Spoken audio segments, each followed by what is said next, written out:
Josie's, can you switch the main menu music to Resolve? Second game for, is it not already?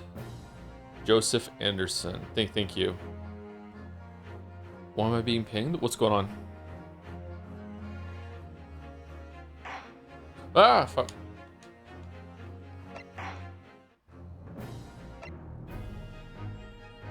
Like that?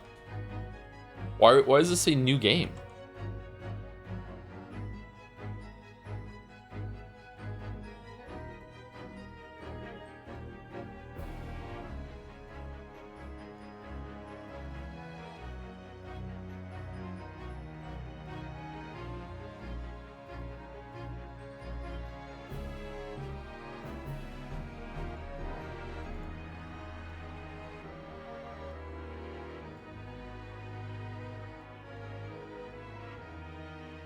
You didn't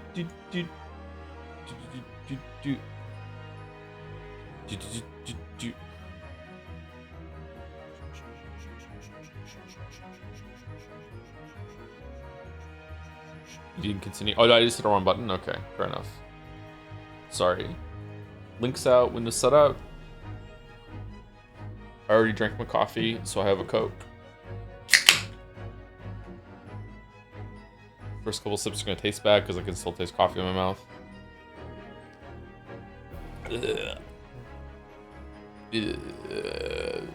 Ugh.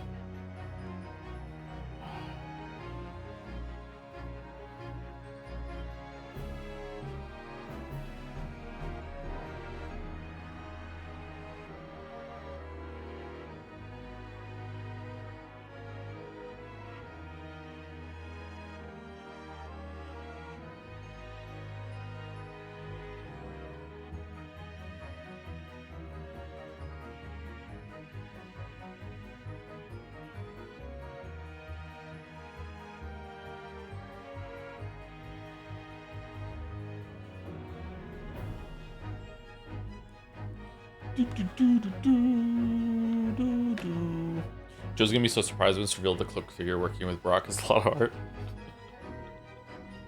The crime scene photographer extraordinaire, time traveler, lot of heart.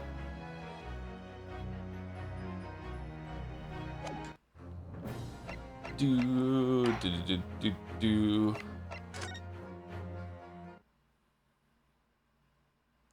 Joe, they have sweet tea flavored Sprite up there. It's kind of the taste of summer for me. If they do, I haven't seen it. I'm off tea. Last 2 or 3 times that I had a cup of tea. Sorry, I should clarify. I'm talking about orange pico tea, like a Tetley. The last 3 times I had that tea, it made my stomach feel weird, and I felt kind of nauseous. So I don't know. I'm done. I've been drinking lemon tea though. I really like a lemon tea.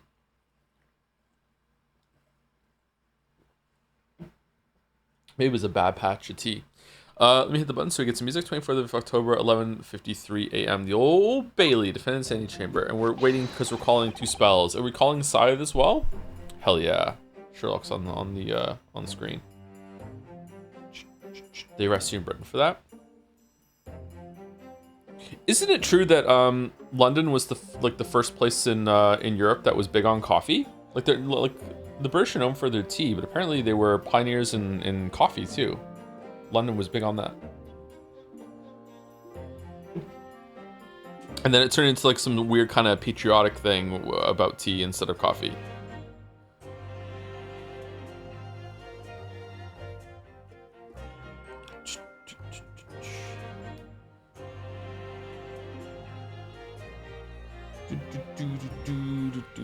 Traitors.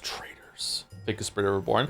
I'm barely British. I've only lived 10 or 11 years of my life in the UK, and the first 4 or 5 years of your life don't really count, right? So really, it's only maybe when you're 4 or 5 that counts. So all told, I lived in the UK consciously only 7 years.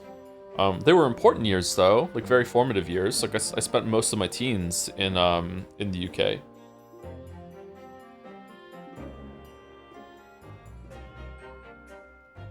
Couldn't sleep well these past few days because it's so hot. I don't know how you do how you do this often. I'll probably die like 20 years early or something like that from the sleep issue. Yeah, like no joke.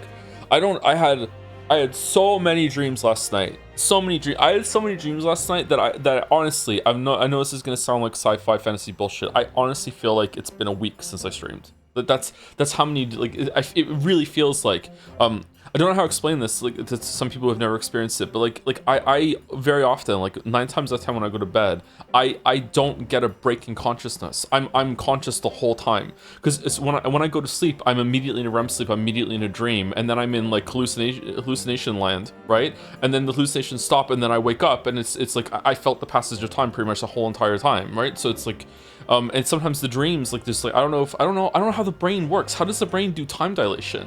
Like, how can I be asleep for 8 hours, but it feels like I was asleep for fucking like 70 hours? Like, how do I have 70 hours of dream experience in only 8 hours of time?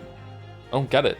I'm completely opposite. Sleep is a black hole to me. Don't remember dreams. Yeah, like, and I miss that. What's weird is that REM sleep is meant to be what your brain needs, like, to get the function of sleep, but I don't feel rested unless I have like oblivion, like black hole sleep, which happens like, I don't know, maybe like once every 2 months for me. Like, I don't get it.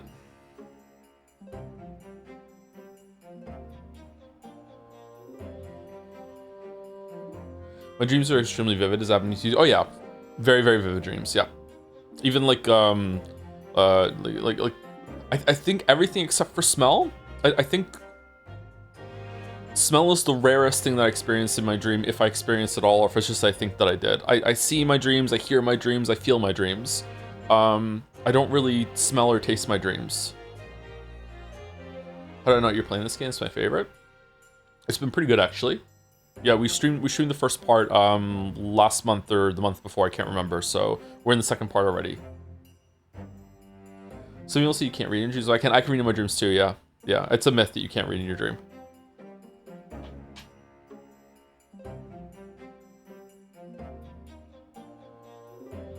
I think just REM is supposed to fuck you up, isn't it? What do you mean? If you only get REM sleep? That's my sleep disorder. I only get REM sleep. That's the defining symptom of narcolepsy, my sleep disorder, is instantly entering REM sleep. Most of the time, it takes about 60 to 90 minutes for you to go through a full sleep cycle, and you kind of drift into REM sleep. Whereas the narcoleptic brain can enter REM sleep when they're awake, even. But like, yeah, instantly going into REM sleep. How they test for it is they see if you enter REM sleep when you take a 20-minute nap.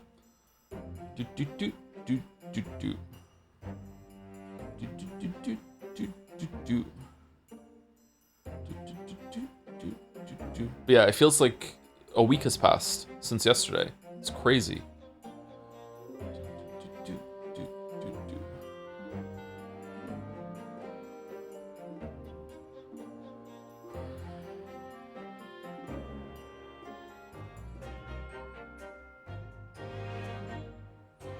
So this is actually showing you need both REM sleep and non-REM sleep to feel rested. Both are necessary. People who experience almost exclusively REM sleep show as much fatigue as those who get no REM sleep. I wonder if REM sleep is what... There's still so much about this we don't understand. I think that REM sleep is probably what your brain needs to kind of like, you know, defragment all of your memories and like really ingrain understanding of the day. But I think like non-REM sleep is what the body needs in order to get rest and repair and stuff like that. And yeah, it's frustrating. What does REM sleep look like when awake? Is like a projection across the scene in front of you, or is it more like a sleep paralysis thing? It's hallucinating. Yeah. When I say awake, it's not like, well, some narcoleptics experience that, so some people do hallucinate very often. But when it comes to me, I went to REM sleep like when I'm about to fall asleep, but I'm not asleep yet, and then I will start having hallucinations. I will start hallucinating in hearing things and seeing things. It doesn't happen to me that much anymore because I have set up all these weird like safeguards to this because it scares the shit out of me. But like it used to happen a lot to me. Yeah, like almost every single night I would have I would have those hypnagogic hallucinations. Hypnagogic, I can't remember what the word is.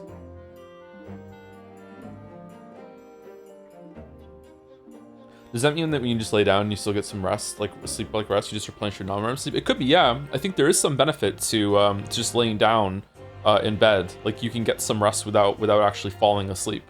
I think, yeah. Do you sleepwalk? Yes. And I sleep talk too. Sleep talk, sleepwalk.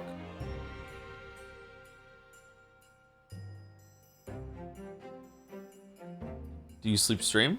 We haven't done Kingdom Deliverance 2 yet, have we? Do you have trouble separating the hallucinations and reality? Something I struggle with? No. I used to when I was younger, and I used to think that the things I was seeing were real. But since I've been diagnosed, no. I can tell. Well, okay, hold on. Sorry. How could I know? Like maybe none of you are real. Maybe I'm sitting in a room right now, just talking into a wall, and then there's people through the glass being like, "Oh, he thinks he's streaming again." Let me wave at the wall and scare the shit out of them.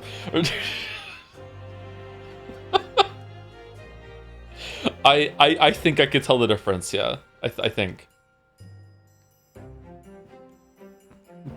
The Joe.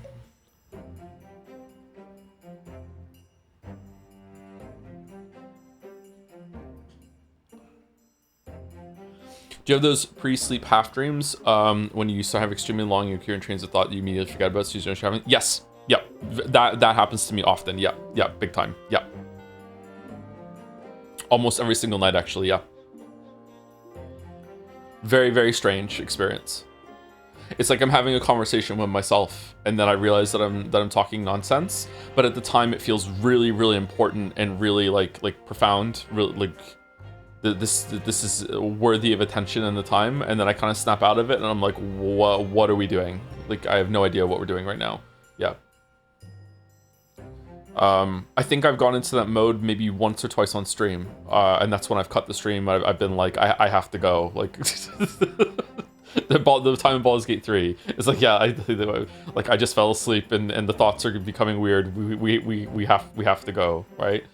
That combined with the intrusive thought of like, hey, that word that you shouldn't say on stream, don't say that word, don't say that word, don't say that word, with falling asleep with the incoherent train of thought, it's just like no. we're done. We need to go. The one story about the guy who saw a fucked up lamp one day and then woke up for an alternate life in a 20-year coma freaks me out. That's almost certainly a writing exercise. That's not true. Going on and telling lies on message boards is one of the favorite things, pastimes of writers. Because if you can get anyone to believe you, it means that you're onto something. That said, after saying that this person's a liar, I have experienced something similar to that, but it was nowhere near as long. It was a period of weeks that I was in a dream. It was before I had kids, and I had a dream that I had a daughter, like I had a kid, and I experienced like weeks of being a father in a dream that I was locked in for a while, and I did experience like in a strange way some amount of mourning when I woke up. I was like, I was upset for like more than a few days, like being like what the fuck like is going on right now. And I've spoken about this before. The most fucked up anything has ever happened to me is being stuck in multiple layers of dream loops. Which is that I wake up from a dream into another dream, and I'm sure that I'm awake, and then it turns out that I'm not awake, I'm still in a dream, and then to the point that I would go out and talk to someone about the dream, that I was stuck in a dream loop, and then I would say, like, wouldn't it be funny if I was still stuck in the dream loop, and then I would try to wake up, and I would wake up again, and then I would go and talk to them, and I would say, and then they would say, wouldn't it be funny if you were still stuck in the dream, and they'd wake up again. I can't remember how many I was on. I think 4 or 5. There have been a couple times in my life where I've said to myself, I wonder if I'm sleeping right now. I'll try to wake myself up, and I have. Not very often. It doesn't happen that much anymore. Again, I've developed all these safeguards. But yeah, that's really, really profoundly fucked up. Like, yeah, really messed me up for a while.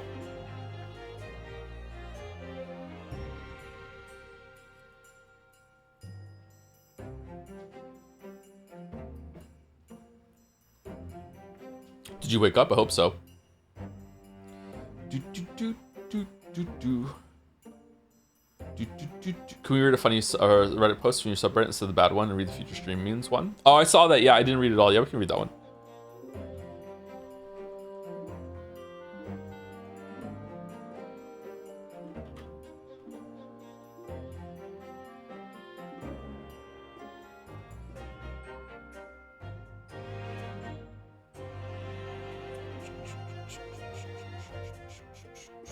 Is there anyone on the subreddit that is a mod there, or the subreddit owner that is still active in the community? Because I feel like that is I feel like whoever set it up is gone.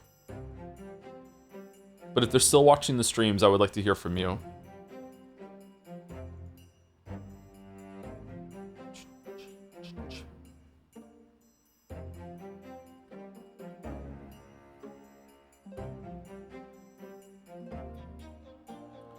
Bum bum bum bum bum bum bum. Flashbang warning.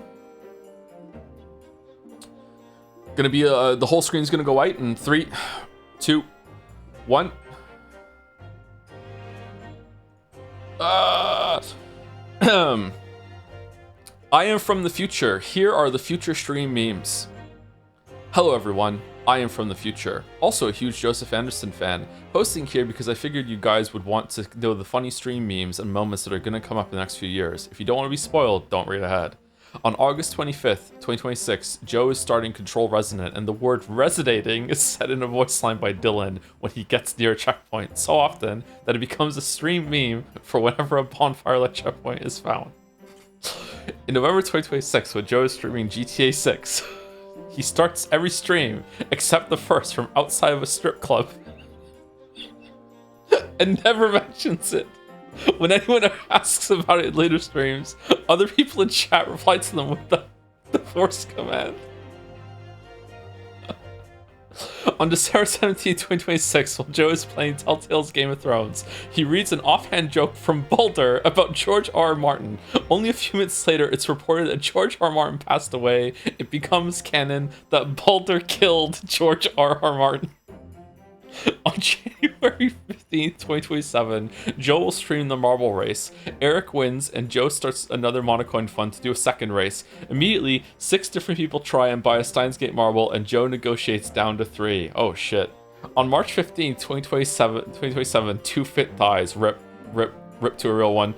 On October 27, 2027, Joe streams Mario Odyssey as a joke to protest no new 3D Mario game in 10 years. Joe says a few things that are maliciously clipped out of context, and it becomes such a big deal online that a few Nintendo grifters start posting YouTube thumbnails with Joms in them. Making fake Joms thumbnails is now a Jan art staple. That sounds awesome, actually. On January 20th, 2027,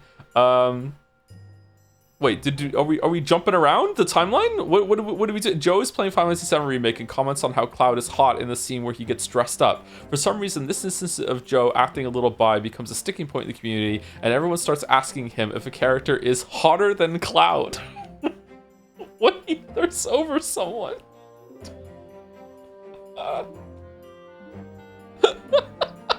On September 6, 2028, Joe gets 1,000 subs from a viewer who says they have recently become incredibly wealthy, saying they're willing to pay him the $1 million to read Steins Gate. He is incredibly flustered, thanks to profusely for the subs, but doesn't believe them. The chatter donates another 1,000 gifted, and Joe is stunned into gibberish for a few seconds. Jetsea 2028 Best Noise winner, but ends up refusing vehemently. The viewer gifts another 1,000, says they'll just do it through subs if he says no. Joe is more uncomfortable than anyone has ever seen, and ends stream telling them to get in contact with him on Discord. Next stream, he says he politely refused the money. Damn. Elon can't make me read Steins Gate. On December 11th, 2028, Joe starts that December special stream series. Unbeknownst to everyone, Joe starts up Steins Gate. He reveals he did take the money to finally move out of Moncton. He does not disclose where he lives besides not fucking Moncton.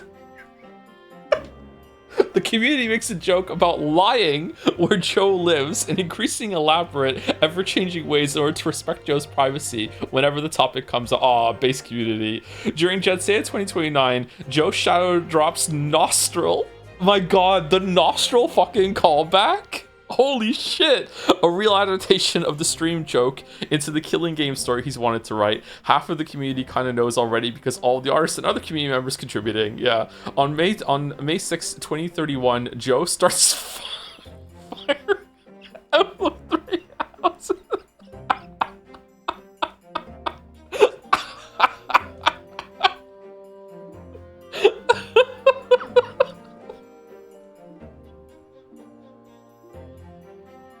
What a punchline.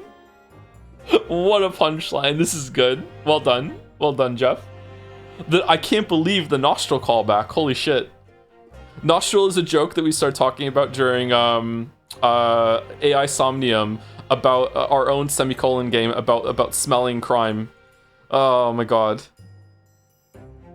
The Nostradamus machine. This is fake. He's never starting 3 houses. The fact that all these bullshit scenarios and their own possibilities makes this community scary. It's really, almost all of them are plausible, actually, except for the $1 million for Steins Gate. But like, yeah, holy shit. Big +2 each stream of GTA Circle is a very funny bit. Huh, that one we can make happen. Jomzadamus, Nostradamus. The 1,000 subs, 1 million, Steins Gate, not fucking month and crap me up. Good job, Peak. But I do hope he at least does the strip club bit. Bro built the microwave time machine for this. Dan Anderson, take notes. What do you mean 2-Fit dies? What's going on there? Does she also get on the boat? No one mourns? Because she rises again after 3 days, of course. Image, can we click on this? Is it safe?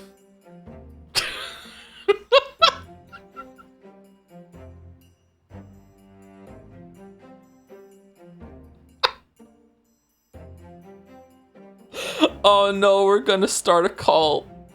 Oh no, no, no, no, no, no, no, no, no, no. This is a banger. Good job, chatter.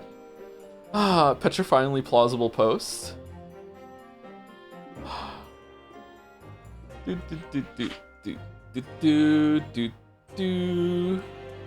No one mourns.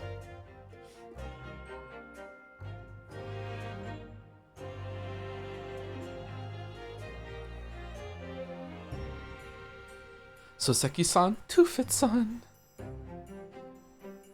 You could make a religion out of this. That's a fucking banger YouTube video. Is that the best YouTube video of all time? I think it might be. It's a contender. History of the world, history of everything. I can't remember what it's called. I think that might be the best YouTube video of all time. Did the Zoomers watch it too?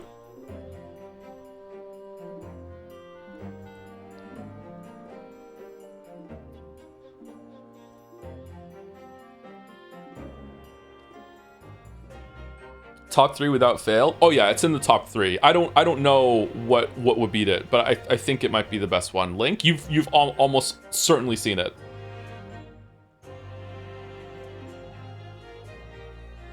Kid slapping the head on Death's Time to Marry music. Oh, that one's great too. That one's great too. Holy shit.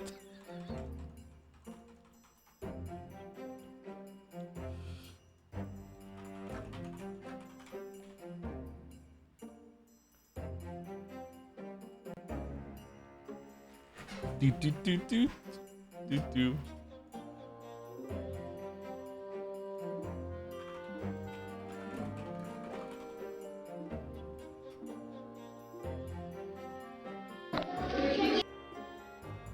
Do do do do do do do do. This video, we won't watch all obviously, but this video.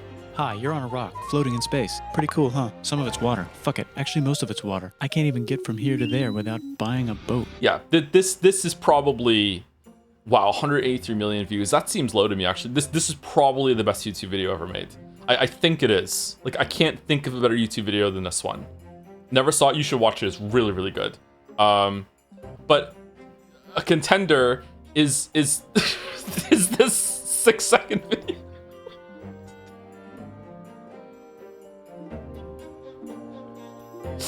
Whoops, wrong one, sorry.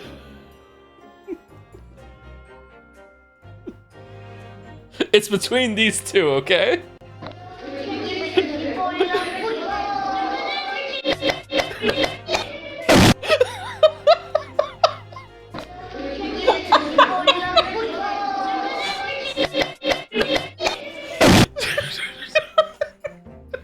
I don't know. They're both really good. It's hard to know which one's better.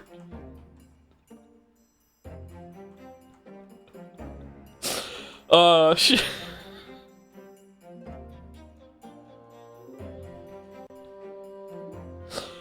Fuck.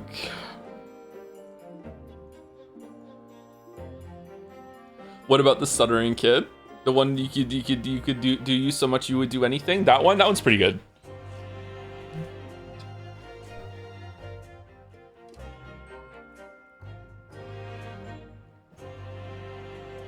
Man, old YouTube was just fun. What happened to YouTube? What happened?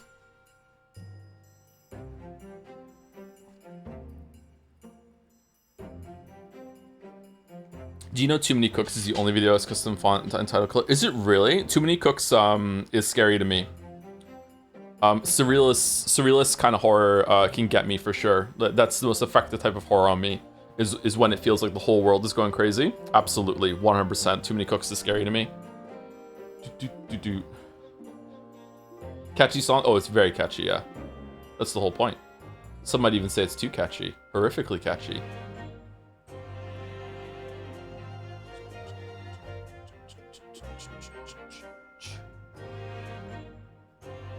Have you not heard any Bill Wurst music? He has 500 songs. He makes music? I didn't know that. Sorry. I only know from the from that video and one other one, I think. History of Japan, I think, was the other one.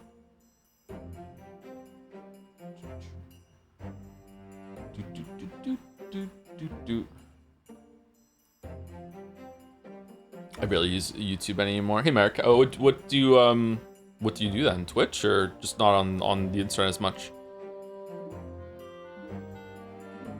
I use YouTube mostly for music nowadays. I'll just have some music going on in the background, and that's just my music tab. And sometimes a podcast. Like, I've been listening to the Rest of Science podcast quite a bit.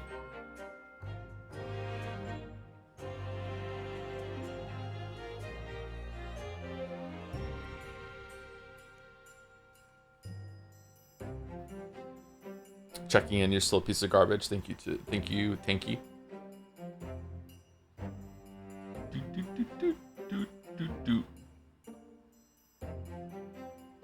I should have a podcast and a safe. I should have a safe and a podcast.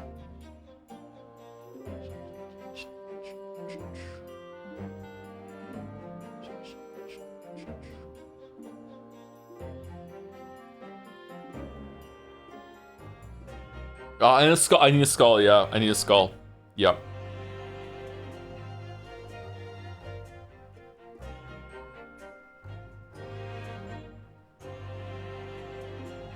So if you can ask us when Deltarune is fully done when you play. Yes, we've streamed chapter 1, and we had one of the biggest chat fights we've ever had at the end of chapter 1.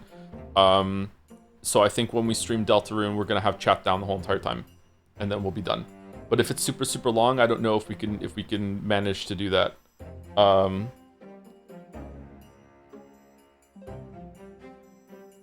Like how can you beat all the chapter? Can you beat a chapter a day or no? Or some of them longer?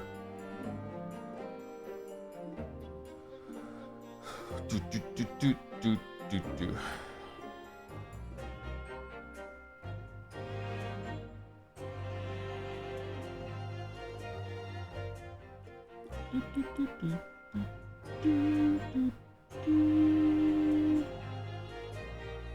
Pretend that chat on while you have it off. I usually do that. You should still talk out loud, right?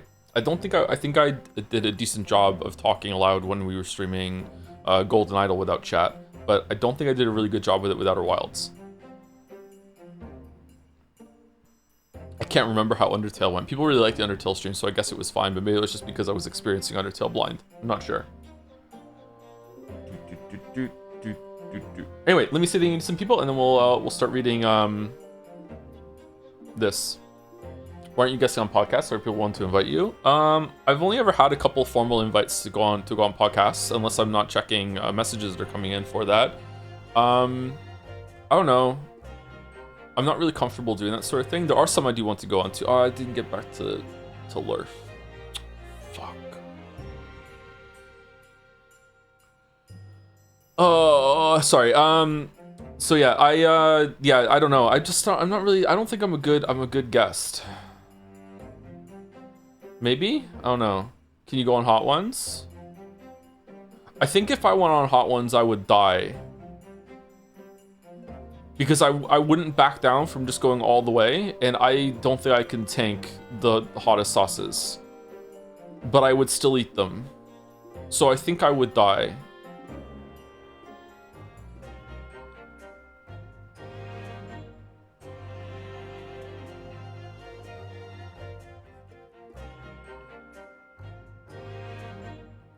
You won't die, but you would never recover. I think I would die.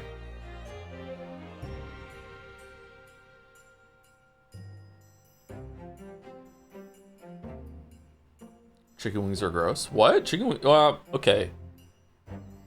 Gross chicken wings are some of the worst food on the planet. I will agree with you there. But a really good chicken wing is amazing. Like, and usually they're pretty good. But like some, like pizza place that is dabbling in selling chicken wings, those can be vile. Like just not cooked properly, mostly batter if they've been battered. Like a bad chicken wing is terrible.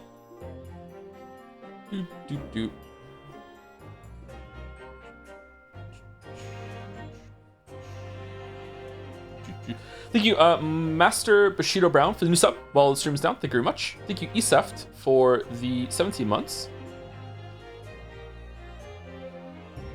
33 minutes ago. We've already been live for half an hour. That's great. Thank you for the dancing Joms. Thank you, A-Christ, for 23 months. Hey, Joe, I haven't watched a single of the Great Aces stream because I never watched the original ones. Can you please summarize the entire plot of these games up to and including this one so I can watch them with proper context? Thanks. Nope.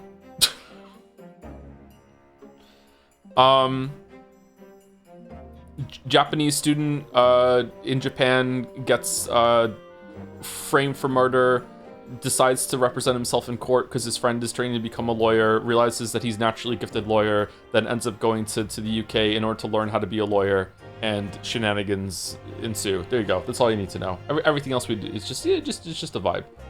Don't take it seriously. And everyone is gay. Yeah, everyone is gay for no reason. Everyone's gay. Thank you, Jay Duffield, for 21 months. Joe, help. Pantheon 5 Charmless might be too much for me. Not because I'm incapable of beating any of the bosses, challenging as they may be, but because it's tedious and not fun sometimes, especially when having to start all the way from the beginning. Flying Nosk really is the worst boss. Hope you're well, by the way. Thank you for the well wishes, Jay Duffield. Yeah, the Charmless one is the worst one because it makes the game less fun. Yeah, just don't do it. I think I beat Pantheon 5 with all the charms individually, but not with them combined. I cannot kill the collector with all 4 bindings on. I can't do it. Like maybe if I locked in and tried for more than an hour, maybe I could do it, but like I can't do it right now. It's just really boring. But yeah, just don't do it. You don't have to do it. I guess it's bothering you that maybe that's the last one that you have left, but yeah, sorry. Yeah, it sucks. It's just not fun, yeah. I wonder what they're gonna do with Silk Song, with that sort of thing, with the bindings. Thank you, Lucy Goosey, awesome name, for the 5 months. Loving the new Yaoi and Yuri emotes, very thematic, and for the Great Ace Attorney and Pride Month, thank you, Errol. With Smile, Yuri, and the... Oh, you have those two facing each other for the Yaoi, too. Accidental Yaoi stuff. Thank you, Hero White, for the bits. I've been reading Catch 22 bit by bit because of you, and so far I'm having the vibe. Everyone is crazy here. Thank God I'm the only normal person here from the book. Yeah, Yusarian is also crazy. Yeah. The realization that Yusarian is just as crazy as everyone else is not that big of a deal as I think it is when you watch Arrested Development and you realize that Michael is just as crazy as everyone in the family. That's one of my favorite realizations in television, is when it clicks and you're like, oh, he's not the only normal one. he belongs in this family. That's a great moment. But Yusarian in Catch 22, it's more subtle, I think, and you're like, oh yeah, okay, yeah, he's pretty crazy, yeah. Thank you, Wibble, for the 5 months with the dance. We're jamming. Thank you, Stemphilium Vesicarium Magic Spell. Thank you very much for the new sub. Welcome. Thank you very much. Thank you, Shahuri Who. Doctor Who. Thank you, Shahuri Who. Also for the new sub. 2 new subs about 20 minutes ago. Thank you very much. Not sure what I did to deserve. Thank you. Thank you, VZ Legend, for the 18 months too with a heart. Thank you, Mark326 for gifting a sub to Mad Bake. Fan artist and game dev Mad Bake. Thank you very much, Mark326. Thank you, Arrow, for the 12 months with 1 year sub anniversary yet. I don't think it's been a year. Curious, I don't know why this keeps popping up as an option, but thanks, Henry, for Prez anyway. Oh, it came from Henry. It's an Henry sub. Have you seen Dracula Flow? I've seen bits of Dracula Flow, yeah, and I've also heard it during Wizapon meme, right? That's from Dracula Flow. I haven't seen all of it though. Kind of crazy. Goes a little hard actually. And last on my list for now is Dibblemunt with some bits. Turn me over, Ryu. Hold on, let me read it first. Turn me over, Ryu. The payoff will be huge. I'm wax figure shlomzy wubba lubba dub. Oh, fucking hell, it's a Rick and Morty bit. Holy shit. All right. Okay, give me 1 second.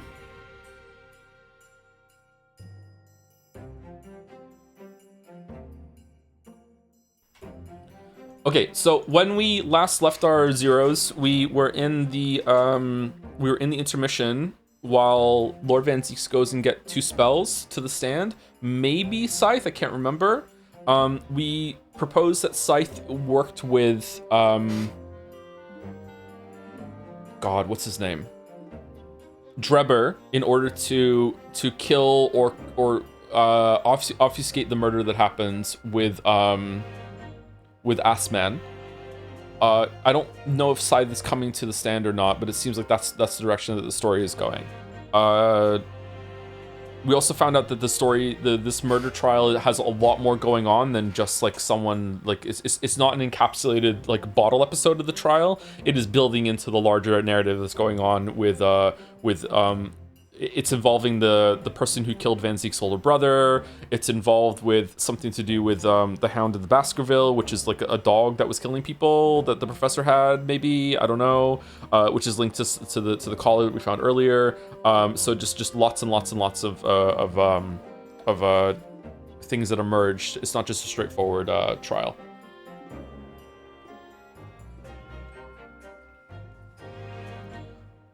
And I think that's it.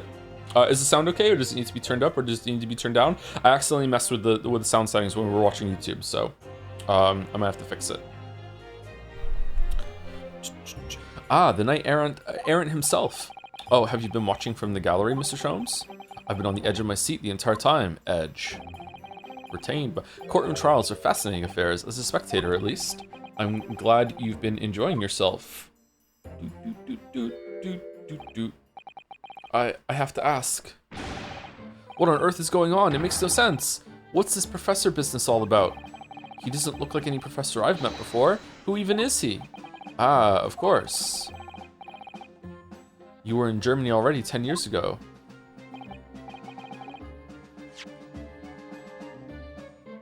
You were in Germany already 10 years ago. That is a weird way to say that you were in Germany while this happened, but okay. Yes, the professor. When I discovered he was the one who had been abducted, a sense of foreboding stirred within me. But who knew the monster would come knocking at your door? My heartfelt sympathies. Ha ha ha ha! As it turns out, Lord Van Zieks is even more intimately tied to this case than any of us realized, isn't he? Yes, how true. His great friend from university in the dock. She just keeps saying it. And now, a waxwork of the killer who took his esteemed brother's life makes an appearance too. I imagine even the shrewd Mr. Reaper failed to foresee that kick in the teeth. An extraordinary move on your part, my dear fellow, to throw that in front of the man. You make it sound deliberate. I can't help feeling that this professor case is really very puzzling. Oh yes? In what particular manner? Well, there's Mr. Drebber, Dr. Scythe, and Lord Van Zieks. It seems that everybody in the trial has a link to the case somehow, except for us. Yes, in fact, I alone am not a member of the set, and yet you're the one who is, you know, the culprit. Though that leaves me as an empty set, all alone with no intersection to any other. Excuse me. 2 spells? Oh. Dr. Scythe! Ah, Dr. Courtney Scythe. Nay Stevens. Good day to you.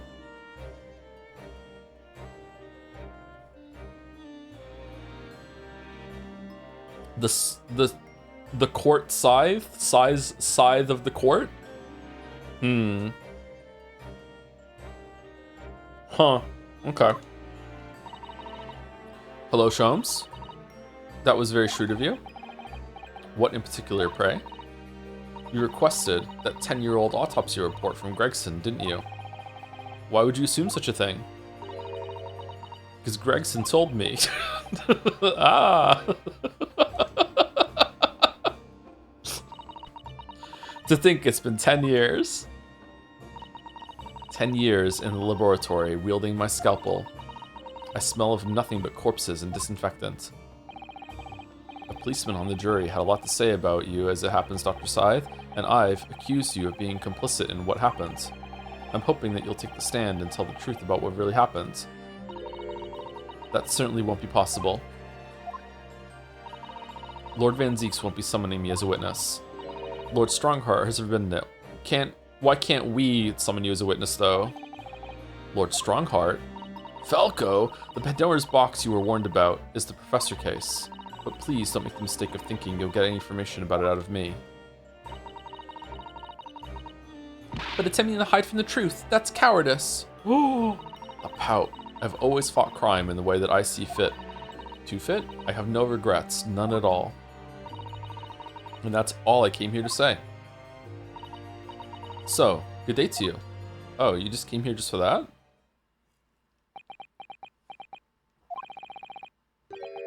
She mentioned it too, this Pandora's box. Whatever does it all mean? There's really no cause for concern, I assure you. When the trial resumes, the meaning will become all too apparent, whether you'd like it to or not. Huh? Now then, I believe it's almost time. I must make my way back to the public gallery. The edge of my seat awaits.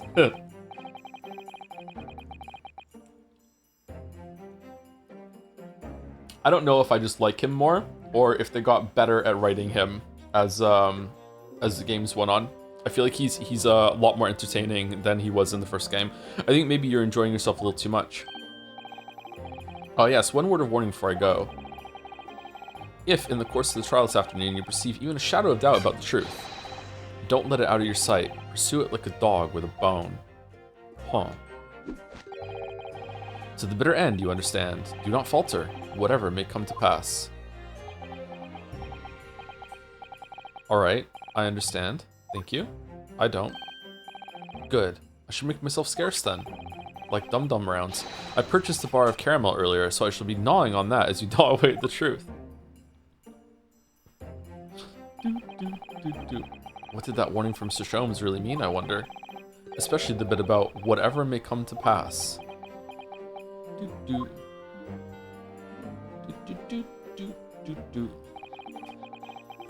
It's time for the final chapter then. It's the third chapter. I'm determined to find the truth, no matter what.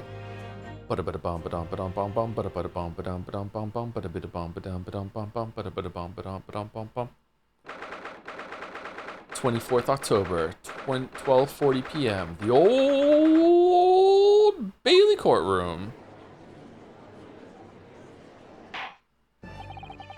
In the name of Her Majesty the Queen, I hereby reconvene the proceedings of this court.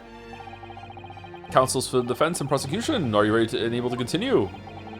The prosecution is ready, my lord. Okay, it's a little loud for me, but I can turn down on my end. Are we all still good for sound? Yes, my lord, the defense is also ready. As the court is aware, the case under our scrutiny began with a damaging incident at the Great Exhibition.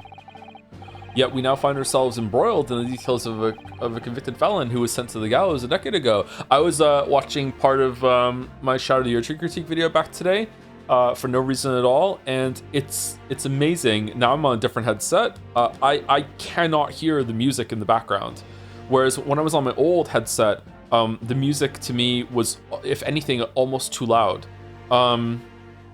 Why does that happen so much? What am I supposed to do? Like, do I calibrate it for one that's more about isolation, or one that I can hear it with like open speakers or whatever? It's fucking annoying. Why is audio so hard? I wonder if there's like a standard headset that I could get and be like, this is representative of what most people have. Yet we now find ourselves embroiled in the details of a convicted felon who was sent to the gallows a decade ago. This trial has certainly defied all expectation. As seems to be the fate of all trials in which this Nipponese is involved, my lord. Uh-oh. So then, let us begin our exploration of the defense's assertion that the waxwork was cardinally involved in this matter. Lord Van Zieks. My lord. Are we still awaiting the arrival of Madame Two Spells? Not at all. She is in the antechamber as we speak and ready to be summoned. Get her in. Very well. Bring in the witness. At once, my lord. Bailiff, show Madame Two Spells to the stand. There's some games I record where one was sitting -30 in OBS, another -12, but some of them -30 was much lower. I want to check the video. Oh yeah, it's here on stream too. Like sometimes, like we're at -30 and it's like not even getting to the yellow part of the audio indicator, and chat is telling me it's way too loud. I'm like, what? And other times, like it's hitting yellow almost to red. And the people are telling me it's still too quiet. You could turn up a little bit more. It feels like that metric means fucking nothing. It's so strange. I don't get audio. Things are about to become a lot more intense. If Drebber is responsible, as I'm sure he is, it means he must have had an accomplice in Dr. Scythe. And what connects the pair of them is the waxwork. Yes, the model of the professor. That's the key to the link between these otherwise unrelated individuals. It's a tenuous link, admittedly, but at present, it's all we have to go on. Go on? What? Oh. Is that Sherlock?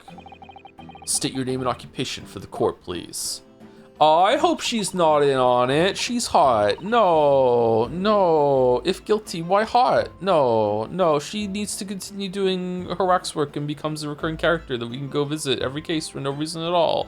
What come on. My name is Madame Esmeralda Two Spells. I am a waxwork artisan. But how does she know what the professor looks like? That's really sus. And the proprietress of the Madame Two Spells Museum of Waxwork. You will have to pardon me for working as I testify. My new exhibit must open very soon. It was 10 years ago, right? How old is she? She's 26, wasn't she? 26? So it was 10 years ago, so she was 16 when it happened. Probably wasn't doing the business then, so maybe she said it ran in the family, right? So it's probably her mother, maybe? Or her grandmother? Oh, he finally gets a statue, does he? Now are the two of them in the world? Now there are two of them in the world. Oh my, what expression is she carving onto that face? Is she hotter than Cloud? Alright, this is what we're doing, huh? Yes. A number of days ago, a particular waxwork model was stolen from your museum. Can you confirm this? Oui, that is true. At first, we believed it had been kidnapped. A waxwork model? Kidnapped? Wax-napped? Yes, my lord, there was a demand for ransom money left behind by the culprit. However, according to what I have just been told outside the courtroom, that was not the true reason. I understand it was utilized as a substitute for the body of a murder victim. At present, that is no more than conjecture proposed by the defense. Meanwhile, the prosecutor's stance is that teleportation actually occurred. Who knows who's right? This is the victim of the case in question, Mr. Odie Assman. But of course, I know him well. He is part of my odious personages exhibit. Personages? I detest to say what is evident, but Mr. Assman does not resemble the professor at all. Yes, but perhaps their faces are very similar. Are you suggesting that we should see now the demasked visage of the professor? I have here the key, but it is strictly forbidden to open the lock. Whoa. Key holder, 2 spells? Like, let's go. Let's open it up then. This is absurd. Pardon? I don't know what face you've carved onto your fancy figure beneath that mask. Clearly, it won't be that of the actual killer. Indeed. The man's identity was never made public after all. The trial took place in a closed court. The proceedings were strictly confidential. The condemned man was summarily executed. His identity remains a closely guarded national secret. But why? Was he like a secret prince or something? Why would it be a national secret? There's no possible way that a repository of tawdry exhibits could get its hands on that information. Whoa! Quel dommage? Omelette du? It would seem you are unaware of the 2 spells principles? What principles?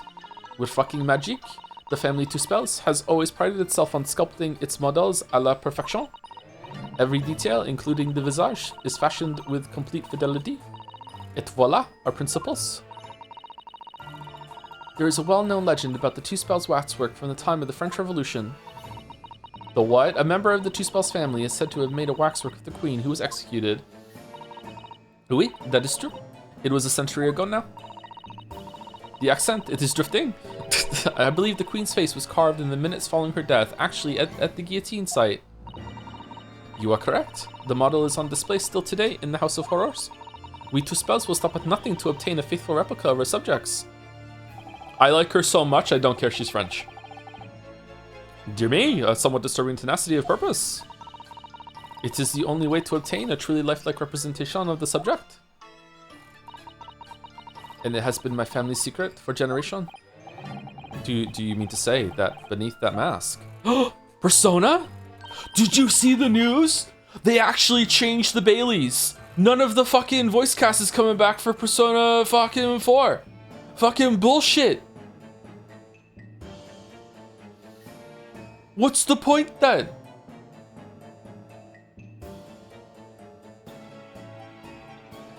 They changed the Baileys. God damn it. Rip, hello, this is Yukiko.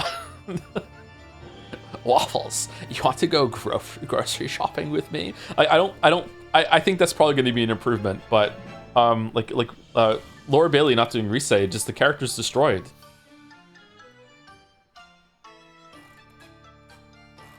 Japanese cast is the same. God damn it. Wait, the true visage of the killer is there. This is ludicrous. It's out of the question. The professor spread terror throughout Great Britain. It's becoming worse, more the racist. As a result, the Madame Two Spells special exhibit remains extremely popular even today. The killer emerging from his own grave. It is a sight to behold. You should come. I should. I think, madam, it would be beneficial to hear your formal testimony on this matter. You will explain every detail of this macabre model and your personal involvement in its creation. Creation. Oh no, it's French Dutch. Le order, the order. With pleasure.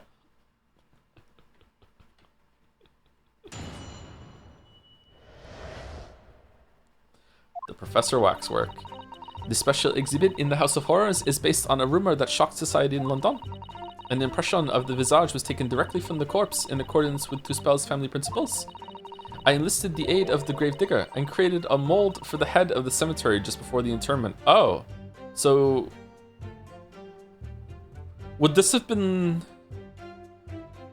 I just learned about this, I think on a podcast again, something about how bodies didn't have rights, so it actually was in this weird questionable gray area that stealing a body wasn't actually illegal, but stealing the clothes was. Would be disturbing a grave still had to be somewhat illegal at some point, or who fucking knows.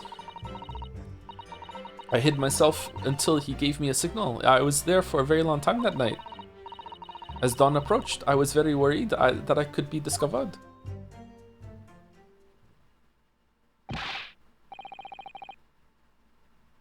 Really? Yeah, like corpses were robbed for people to perform experiments on them. And as long as they didn't take the clothes, they left the clothes behind, but they could take the bodies. No one could own a corpse. The whole thing about like owning corpses and remains is actually kind of complicated and cool. But like I can't imagine that if anyone ever like if a policeman ever found someone robbing a grave and they come over and like, what are you doing? Like I can't imagine the robber being like, well, hold on, I'm only taking the body, I'm not taking the clothes. You can't get me, copper. And the policeman's like, well, he knows the law, can't do it. Like there must have been some sort of like, you know, digging it up is illegal or whatever. Like it has to be. Anyway, the gravedigger, the man sanctioned this. Ooh. I will do that is necessary to achieve the true resemblance my family is celebrated for. I thought grave robbing was still illegal. Well, that's the thing is that because no one could own a corpse, there's no property that's actually being robbed. So robbing the clothes or anything that was buried with the corpse, that's I guess disturbing the coffin would be maybe a problem. Maybe like it would be vandalism of the grounds, but because like there was this legal area that corpses have no one can own it, but also there's no rights around them. They're technically legally not stealing anything. But that, yeah, I don't think that would actually. I don't actually think that would fly. Yeah. Oui, I will do all that is necessary to achieve the true resemblance my family is celebrated for. Basically, back then, corpses like were in the same area that AI creations are now when it comes to copyright. So, you can't copyright something that AI makes, and you can't own anyone who's dead. So, it's the same thing. It just loops back around. Nobody else knew, only the grave digger. What harm did it do, huh? So you truly saw it. The face of that monster. Oui? Naturally, I was aware at the time that his identity was a secret. But two spells would not be two spells if we did not insist on absolute fidelity to our sculptures. I don't believe this. I myself have seen the special exhibit at your museum, madam. A truly book. What do you mean you've seen it? Okay, so he's had the mask on the whole entire time when he's on exhibit, even though it is real underneath it. Okay. You didn't think to question it? Okay, a truly blood-curdling scene in which the murderer is emerging from his own grave. The scene it depicts was the subject of many rumors in London 10 years ago. I have here a newspaper from the time. The special exhibit was based upon the picture in this article. It was the most detailed account of what happened, as reported by the eyewitness who saw it. The 10-year-old article has been entered in the court record. Newspaper article recounting the tale of an eyewitness to the alleged resurrection of the professor from his grave in the night of execution. Okay, well, what does Drebber have to say about it? Man rises from the grave. It's too absurd for words.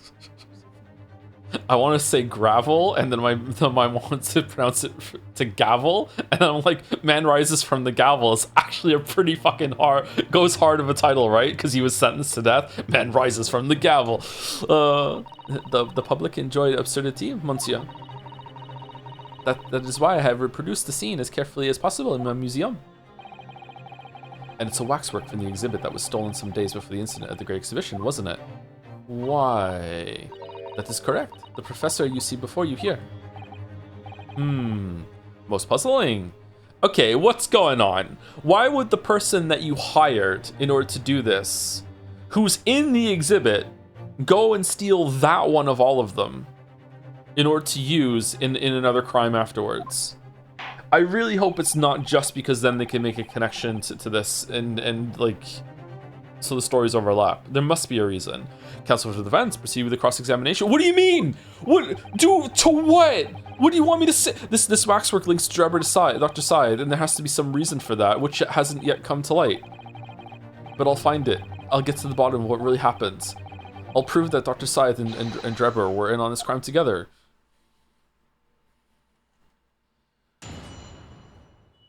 The Professor Waxwork.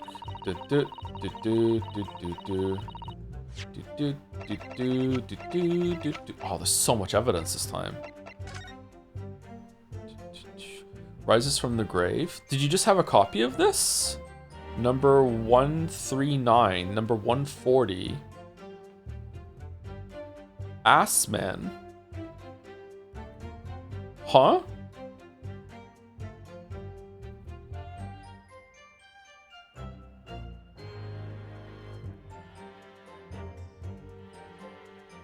Assman, this is an artist's rendition, right? So Assman drew the picture?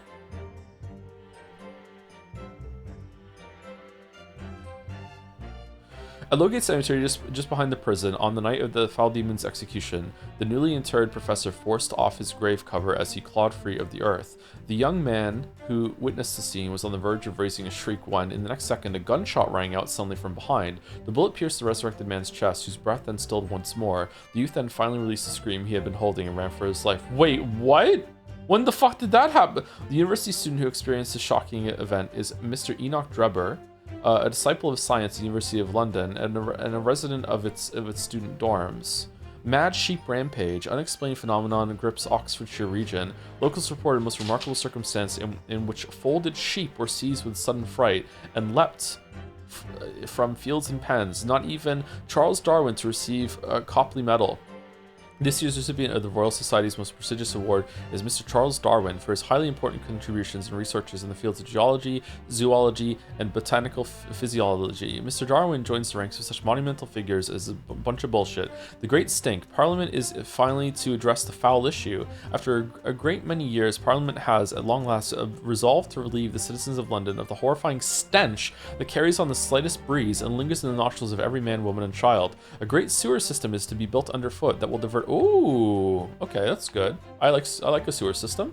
Was the Baal Mask to blame for the Great Blaze? The fire that engulfed the popular theatre continues to draw attention as reports that Her Majesty Queen Victoria herself visited the Royal Italian Opera to inspect the site and offer words of condolences to the theatre's owner, Mr. Frederick Guy. Wow, the Queen actually doing something? This is actually fiction for sure. The theatre has been under lease to famed magician John Henry Anderson.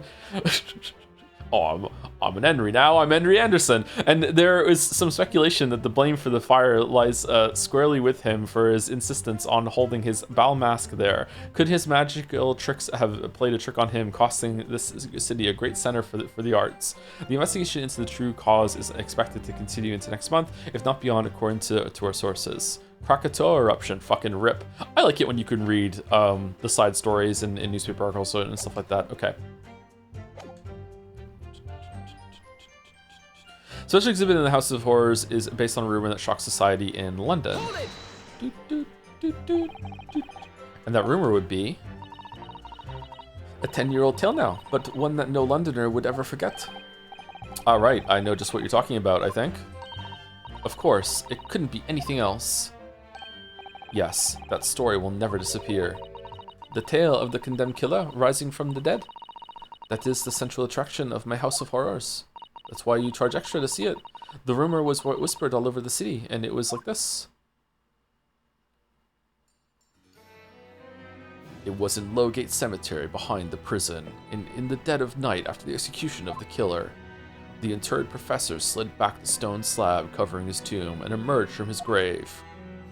A young man who witnessed this felt a scream welling up inside him. But an instant later, he heard an ear-splitting gunshot from over his shoulder. The bullet struck the emerging corpse, and he fell motionless once more. The scream finally found its way from the mouth of the young witness, who turned and ran for his life.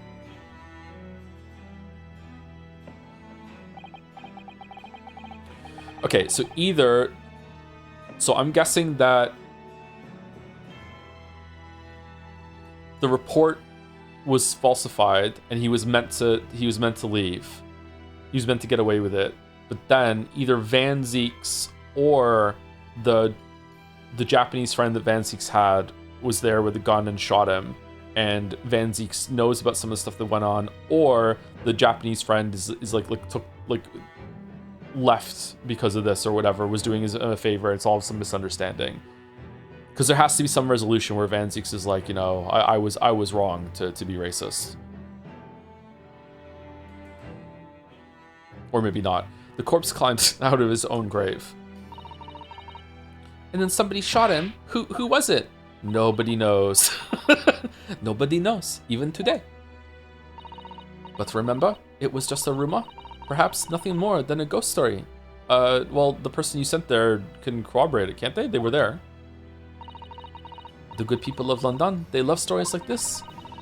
That is why it was in every newspaper across the capital. But it was just a story? That's just a theory. I mean, this is exactly the scene that can be seen today at your museum, isn't it? Oui, are you stupid? I based the exhibit on the newspaper article. Keep up. Yes, try to keep up, my Nipponese friend. The special exhibit was modeled on that very illustration. Yeah, there we go. For a while afterwards, the contents of that article were reproduced in every newspaper imaginable. Madame, might I say something? No? Please, go ahead, mademoiselle. Mademoiselle, when something is described as a rumor, it doesn't necessarily mean it's entirely made up. I believe that often rumors contain elements of the truth. That's so. I see people from the East can be just as astute as the people of Europe. Can we be sure, for instance, that the professor's execution was successful? It is not possible for the dead to come back to life. Sorry? Well, not yet. 10 years ago, I was there in Lowgate Cemetery, after the criminal known as the Professor was killed by hanging. I took a wax impression of his visage from the corpse just before it was interred. Oh. Wait, what? Oh, I'm confused. Sorry. I thought she sent Drebber to do that for her, and that's how she knows it. Okay, so it was she already had it, so the Drebber thing is irrelevant or not connected to that. Okay. Sorry. So I can assure you, the man was dead. I see.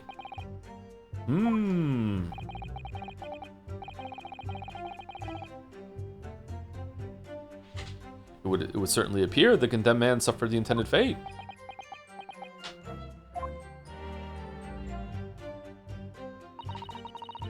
An impression of the visage was taken directly from the corpse in accordance with Tuspel's family principles.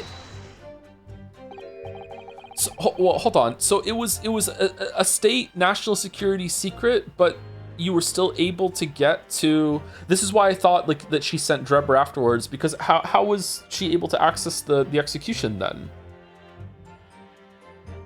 Was it semi-private? Was it public? Did everyone have to swear secrecy? Did she sneak in? Like what happens?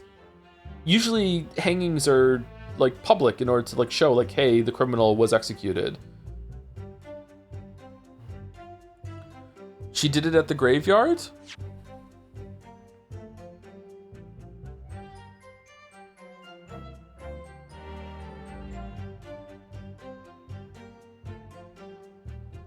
Just before it was interred.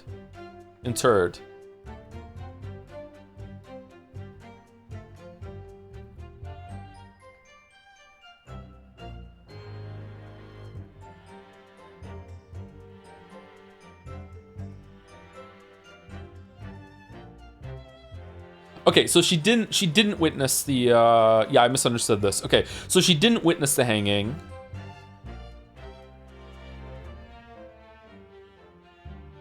Where was the hanging taking place then?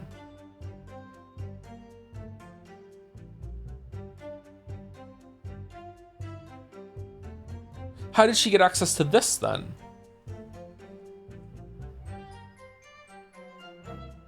Bribing, maybe?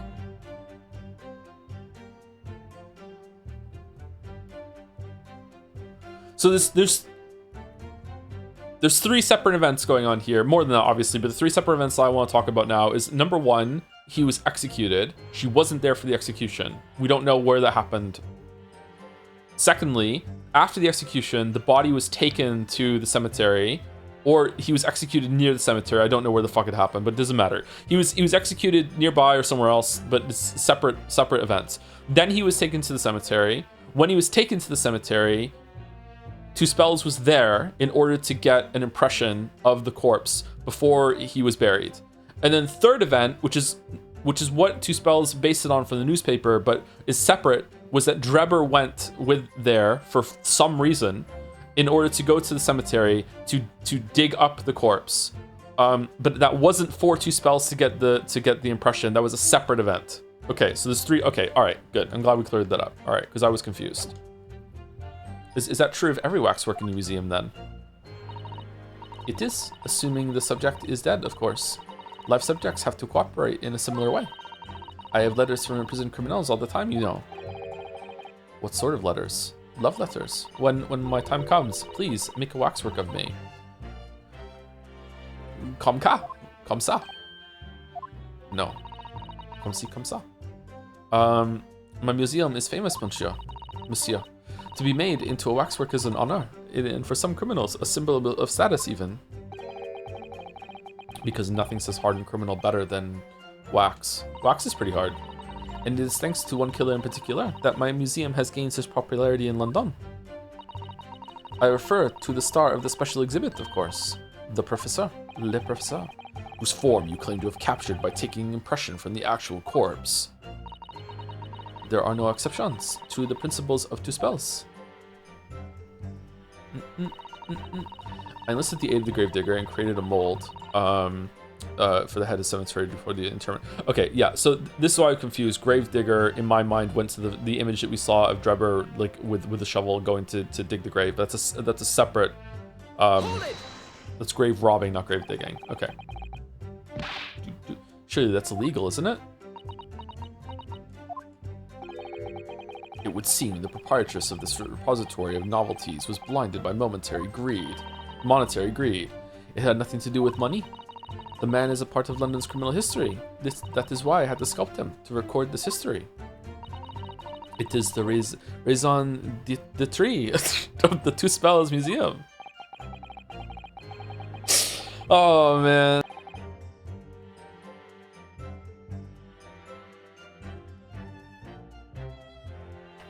Alright, sorry, I had to burp. Hopefully the microphone was muted. But if the man was convicted in a closed court and sent for immediate execution, then surely nobody but the members of the judiciary present know the killer's true identity. I assure you, behind that mask is hidden the true face of the professor. Do you realize what you're saying? The professor's identity is a national secret. I understand.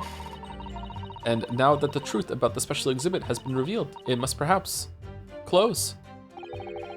Of course it will, as will your entire museum if you don't tread very carefully, madame. That could be another interesting chapter in the history of my family, I think, don't you? Oh, okay. So 10 years ago, on the night of the professor's execution, you took a wax impression of his face from the corpse? Oui? Exactamente! I hid myself until he gave me a signal. I was there for a very long time that night. You were there longer than you expected to be? I had some difficulties in capturing the subject's form correctly. As I removed the mask, the mouth of the cadaver fell open, and I had some problems with the chin. Wait, what? Dare I ask?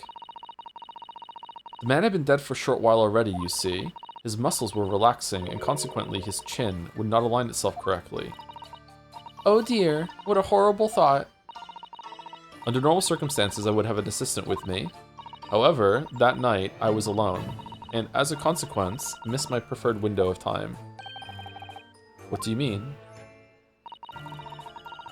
When I take the impression of the visage of a cadaver, I always wait until 3 hours after death. Why 3 hours? Is that amount of time significant? It is because of rigor mortis. A wriggly mortis? Encyclopedia Possum, I choose you! It's a name given to a phenomenon that occurs in recently deceased bodies. As a rule, 3 hours post-death, the muscles in the body begin to stiffen. By approximately 10 hours post-death, the entire body is completely rigid and inflexible. And then, from that point on, the muscles slowly start to revert to the relaxed state. The effect is often used to estimate the time of death when a body is discovered. Well, that was an education, if a slightly scary one. As the mademoiselle says, rigor mortis commences 3 hours after death, and it starts within the jaw. Does it really? I didn't know that. It starts in the jaw? Why would it start in the jaw of all places? Huh. I see. So that's why you wait. Before that time, the mouth falls open. It is very difficult to do my work. It's getting hard for me to do my work with all this talk of corpses.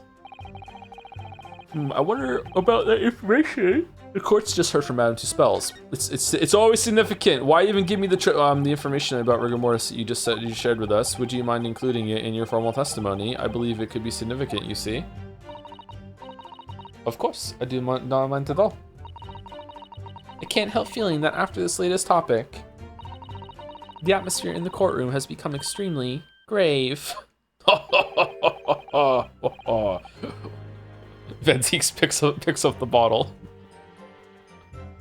A toast to my learned friend's Nipponese assistant for the great pun. Picks up the bottle, throws it behind. The tense air has surely been shattered. This is no time for jokes, Miss Susato. Madame, kindly amend your testimony as discussed. Bien, sir. Whatever. Thank you, Scone Gamerson, for the bits. I showed my friend your Death Stranding Princess Beach clip, and we had a good laugh over it. And then after we played a space game, and in the game there was a hull breach, and he immediately said, "Wow, this is just like Mario and Princess Breach."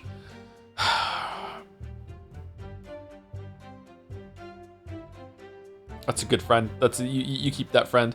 It took me a very long time because it was before the onset of rigor mortis. Rigor mortis being the phenomenon you described, whereby the corpse becomes stiff after death. I think you said it all starts at the jaw about 3 hours post-death. Is that right? Oui. C'est ça. C'est ça. C'est ça. Siesta! Of course, the exact duration depends a little on the season. I didn't realize a waxwork artisan would be so well versed in the subject. No, that is only elementary knowledge in the field of legal medicine. Well, I had no idea about it, but maybe I won't admit to my ignorance about forensic science. I could ask my father to give you a very simple primer if you like. I think corpses should be your domain. I'm not good with them. Oh dear, I'll do my very best. Oh dear, I'll do my very best. As dawn approached, I was very worried that I could be discovered. You say that dawn was approaching? What was the time of day then, approximately? Well, I could not say. But when I left the cemetery with my utensils and wax, the morning light was becoming visible. Visibly? The execution took place on 17th June, which had the earliest sunrise of that year. Oh. How specific? Indeed it did. First light would have been around 4:40 in the morning. I remember it well. That really is early. The fact is, I had very little time, so I finished my work in a half hour. It was necessary to complete the impression and bury the body before daybreak, of course. If somebody had discovered me there, it would have been a catastrophe, so I had to hurry. Le catastrophe? Is it me, or does Mr. Sholmes seem to be taking shape more quickly now too? You certainly appear to go to extraordinary lengths for your work, madame. Highly illegal, but you know what? It's lit, and I really enjoyed it when I visited. Not guilty. I wonder, is what she just said particularly significant? Yeah, sure.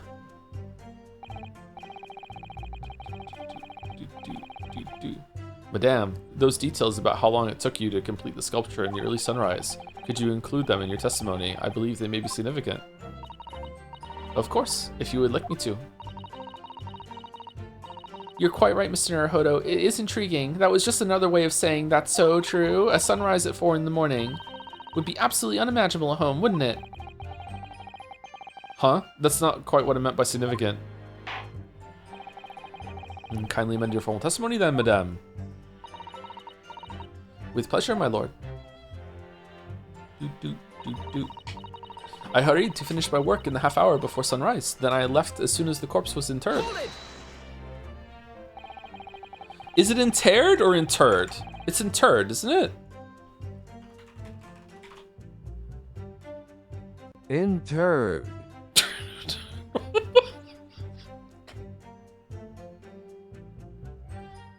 What? Interred.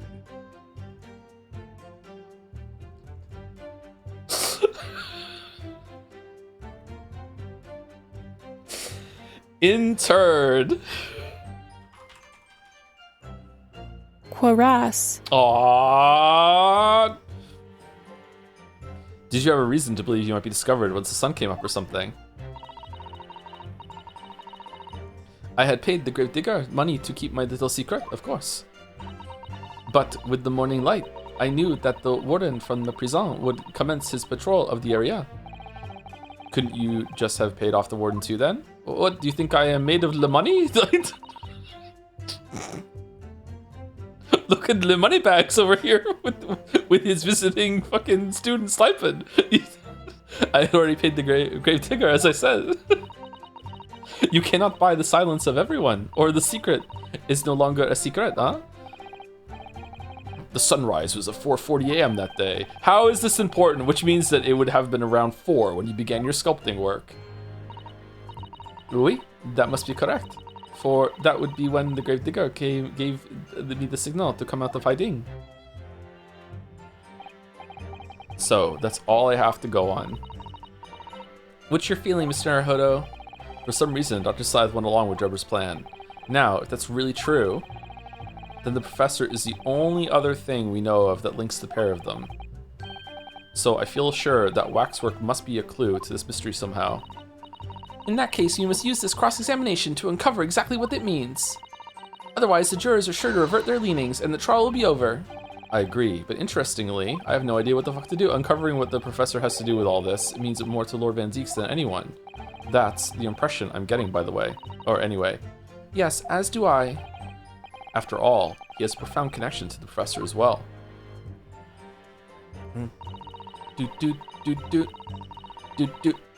Okay, so it has to be one of the ones that we added. Especially exhibit in the House of Horrors is based on Reuben Schroeder Society in London. An impression of the visage was taken directly to the corpse in accordance with Cecil's family principles, enlisted the aid of the gravedigger and created a mold for the head of the cemetery just for interment. It took me a very long time because it was before the onset of rigor mortis. Okay, so if it's, how is it you say it took you a very, very long time, but you still did it in 30 minutes? Is there, see, I don't have context. Maybe she said that and I didn't process it because I'm reading out loud and I can't process anything that I read out loud. Is how long does it take to get an impression? Like 10 minutes? Is 30 minutes actually a long time? Like, I have no idea. I hurried to finish my work in the half hour before sunrise, and then I left as soon as the corpse was interred. I guess half an hour is a long time. Like, it's for what she did. Okay, is there something to do with the autopsy that says when he was killed? Death by hanging confirmed at midnight, 17th of June.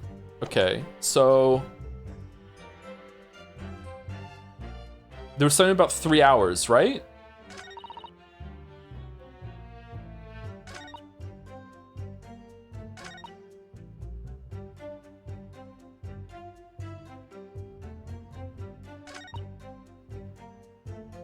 Okay, I think that is it, but I don't know which one to put it on, so let's just save it real quick. Like, that was 4 hours, and she said rigor mortis 3 hours, so something about the jaw?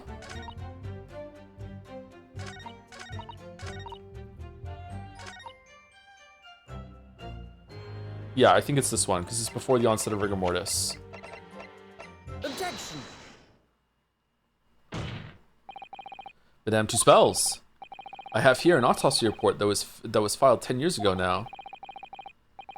It confirms the death of the professor following his execution at the gallows. And is that a problem? I believe it is, because your testimony and a particular detail in the report completely contradict one another. Okay, so was it that Courtney is lying about when the execution happens? Or is she lying that the execution happened at all and this was a different body that was put there? One that was killed less time ago. Or is Two Spells lying about this? QOE?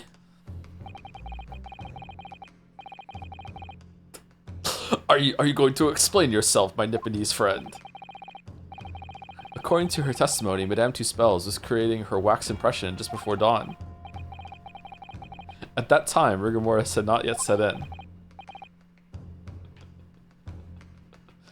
Qua.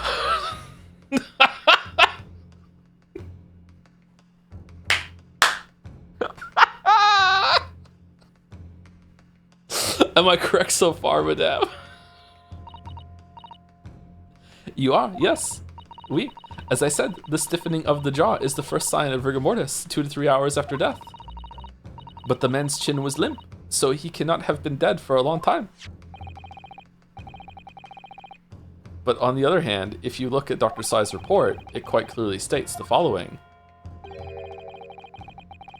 Death by hanging confirmed at midnight, 17th June. No! If the professor indeed died at midnight that day, then by the time you were sculpting his face, rigor mortis would have already set in. Oui, yes, you are right. The chin, it would have been completely stiff. In other words, Lissamari, this report is wrong. Or she's wrong. Objection! No coroner makes mistakes when recording the time of death. The very idea is absurd. In that case, there's only one possible conclusion. The execution didn't actually take place at the stated time.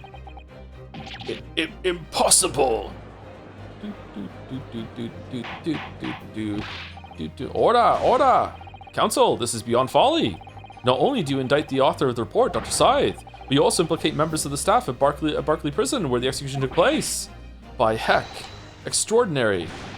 Not in my day. My learned friend appears to have overlooked one very crucial fact. What fact? That I don't like this. The professor died that night. Without question. Yeah, he did. Of course he did. I moved the man's limp jaw with my own hands. There was no... Yes, the professor died that night. But what if he didn't die at the gallows? Didn't die at... Are you insane? What? What exactly are you suggesting did happen in that case? I don't know. I just know there's a contradiction. Why are we... It's almost impossible to leave it, but it would explain the link between Dr. Scythe, the professor, and the one other person of interest. I have evidence that will explain exactly what I'm suggesting happened that night. Do you? Because I don't. Can you present it for us, Ryu? Counsel, present the evidence at once. Also, this is me, the voice of the streamer. This is my real voice. Yes, please present it without me having to do it. The evidence that allegedly explains what really happened on the night of the press execution. I don't fucking know. The newspaper? Death by hanging confirmed at midnight, 17th of June. Redacted. I don't know.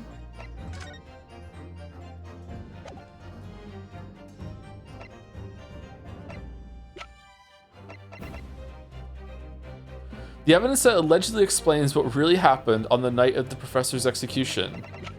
Okay. Is it the paper that he got shot and it was something else? I actually don't know. I really don't know. I'm saving it.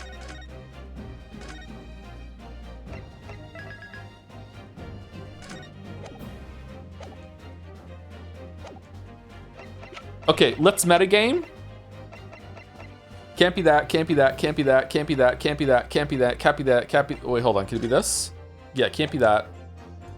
Can't be that, can't be that. Gucci gang, Gucci gang, Gucci gang, Gucci gang. Camera?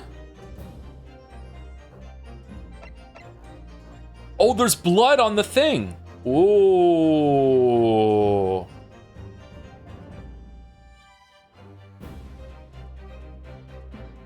Wait, is this the real camera that was there? Okay, she hasn't spoken about that yet, so it can't be that. That is a step ahead. She hasn't mentioned that Drebber, that it actually is the real camera from the scene that Drebber used that night or whatever the fight. It can't be that. In fact, that might be a completely unrelated thing with the blood from this murder. The camera was taken when he took the other thing then. Okay. The heads. The autopsy, death by hanging. I think it has to be this that we're saying he was shot. Take that! What happened that night is written very plainly in this newspaper article. Executed criminal returns in the dead of night at local cemetery. You're suggesting it was a corpse coming back from the dead now? Well, if this article is to be believed, yes. The professor, assumed dead following his execution, emerged from his grave and was killed again. Objection. Okay, I feel like this hasn't answered what they said. Don't be a fool. That's simply a rumor published by the gutter press. Can you be certain of that? Are you serious? The point is, as the article says, there was a witness to what happened. My word, yes indeed. Mais oui, the young man who stole into the cemetery by chance that night. Objection. Of course there was a witness. The story didn't write itself, but obviously the man made it all up. And in any case, this was 10 years ago now. There would surely be no hope of finding him. Objection. Oh, Judge. On the contrary, my lord, we all know this witness well. Oh, do we? What? What? Are you suggesting, counsel, that you've identified the person in question? That you know who claims to have seen these utterly incredible events take place? Yes, my lord. In fact, you could say he's right here before my very eyes. You will substantiate your latest claim now then, counsel. Who is the alleged witness of this staggering scene from the cemetery 10 years ago? What do you mean? Why do we have to go? Why do we have to do this? Take that! The man in question is Mr. Enoch Drebber. Drebber. Qua. The previous witness. The special exhibit in the House of Horrors at Madame Tuspel's Museum of Waxwork recreates that decade-old scene in great detail. The condemned criminal emerging from the grave, and beside the tomb, a young man with a lantern stumbling upon the terrifying sight. No way, what is a fucking meme now? In fucking 6 months, resonating is a meme. Just get with the times. And that young man is Albert is a 10-year younger Mr. Enoch Drebber.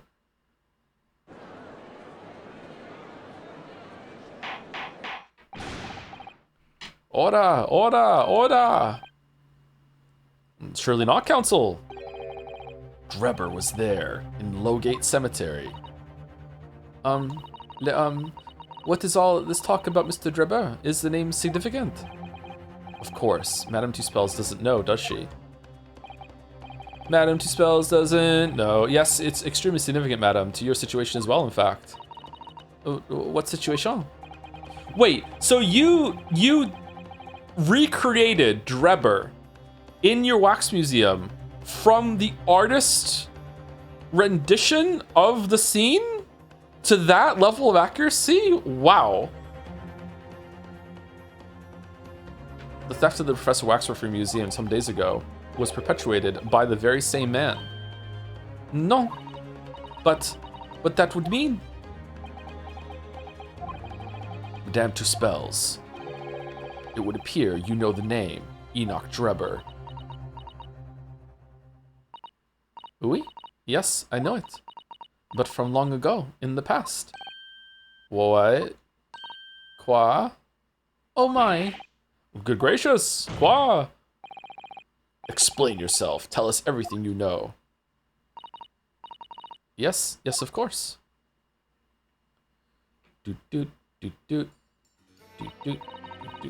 The story of the young man and the terrible sight he witnessed in the cemetery 10 years ago was published in every single newspaper in London and throughout Great Britain. Yeah, we know, you said. However, in all of the articles, the witness was simply described as a certain young man. No details were published about his identity. His name was never revealed. That is, apart from in one newspaper. The Daily Circus. It is the paper from which comes the article I have already shown the court. You're saying that his full name was only publicized in that article. And goodness me, yes, here it is. The university student who experienced this shocking event is Mr. Enoch Drebber, a disciple of science at the University of London and a resident of a student dorms. Unbelievable.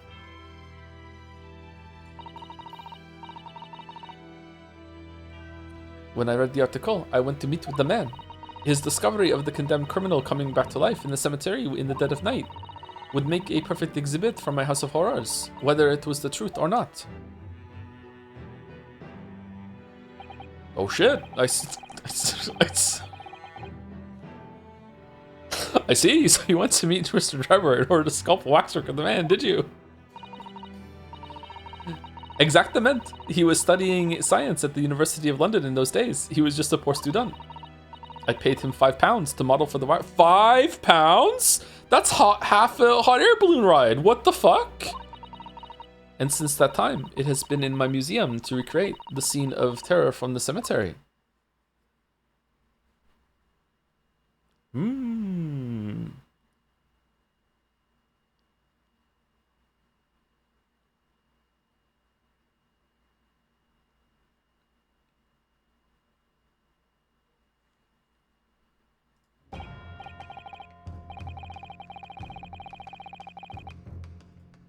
So 10 years ago, a young man appealed to the public about an extraordinary event he'd witnessed. A criminal who had been put to death re-emerging from his grave in the middle of the night, but the public treated his claim as nothing more than an amusing anecdote that was soon forgotten. 10 years later, the same man steals a waxwork model of the executed criminal ostensibly to use as a body double for the victim in the case we're discussing here today. Even though the waxwork's build is a poor match for the victim, and his face is obscured by a mask. Okay, see, I'm annoyed. Okay, so here's the problem with Ace Attorney, is that it's meant to be kind of like a laissez-faire with all the shit, and it's meant to be like just roll with it. It's meant to be wacky, whatever. But when they start to like think of like reality and it doesn't match, like who? There's no way anyone from the ground looking up at the fucking the framework falling from the hot air balloon is even gonna have time to process that. Oh wait, hold on, that wasn't really an ass man. That was a wax model with a fucking mask on. Like they're just gonna see a figure in it and it's gonna fall. Like this is stupid. Ostensibly is another bang word. It is. Yeah, I really like that word. Yeah, it's like interred. So the question is, why would the man do such a thing? And then, like, Van Ziek said that yesterday, too. Which brings us to 3 days ago, when the birdcage crashed into the Crystal Tower. If the birdcage had in fact contained not the body of Mr. Assman, but that same waxwork, the coroner from Scotland Yard who investigated Dr. Side would have noticed immediately. And yet she submitted this autopsy report for the victim, which the court has seen earlier. Why? Because the waxwork was that of the professor. Is that what you're saying? Dr. Scythe put her name to the document confirming the death of a condemned criminal who is still alive. A criminal whose apparent resurrection was witnessed by Mr. Drebber. But that misconduct was a deadly secret the coroner would do anything to protect. Which is precisely why Mr. Drebber used that particular waxwork as a body double. Oh, is it trying to send a message and he just knew that Scythe would be the one to investigate? Is she the only coroner in London? Surely not. But the mask was on it. How could she have realized the mask? Was the mask not on it? Did he also take the key and put the mask back on again, or what? Arrgh. My lord, this court must summon Dr. Scythe to the stand. The defense is determined to find out exactly how the coroner and Mr. Drebber are connected. Uh-oh. But according to the missive I received this morning through the prosecutor's office, Dr. Scythe is unable to participate in these proceedings. Is that not the case? Uh-oh. She told us so herself, didn't she? Chat, this is a flashback. Lord Van Zieks won't be summoning me as a witness. Lord Strongheart has forbidden it. Lord Strongheart? Falco, the Pandora's box you were warned about, is a professor case. But please don't make the mistake of thinking you'll get the information out of me. Okay, so I guess what happens here then? It's just like a mistrial, or we just no one goes to prison? Someone's gotta go to prison. Something happened on the night of that killer's execution 10 years ago, and surely nobody would want to get to the bottom of that more than Lord Van Zieks.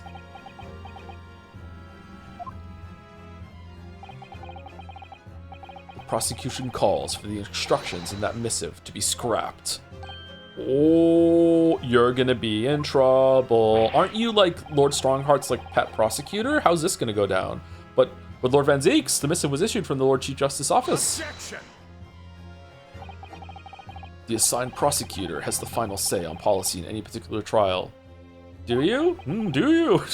In other words, Sumari, me. Yes.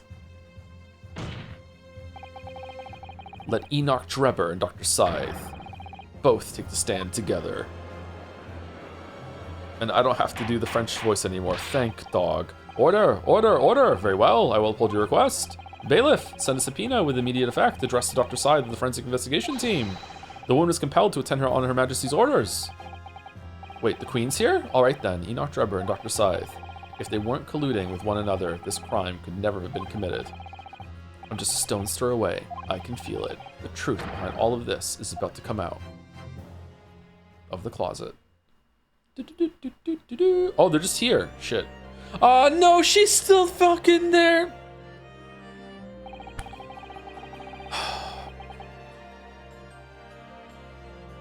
God damn it. Almost 2 hours time for it. Yeah, it's almost 2 hours. I need to pee, and I also want to get a drink. I might make a tea. Should I make a lemon tea? I don't know. We'll see. If I can boil the kettle inside, maybe make a lemon tea. Thought you liked her. I love her. I just don't like doing her voice. Voices are hard. Don't you know this about me? Like, it kills me every single time. All right, be right back.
All right, I'm back, and I have a tea steeping, so in about 5 minutes or so, I'll go and get it. It's okay if it goes on a bit longer, though. It's going to be too hot for me to drink for a while, and the lemon tea can't really get too strong. Excuse me.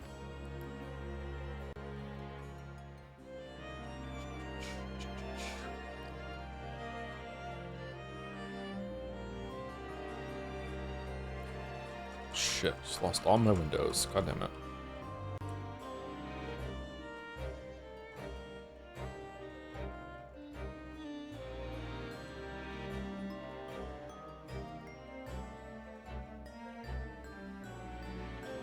Bonjour, Joe. Bonjour to you too. Thank you for your attendance at such short notice, Dr. Scythe. Oh god, there are 2 Yusuke's on the stand. Fuck. This is the worst thing that could happen.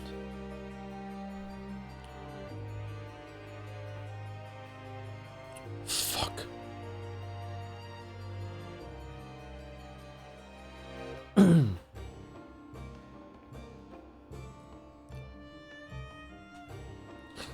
I'm disappointed in you, Lord Van Zeeks. You've completely betrayed the agreed policy of both Scotland Yard and the prosecutor's office. Betrayal is not in my nature, as long as the truth isn't compromised. If it is, if there's even a hint of wrongdoing, then no matter whom it concerns or disgruntles, except for every other trial before this, except for the first one, I will pursue the matter to the bitter end, as would any prosecutor worth his salt. Uh-oh. Mr. Drebber, you took the victim's life by means of a machine that you constructed in your workshop. And Dr. Scythe, as the investigating coroner, you were the first on the scene to examine the victim's body. It is the belief of the defense that you collaborated with each other and were both complicit in this crime. And where's your evidence? At present, we have no definitive evidence, but we do have a very significant clue. What are you talking about? I'm talking, of course, about the waxwork. This model of the killer known as the Professor, who was sentenced to death 10 years ago. You don't need to tell me. I witnessed the man's execution with my own eyes, and officially pronounced him dead. That remains to be seen. Those remains remain to be seen too. Is that so? Uh-oh. According to newspaper reports from the time, on the night following his execution, the killer came back to life. Tsk, don't waste my time. And the sole witness to that mysterious event was you, Mr. Drebber, wasn't it? Drebber, you plunker. If what you saw in the graveyard that night 10 years ago wasn't some chilling fiction, but reality, it would make you privy to a very great secret of Dr. Scythe's. A secret so profound it could compel the coroner to agree to collaborate in your evil scheme, in fact. Mr. Drebber, tell the court. Tell everyone the truth of what you saw that night in Lowgate Cemetery. Yes, testimony, let's go, chop chop. So he was the student who saw it. You can see the resemblance actually, can't you? With the man in Madame Tussauds, I mean. Surely, he's not going to claim that's really what he saw, especially not after all these years. He was a research student at the University of London, was he? And a bit too clever for his own good, if you ask me. Menthar in the court. What an interesting twist. Wait, who's talking? You or... When at the time, not one person would take me seriously. Yet now here we are, 10 years later, and suddenly my story matters, and in a court of law too. This is close to the voice I used to use when the kids were babies to get them to talk. Very well then, if everyone so wishes. Let's be frank. The cube, and I'll tell you the truth of what happened that night for what it's worth. Uh-oh.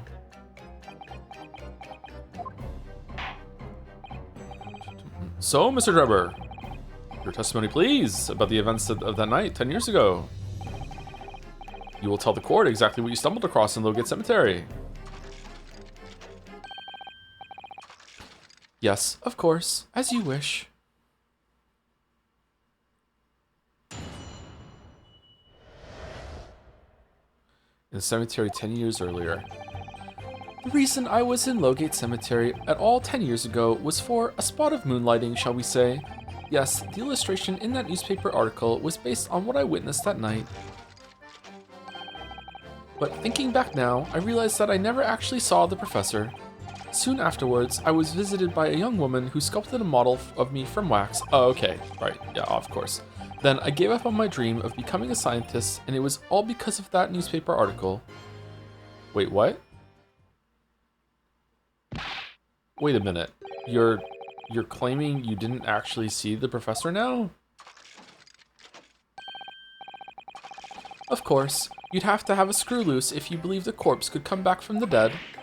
But, so you're saying this article is... Alright, when are you gonna say that it was the real camera for the exhibit?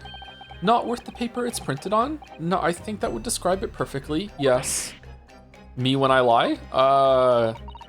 If the details are in the article aren't true, then I'm gonna be very upset because I like it when things are true. It nullifies your argument for why Mr. Drebber and Dr. Saib have been working together. So he's discrediting himself to cripple my argument. Tell me, witness, are you lying? You claim to have been in the cemetery on some auxiliary business. Can you elaborate? No. That's right, grave robbing to be precise. As you know, Lowgate Cemetery is at the rear of Barclay Prison. So among students at the university, it had a reputation for being haunted by the ghosts of condemned convicts. Grave robbing, you say? Yes, exhuming fresh corpses to sell is reasonably lucrative. Of course, I never laid a finger on any valuables buried with the dead. So you were one of the so-called resurrectionists, a particularly unpleasant scourge on society. Yeah, there we go. So for there's a gray area that taking the corpses is fine, but not the things that they have, which it can't actually be true. Actually, my fellows and I went by another name, the repurposers. The what? That is quite beyond the pale. You would invite divine retribution, sir? Yes, well, I think I suffered retribution enough. The Daily Circus eventually unearthed my name and put it in print. How the fuck did they find out?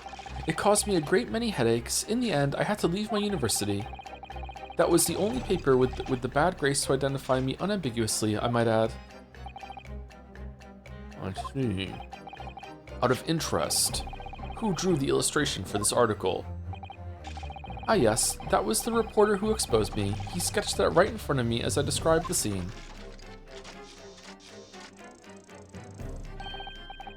Obviously, as time ticked on, I bitterly regretted what I'd done. Claiming to have seen something I never truly saw. Foolish, very foolish. Wait, why didn't he say ass man? Well, counsel for the defense, you may proceed to the cross-examination now. Oh, wish I could read. At once, my lord. Is he hotter than Sephiroth? Oh no, not even close. What the fuck? Do people think Drebber's hot? Really? Not my type.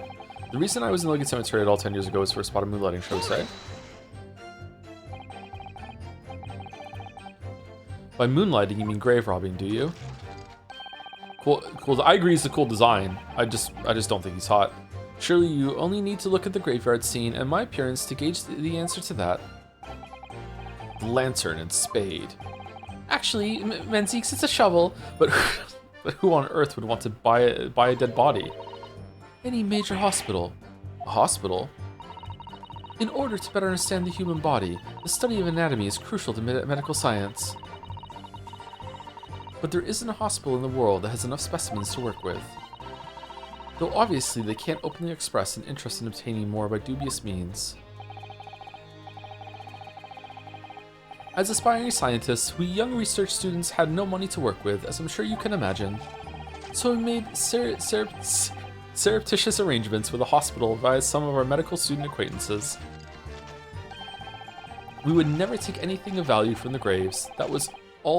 This was all for the furtherance of science, you see. That's what we told ourselves every time we stole into the graveyard at night, spade in hand. You mean shovel? You realize body snatching is a serious crime. If you were caught, you could expect the gravest of consequences. We students were caught between the hammer and the anvil. We needed funds for research. Professor Hairbrain said exactly the same. Okay, let me go get my tea. Be right back, 1 second. I'm quite speechless at the apparent levity with which you revealed their poor behavior.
Did he do the keeps talking as he leaves the room bit?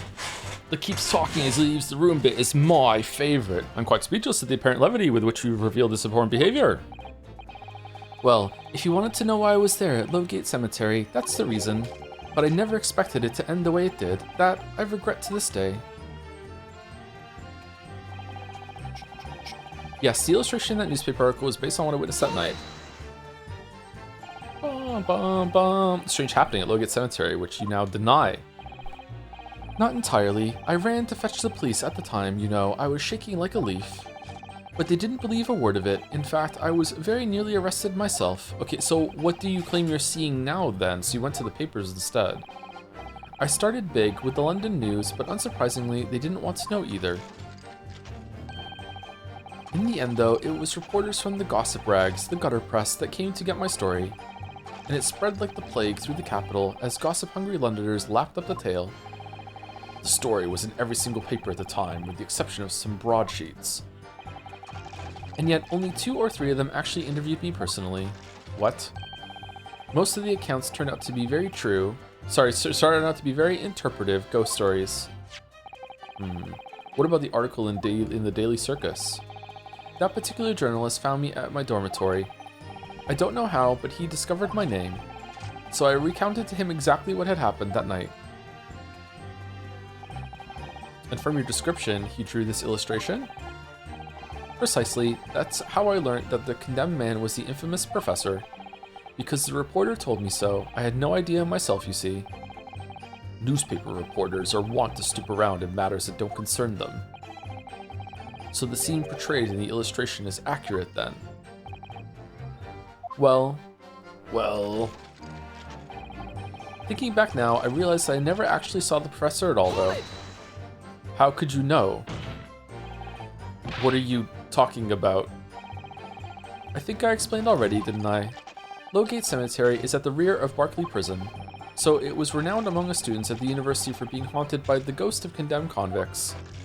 So what I'm claiming now is that I saw is a ghost. Okay, prove it wasn't a ghost defendant.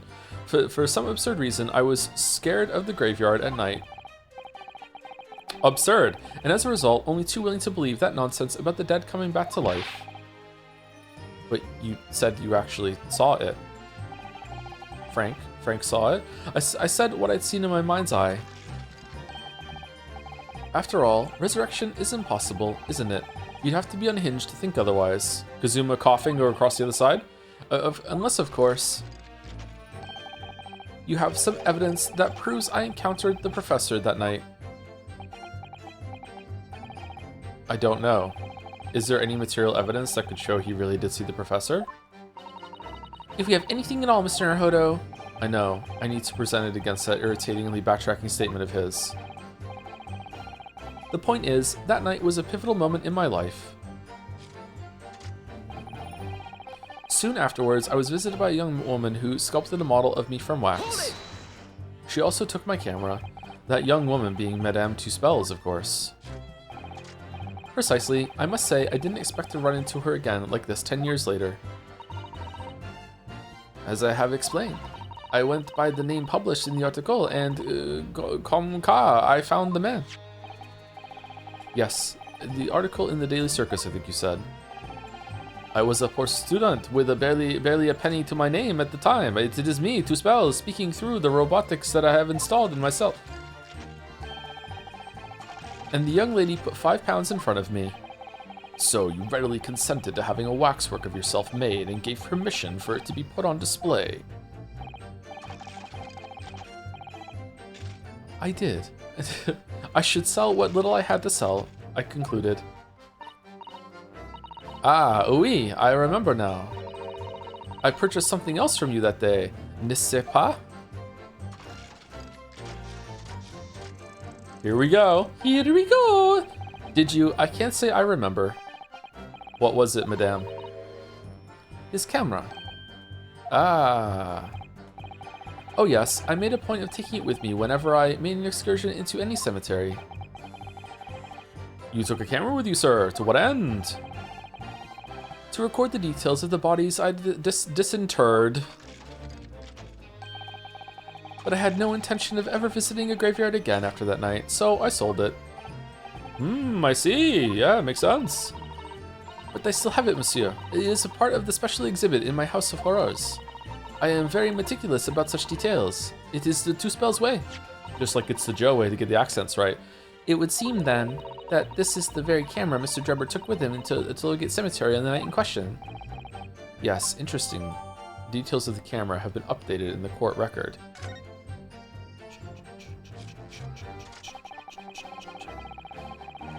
Then I gave up on my dream of becoming a scientist, and it was all because of that newspaper article. This article, you mean? Published in the Daily Circus? Yes, somebody informed the dean that it was my name that appeared in the article, and carelessly let slip that night after night. I was digging up graves, hardly a model student, you might say. No, you're model wax. The university's reputation was execrably defiled, and I was expelled as a result. Execrably. Mon Dieu, I had no idea. And having been run out of university, you found employment in a somewhat specialist trade. 1 second, tea time.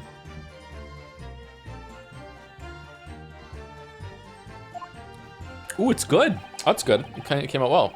You combine your knowledge of science with knowledge of stage magic to create various experimental machines intended to demonstrate never-before-seen technology, and you use those deceptive machines to trick the government and private investors into giving you money. Professor Albert Harebrain was just your latest victim, wasn't he? Whatever are you talking about? I have no recollection of doing anything of the sort.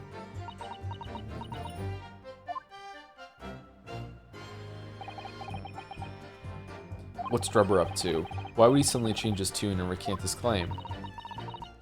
I wonder if perhaps it's because his circumstances have changed now.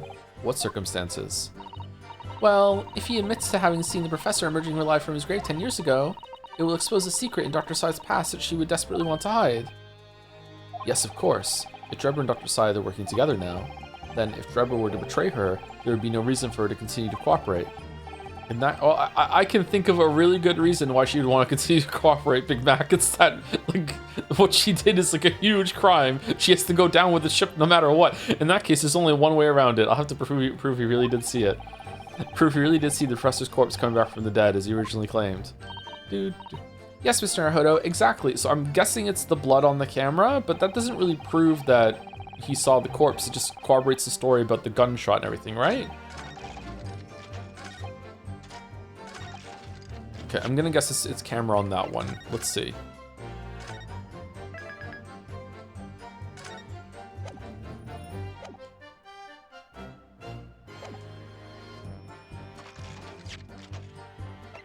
From whom would the blood come if not the corpse? It could have been blood from another source, you know? Like he carried the camera a while, right? He had the camera a while, right? Maybe he cut himself when he was using it one day. Like, who knows? Objection. Nope, it's not this one. Sure, something about that last 7 minutes used to be odd, doesn't it? Okay. Should read them more carefully. Let's just reload, actually.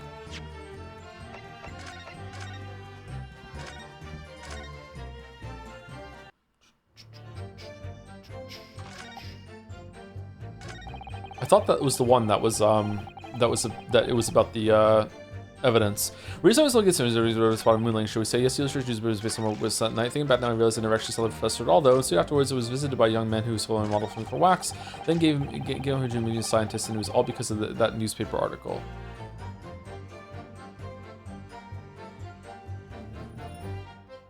Wait, it's not the trophy, is it?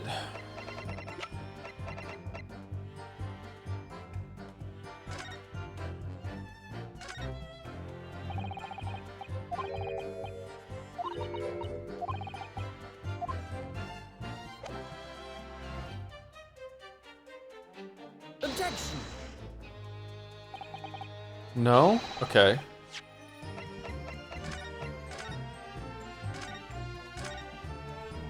Do do do do do.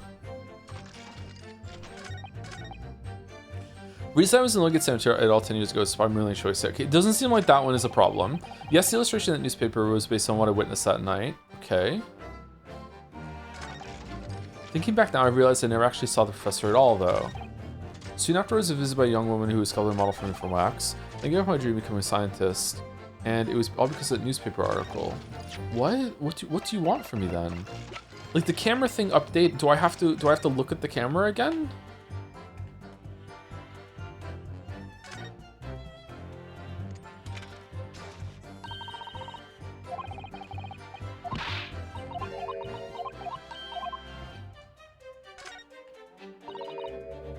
Concern her, what is it?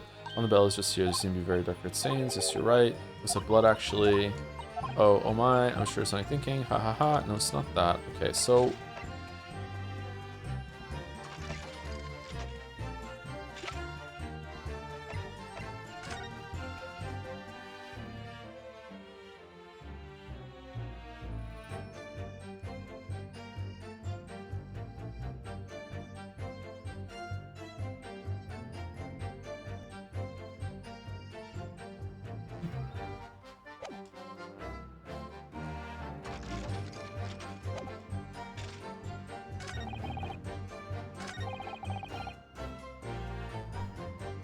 It has to be the camera. It has to be the camera, because the camera just got updated. It has to be the camera. Okay. The reason I was in Logan Cemetery at all 10 years ago is just what I'm willing to say. Yes, the illustration on the newspaper article is based on what I witnessed that night. We also never actually saw the professor. Okay, we tried that one, didn't work. So afterwards, I was just writing a moment to sculpt the model for me from wax. Then gave up on the dream it was all because of it was all because of that newspaper article. Did we press the newspaper article on this instead of the trophy? It's got to be the camera though. Hold on. Why would the newspaper article? Oh, because the dean found out. Okay, never mind.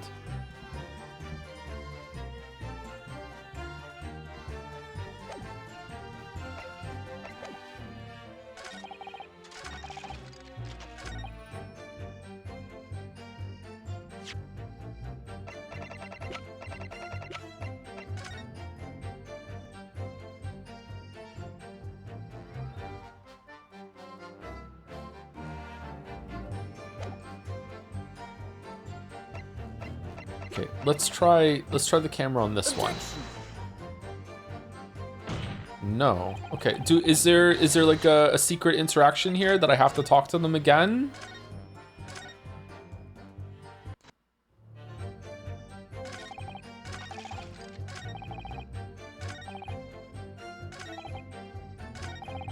Okay, I really do think it's. I'm just gonna present the camera to every single thing and see how it goes. Objection. Nope.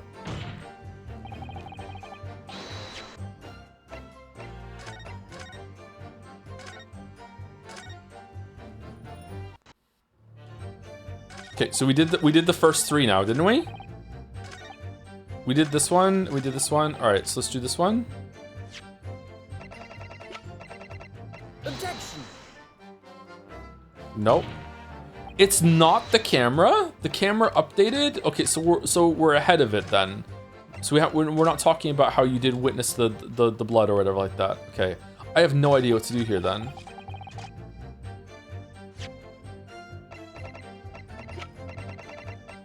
Objection.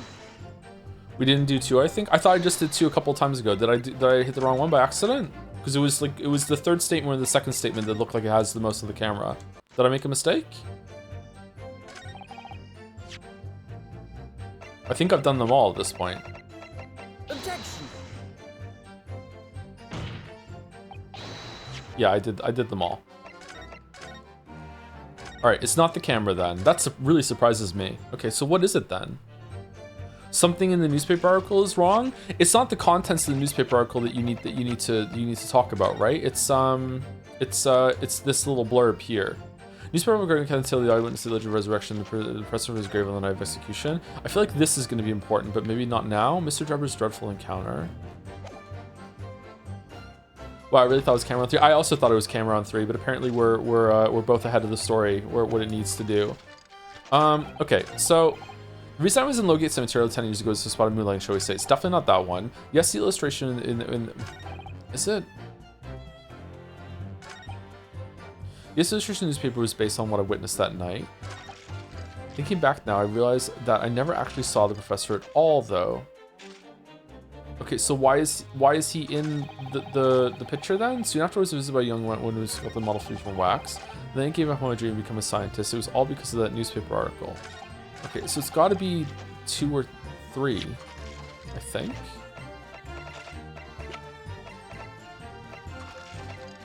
It's not the camera.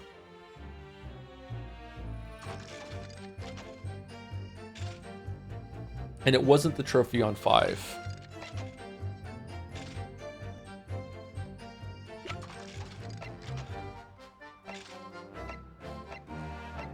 Let's try. Objection. Okay. Sorry, Mr. Drebber, but I don't believe that. Don't believe what? Your latest claim. You did see the professor on the night 10 years ago. Oh dear, we seem to be at odds, but I was there, and you were not. I know what I didn't see.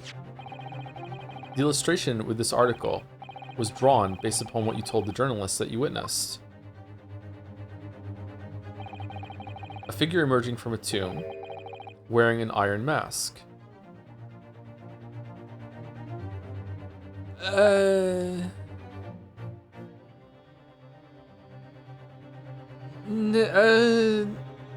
No.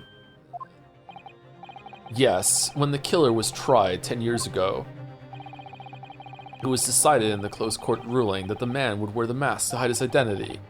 It wasn't to be removed, even during his execution and subsequent burial.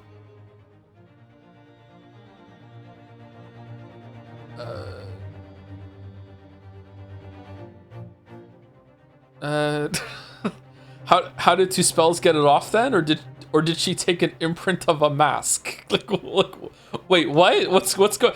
Not even the prison wardens were to see the man's. Why? Who is this person?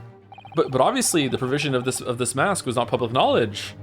It just looks like a skull to me. I can now that they pointed it out, I can kind of see like the little I don't know what they would be called. These like bolts up here, but it looked like a ghoulish kind of skull rendition of like a zombie coming back from the dead, right? Like, yeah. Okay, what is this? What is the 2 spells gonna say about this then? So, Mr. Drebber, as you just heard, ugh, a lowly student of the University of London certainly wouldn't have known about the condemned man's mask. So, unless you'd actually seen the professor that night,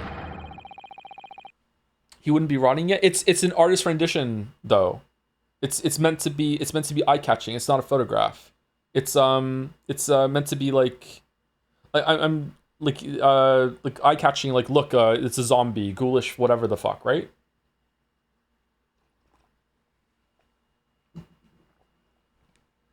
It's inconceivable the artist would have included the mask in the illustration. Ah. Order. Well, Mr. Drebber. Uh-oh.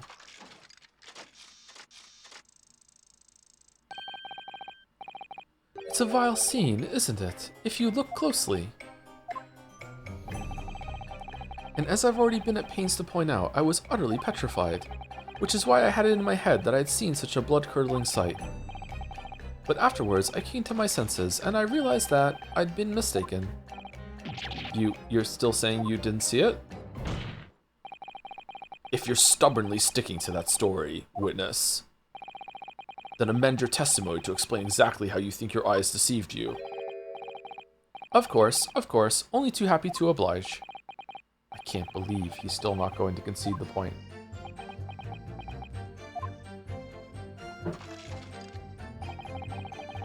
What I in fact witnessed was a fellow grave robber at work. Wait, what? Hold it! A fellow grave robber? What are you talking about? Well, I wasn't the only one busy in the cemetery that night, you know. Other body snatchers were at work. Of course, when I saw one emerging from the hole he dug, my heart very nearly stopped. So that's the terrifying sight I actually saw, you see. You're claiming it was just another student on equally insalubrious business as yourself. Many of the medical students would wear metal masks to protect them from bacteria during dissections. Clearly, the fellow was using such a mask to protect his anonymity. Wouldn't you say, where the fuck was yours then? But there's more to the story, isn't there? The article goes on to say, in the next second, a gunshot rang out suddenly from behind. The bullet pierced the resurrected man's chest, whose breath then stilled once more. We might assume that this sexton discovered the miscreants at work, perhaps, and fired upon one of them.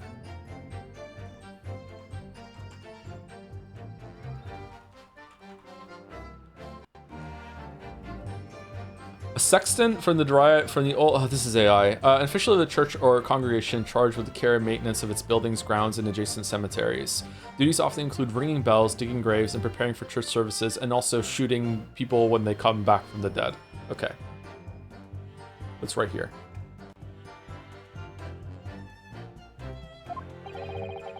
If a gravedigger had shot someone in the cemetery, I think it might have been rather big news, my lord. Yes, well, holy shit, we own the judge. I could only assume it was an embellishment bolted on later by the reporter. An embellishment? As I explained earlier, most of what the papers published about those events was fabricated nonsense. The journalists had a great time fashioning it into a horrifying ghost story. So now you're saying there was no gunshot. That's right, yes, I'm afraid so. Ugh. I mistakenly thought I'd seen a corpse coming back to life and then fled the scene. That's really all that happened.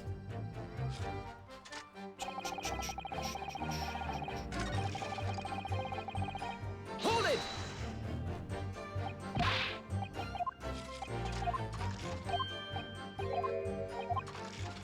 I dislike having to go all the way through this again to get the interjection. Strange.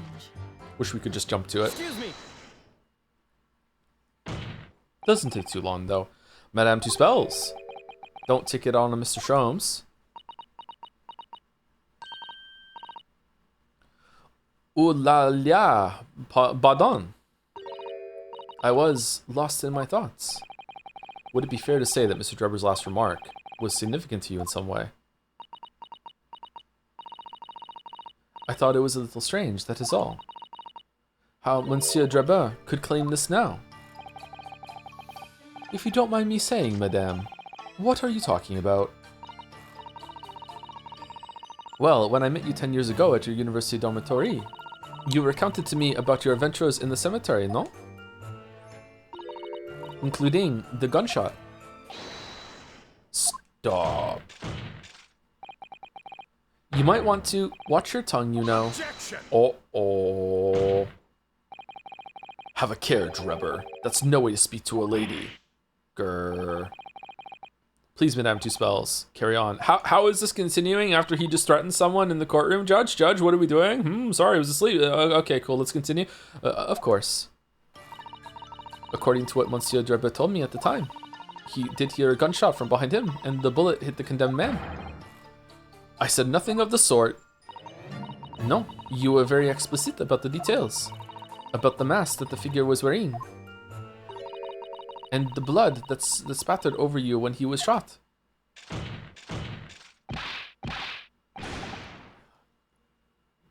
Enough. Shut up, woman. You're making all this up. I can't do angry robot voice. That will do. Mr. Drebber, what the fuck? Yes. You refute the account just given by Madame Two Spells. I have no recollection of ever saying those things. Come on, do you really expect us to believe you?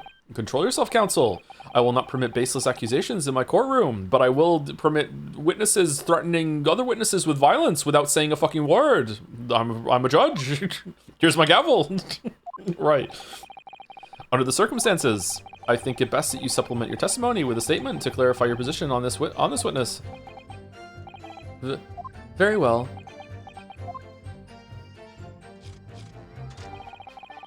Thank you, ACOG Muffin. Ooh, a cog muffin for the 5 months. Hey Joe, catching on the VODs from the start of this case. I've completed these games already, just enjoyed the playthrough, and got to the part about the intent to harm. My 2 cents are just that the point about the convo is that Albert was so caught up in his hypothesis, he forgot someone died, not any intent versus law thing. Do you think so? To me, it felt like he was saying that maybe he was just having a pity party, and he was kind of saying that it doesn't matter what happens if your actions, indirect or purposeful or not, result in harming someone, you should feel some responsibility about it, which is not the worst thing in the world. Like, if I accidentally hurt someone I didn't really to do it, I would still feel bad, right? I would still want to make that right, even though I technically didn't do anything wrong, legally, ethically, morally, or otherwise, right? I would still feel bad. But like, it wasn't really a harebrained that we're talking about at that point. It's that, you know, it launched into a chat conversation. Thank you, Zordox, for the bits. Playing Wikipedia gotcha and just got a local road I've driven on hundreds of times. Let's go. That's very unlikely. Wow. Have you played the game a chance idle game? Don't actually. It's not worth it. Thank you, Acer Sasha, for the 56 months also 2 minutes ago. Thank you very much, Acer Sasha.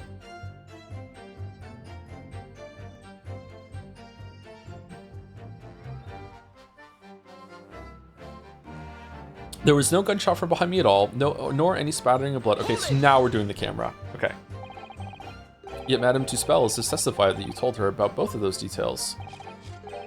Not true. I said nothing of the sort. 10 years have passed. Without material evidence to the contrary, you have no grounds on which to question the witness's word. Ah. Tell me, Madame Two Spells. Oui? What exactly did Mr. Drebber say about the blood that apparently spattered on him? Alos, this is what he told me. All of a sudden, he heard a very loud gunshot from behind his back. The bullet hit the figure who was emerging from the tomb in the middle of the chest, in his heart. One dreadful sight after another. Good shot. And since Monsieur Drebber was at the time facing towards the condemned man, the blood sprayed from the wound and spattered on his body. That is what he told me. And that it was super gross. Ah, blood everywhere. I hate it. So not an experience you would ever forget, is it? Precisely, and I didn't forget it because, as I've already said, it never happened in the first place. He's clearly lying. Probably the most realistic interaction between the witnesses in the whole entire series, apart from the threatening and getting away with it, with just my word against yours, fuck you. No, you're lying, I didn't say that. What do you mean? Nah, that didn't happen, bro. If only I had some evidence to prove it. We can't let him win, Mr. Naruhodo. So we mustn't overlook a single detail, no matter how small. Bum, bum, bum. Bum, bum, bum, bum. Hairbrain should 1000 be punished for experimenting on a human. I don't care. I don't know about that. What if like a waiver was signed or anything like that? Like, I feel like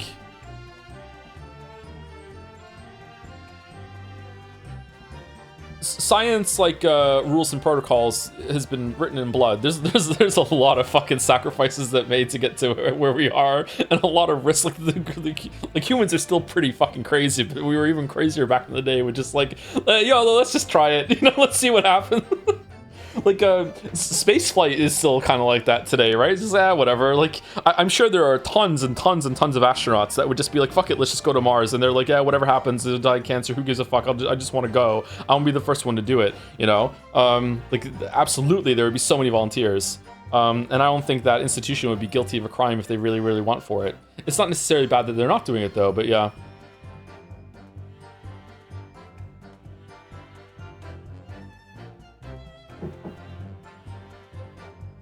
Okay, finish my tea, let's go. They should be though? I disagree, chatter, sorry. Objection. Mr. Drebber, do you remember this camera? But that is the camera from that fateful night.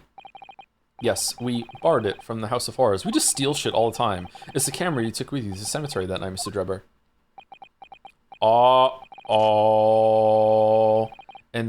And is that supposed to be significant? This kind of camera is rarely seen in our homeland, so my colleague and I were keen to examine it closely. We noticed that the lens extends forwards from the end of some bellows. Like this. What's that? There, just on the bellows. It looks like a dark red stain.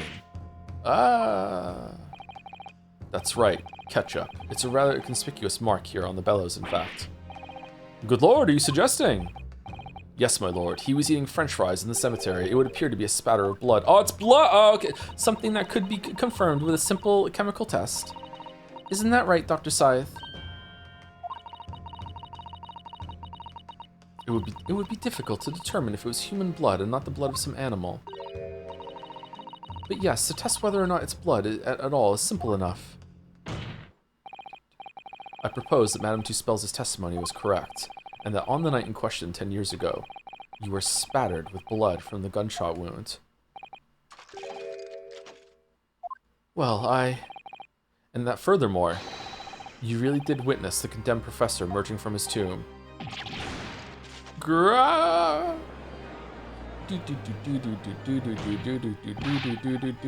simply no way you could have forgotten such a traumatic experience. In other words, Sumari, the only explanation is that you're trying to hide the fact that you saw the professor that night. But why? Why would he want to do that? Tell me why? Why? Well, not for his own gain, it would seem. For whose then? Who could benefit? Was this worthy of an objection, Big V? Why didn't you just talk? Mr. Drebber is obviously lying in order to protect somebody. My goodness, he's shielding someone. Yes, my lord, and clearly, it's someone who doesn't want the truth about the professor coming back to life, to be exposed. Well, counsel, who is it then? Who is this witness trying to protect by lying about what he saw that night? What? It's Scythe, right? Right? That's...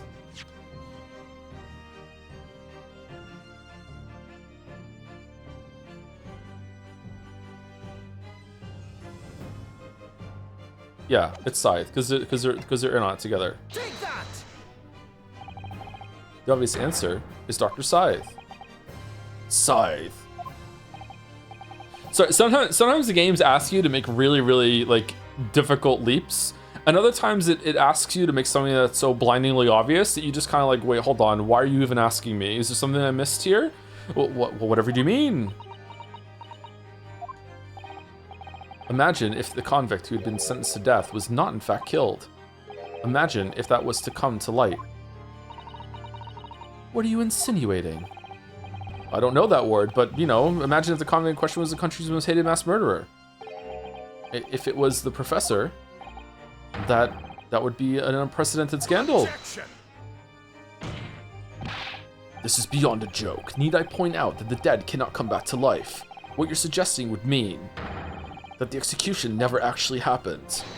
Yes, that's exactly what it would mean. Once a man is sent to the gallows, he hangs. No one could escape, not in Great Britain. Wait, hold on. If...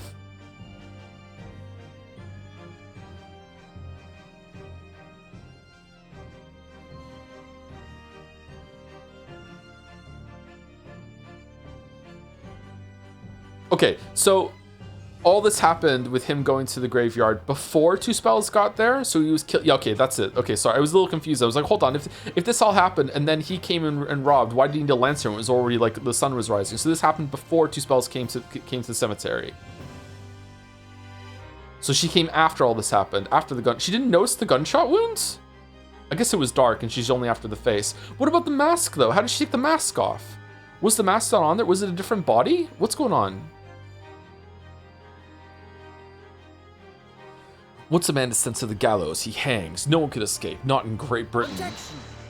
Maybe this is just Britain. But the fact is, there was a witness to the fact that the man did escape his hanging. And if that were really true, counsel, the implications of the misconduct would not stop at the supervising coroner. It would taint the honor of the entire judiciary from the ground up. Uh-oh. It's exactly because of those monumental repercussions that Dr. Scythe would consent to any demand made of her by someone who threatened to expose the secret, even if that meant being complicit in a crime. You mean? I mean that Dr. Scythe wasn't collaborating on Mr. Drebber's wicked scheme. She was coerced into collaborating in order to protect her decade-old secret. She switched the dead body of Mr. Assman with a waxwork model and fabricated the autopsy report. How? Whoa! Lord Van Zeeks? Here in front of everyone? Yes. Pray forgive my freshly filled hallowed chalice, and a whole raft of other discourtesies now. Oh, you're forgiven. Goodness me, even I'm turned on. It's just the sort of tall tale Londoners would enjoy, I grant you. An executed killer rising from the dead, a Scotland Yard cover-up, a conspiracy at the highest levels. So let me ask you one thing. What's that? If the condemned man really did emerge from his tomb that night, only to be shot in the chest, who pulled the trigger and disposed of him forever? I don't fucking know. This is not my burden. Fuck you. I don't have to explain. I'm fucking Battler. Come in and tell him. Yeah, here we go. Well, I have no idea at the moment. We have too little information to work on that out at present, I think. I couldn't agree more. The Old Bailey is no place for wild fantasies. I think we've kind of supported everything pretty well, though, so far, Big V. Are you sure? And have you considered this, my learned Nipponese friend? Considered what? Do you realize just what a dangerous endeavor it would be to coerce this woman into such criminal activity? It's tantamount to declaring war on the entire British police force and judiciary. Quite. Hard to imagine any sum of money being offered for research could warrant it. To rely on some stage deception when so much is at stake would be madness. Well, I suppose. And this was no petty crime either. The victim was murdered. A man who'd already invested money in the venture and would be instrumental in future profits too. Yes, I had no reason to kill Mr. Assman at all. Or are you getting that his death results in me receiving not a single penny? The court is already aware of the contract between myself and the victim, no. There is the contract, that's very true. Yes, that's so true. The motive for this case runs deep, though. I can feel it. Using threats to force the head of the forensic investigation team to cooperate is extreme, especially for a government grant he had no guarantee of receiving in the first place. This has nothing to do with the government grant. I actually don't know what this is about. Assman, okay, I'm a little annoyed that yesterday it said that it wouldn't let me say that Assman was an accomplice, because he clearly is. Like, they know each other. Like, he's the reporter that did the interview, right? So they've known each other for a long time. Unless it's a different Assman, get fucked, Joe. Like, I don't know. Why are they doing this?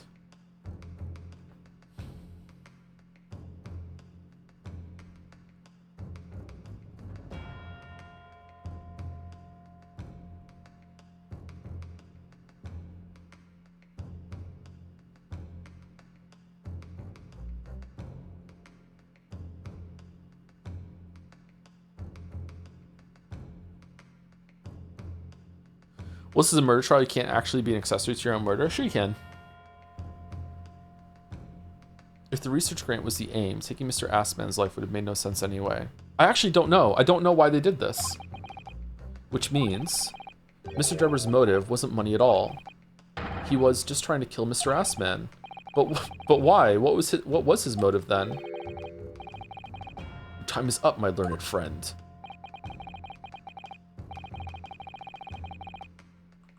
Why do it in such a crazy way that also requires you to blackmail the coroner via a specific wax model?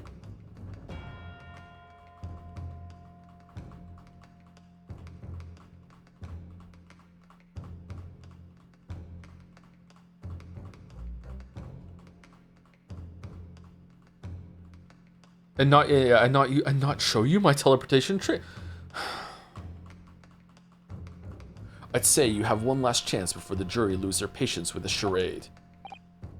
We're playing charades? Let's see if you can back up your heady proposal, shall we? The dodge? How do you explain why this engineer would throw all caution to the wind and threaten his own country? At this point, I'm not prepared to listen to more of this outlandish conjecture without proof. So, counsel, present your evidence. All right, who exactly was Mr. Assman to Drebber?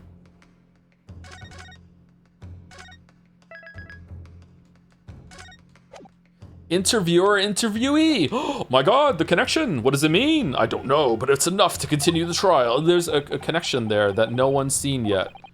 And I'm going to have to present 2 pieces of evidence to show what it is. Are we? 2. Yes, my lord. The evidence to establish the motive and explains why the witness wanted the victim dead is right here.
Is it just because he's the one that published this that he couldn't be a scientist anymore and he had to do this bullshit? Is it just that?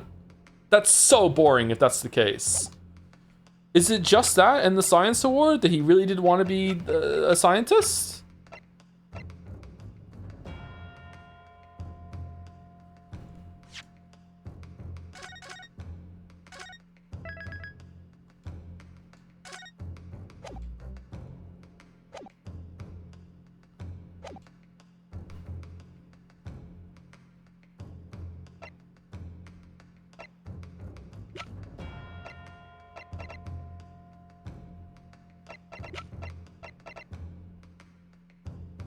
Okay, is it gonna ask me to present 2 at the same time, or is it gonna ask me to do like 1, then they're gonna talk about it, and then I need to make a supporting claim after it? I'm a lawyer, therefore everything that I do is important in here. Good point. Okay, exhibition in Crystal Tower. It's not that, I don't think.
I don't know. Let's try the science one and see. Take that! It's this newspaper article, my lord. That was written 10 years ago, and every detail has been examined already. What can it possibly tell us? That drivel should never have been written. It's typical gutter press nonsense that means nothing. Yes, on its own, it isn't particularly significant. However, when considered alongside another piece of evidence, it will completely explain your motive for wanting Mr. Aspen dead. What other evidence? Counsel, you will present your supplementary evidence without delay. The evidence, which cross-reference with the newspaper article, established a motive for the is it really just the that he lost his science thing? You turned him into a science bitch?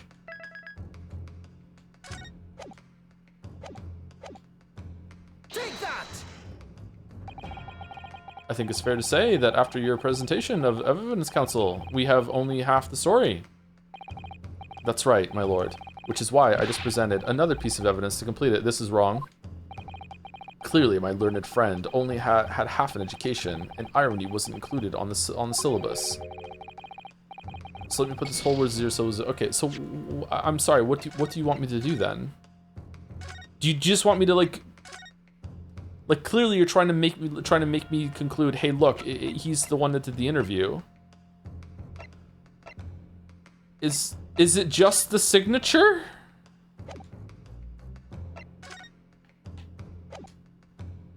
Take that! Oh, okay. It's this contract, my lord. Mr. Drebber, this is the contract you signed with Mr. Assman.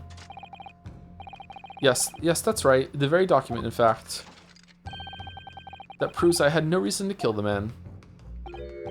No, I'm afraid not. What? There's something very significant that this newspaper article and the contract have in common. Really? And it's that common link that shows very clearly why you were determined to kill Mr. Odie Assman. It seems the defense has uncovered something the rest of us have missed. Okay, this is kind of stupid. So my learned friend, point out what these two pieces of evidence have in common. Fucking, like, it's just so much work in presenting. Just be like, yo, look at the signature on the fucking newspaper. Like, what? Where exactly the link between the bureau of the contract? Take that! What these two pieces of evidence have in common is a signature. A signature? The signature on the illustration that accompanies the 10-year-old article and the signature on the contract belong to the same person. What? As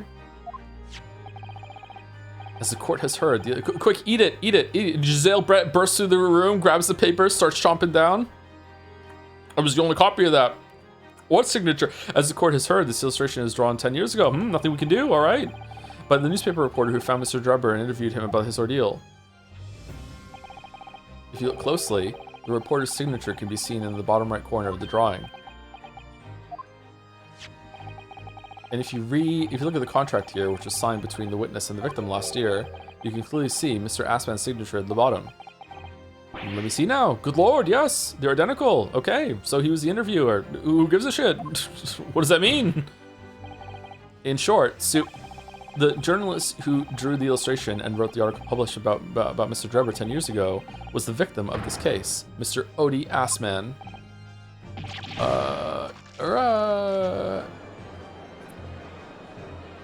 Objection! But explain to the court why. Why would that constitute a motive for the witness to murder Assman? Well, if you think back, you'll remember that Mr. Drebber talked about that article in his testimony. Grave robbing, you say? Yes, exhuming fresh corpses to sell is reasonably lucrative. That is quite beyond the pale. You would invite divine retribution, sir? Yes, well, I think I suffered retribution enough. The Daily Circus eventually unearthed my name and put it in print. It caused me a great many headaches. In the end, I had to leave the university. That was the only paper with the bad grace to identify me unambiguously, I might add.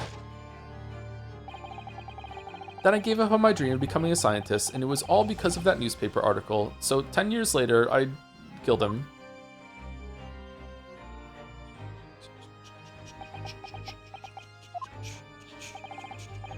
At the time, you were a student at the University of London who dreamt of becoming a scientist.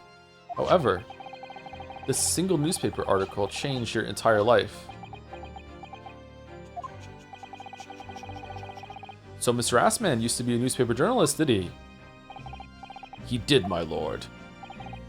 In fact, it's a widely held belief that Assman managed to position himself at the heart of his criminal network, thanks to the many dubious connections he made during his time as a reporter. So you had to give up on your dream and leave university. You lost everything. Eventually, you found yourself working in the field of science, but only in the shadows. And all because of that article, written by Mr. Assman. Enough.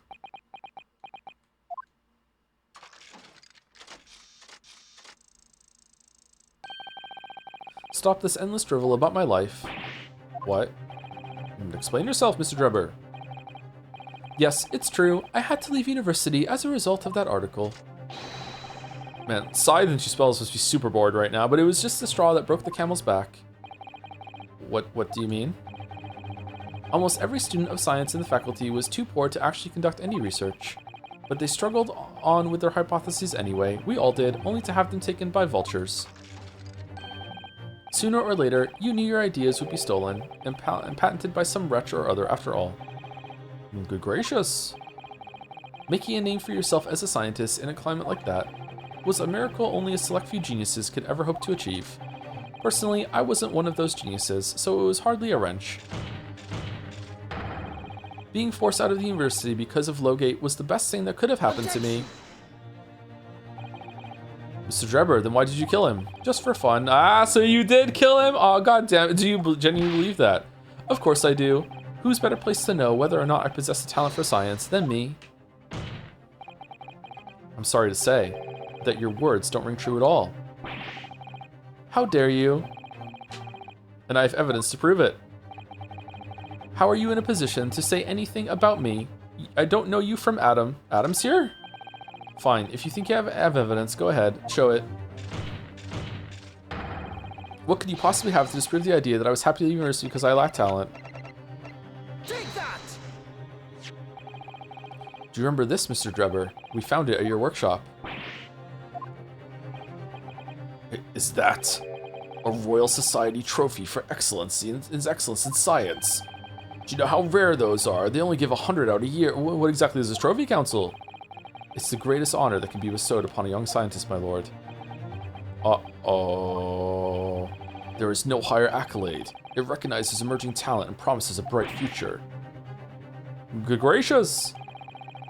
Your prospects for the future were excellent, weren't they, Mr. Drebber? Because even then, you were a genius in your field. But you lost everything. You had no more future.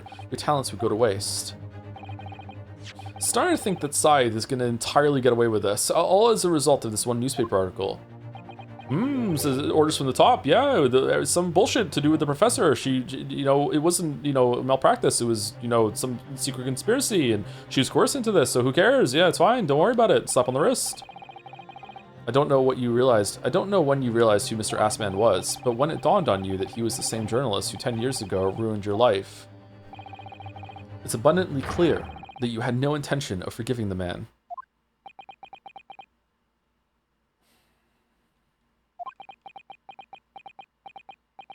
So you stole a wax model and then hid it in a balloon in order to make it so that it looked like a teleporter malfunction, but the teleporter still worked. Instead of just rigging that it exploded up top and blaming Hairbrain, but you also needed to make sure the wax model was a message to the coroner that you just hoped would be on duty and reported to it, which they were. And also, she was the first and only one to see the corpse and realize what she had to do, and then switch it and got the message, and then you switched it back, and just what?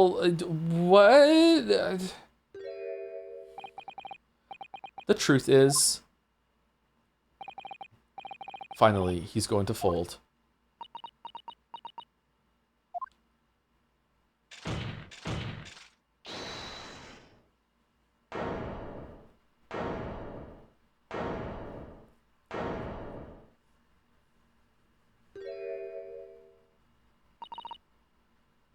That's my line. Fine. Clearly this has run its course now. What? I admit it. All of it. What? What are you doing? It's exactly as the Japanese man said. Which one? I was coerced into going along with this man's plot to murder the victim on the condition that he kept my dirty secret from 10 years ago. No. Good lord! Dr. Scythe, do you realize what you're saying, woman? It's all true. All of it. That day. When I arrived at the Crystal Tower and saw the birdcage, my heart nearly stopped beating.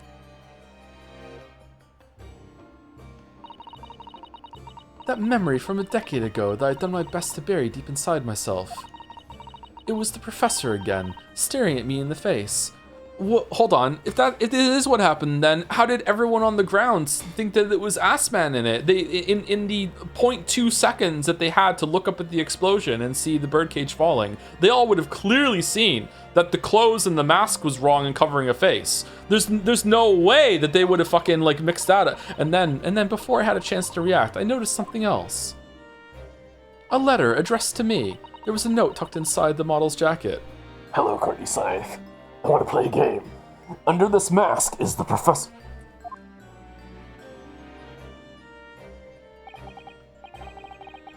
Dr. Scythe, you will go along with my plan. From someone who knows the truth about what really happened that night, 10 years ago.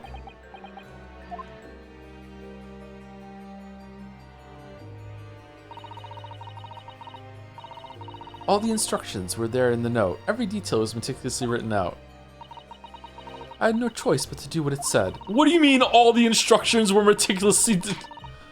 What? I made the necessary alterations to the scene and fabricated the OPSI report as instructed. How? How did you do this by yourself? There was really no other choice. It had to be done to protect the judiciary. Sure. I can only apologize now. All the instructions were let out. Fucking Alex Horn is there coordinating it all. All the instructions are on the task scythe. I fucking hate you, you know that? Why on earth would you buckle now?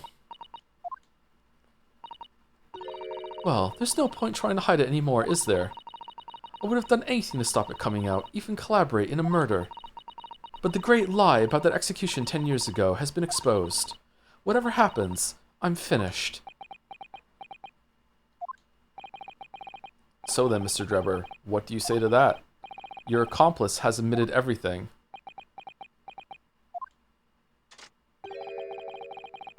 Surely it goes without saying. You admit your part in it too, then? I admit nothing at all. What? Have you forgotten that the kinesis machine was ripped to shreds by an explosion? Short of me admitting to a crime, there's really no possible way for you to prove I did anything wrong. Maybe he just teleported. Lamb my fucking O. No, what do you mean no? What? He planted bombs. What the... Order. Whatever this man says, I admit everything. He threatened to expose my secret. So I went along with his plan. Very well. After I read it, very well. I will go along with this and Lord Van Zeeks. Yes. I hope you'll accept my apologies. What happens next is in your hands, of course. My very large hands. I've heard more than enough now. I hereby present the final findings of this court. This trial is not the proper forum in which to pursue the alleged wrongdoings of Mr. Drebber. The defendant is Professor Albert Harebrain. Very true. It had slipped my mind. Isn't he one of your closest friends? As the court has heard, Dr. Scythe has admitted to the allegations brought by the defense, thereby absolving the defendant of any possible guilt. You mean... Took you a while, Judge. At the present time, it is the conclusion of this court. The defendant was not involved in any wrongdoing. Don't even need the jury. Does the prosecution have any objection?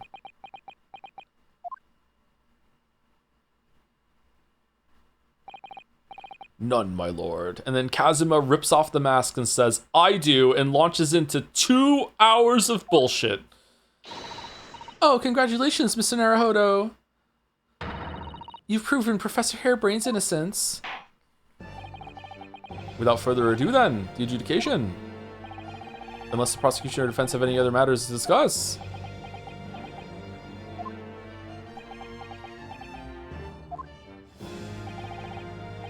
I don't know. This doesn't feel quite right. What do you mean? Take the W? Take the W? Why did Dr. Sai suddenly admit to it like that? Is everything alright, Mr. Naruhodo? Like you said before, the way the trial is set to end now, the judge will certainly deliver a verdict of not guilty. But is that really what we want? Yes. What the defense should be pushing for now is immediate adjudication, obviously. If the judge gives his verdict now, Professor Hairbrain will be found not guilty without any doubt. Yeah. Is something troubling you, perhaps? Yes, but it's probably nothing. Did he actually do it? Did he actually stab him with the fucking screwdriver? It's fucking, like, after all this, it's just like he was already fucking dead? Like, what? Yes, but it's probably nothing.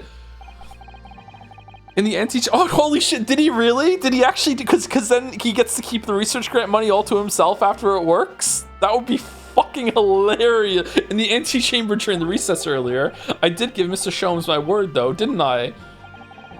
I told him I'd pursue any doubts I had about the truth to the absolute last.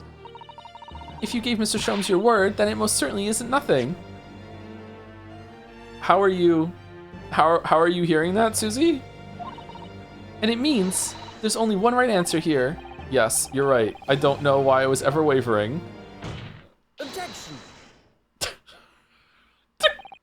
The defense objects to the trial ending at this time, my lord.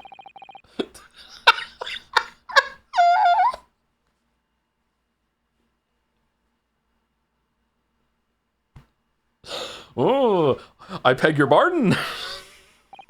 We demand one final testimony. What?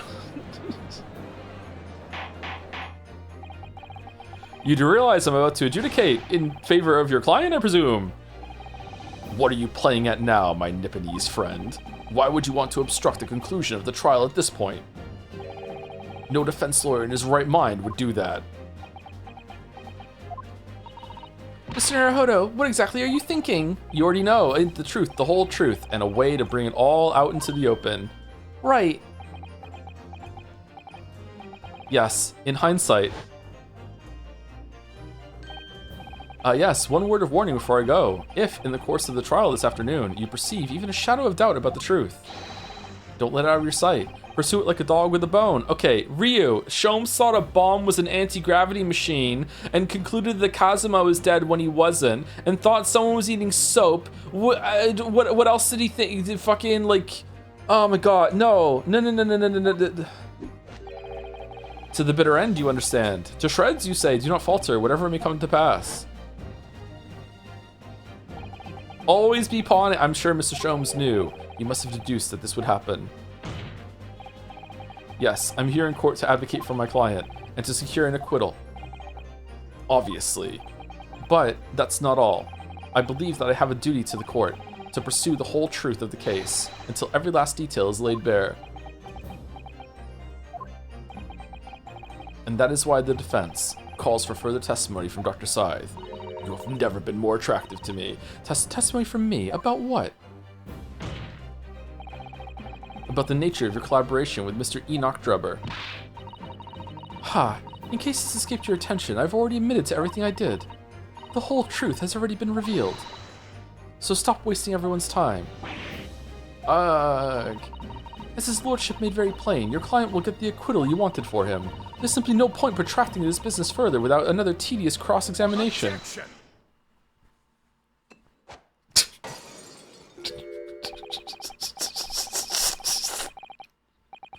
Pray forgive my careless handling of that hallowed bottle. I slipped.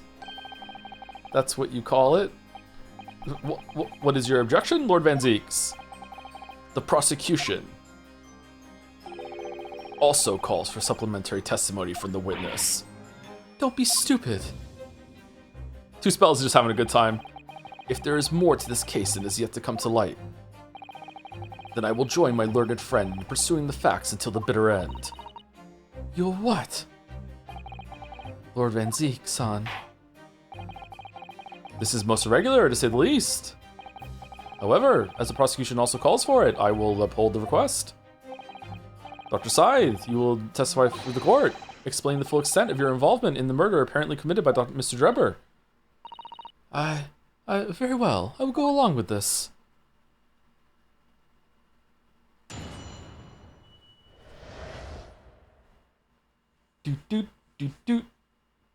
Everyone was calling her mommy, but she just does what she's told. Thank you, the Boulder, for 79 months. I'm doing an accent that is meant to be French, but is impossible to truly place. I'm Le French Henry. Fucking hell. How do you feel about killing George R. R. Martin in a couple months, Balder? Are you looking forward to that or no? Thank you, George Washing Machine, for the 56 months as well. Tonight on Quirrable News, what? The rumor come out? Does Barack Van Zeeks is gay? Thank you, George Washing Machine. The waxwork plot. It all began at the scene when I saw the waxwork and the note tucked inside its jacket. The actual body of the victim, and as indicated in the note's instructions, was beneath the experimentation stage. The body had to be arranged in certain ways to implicate the defendant, which was my job. I enlisted the help of the entire forensic investigation team to dress the scene appropriately. What?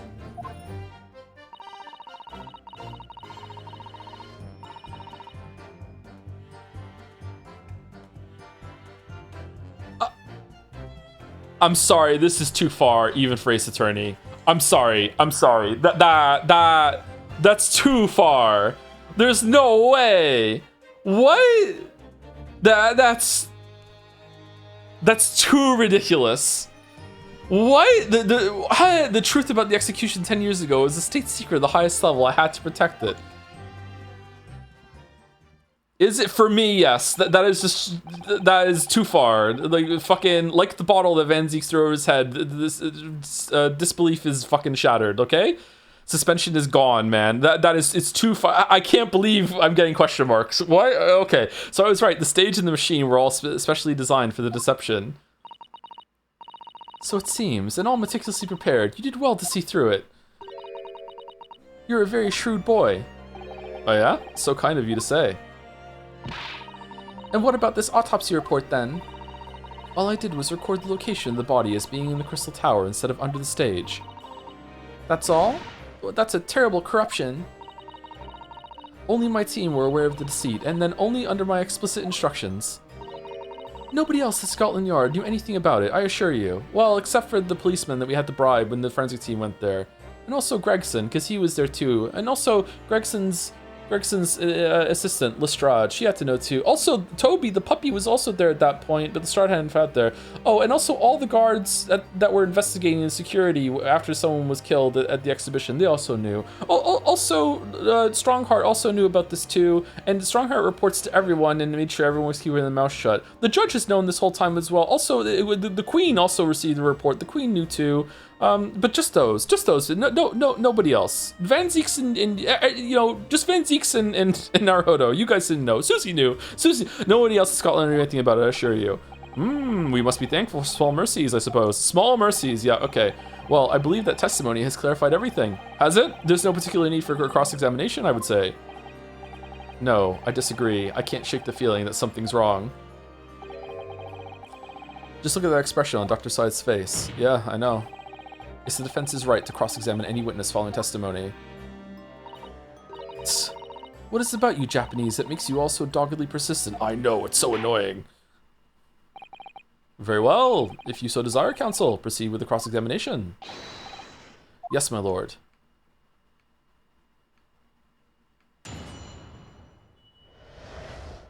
The waxwork plot. It all began at the scene when I saw the waxwork and the note tucked inside his jacket. From what you described before, it sounds like the note was anonymous. Did you have any idea who was behind it? There are very few people in the know about what really happened 10 years ago to start with. But anyway, I'd never heard of this engineer. So no, I had no idea. Yet despite not knowing who was behind the plan, you went along with it. I had no choice. Protecting the professor's secret was my only concern. But the horse is bolted now, and the stable door will never shut again. Nice line, Van Zeeks. Scotland Yard's reputation will be immeasurably damaged as a result of all this. Actually, no one in here is going to say anything, just like the forensic team never said anything. We all agree, right? Yes, yes, yes. Okay, there you go. Done. Yes, thank you, Lord Van Zeeks. I'm well aware of that. So as I understand it, what you found in the birdcage was the waxwork model, where then was the victim's body. So the teleportation didn't work.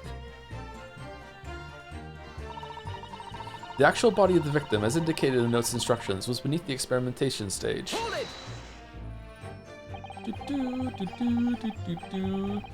Isn't it like the most normal thing ever that a high-ranking official can force people below them to be complicit in a crime? No. Not when it comes to covering up a murder? No.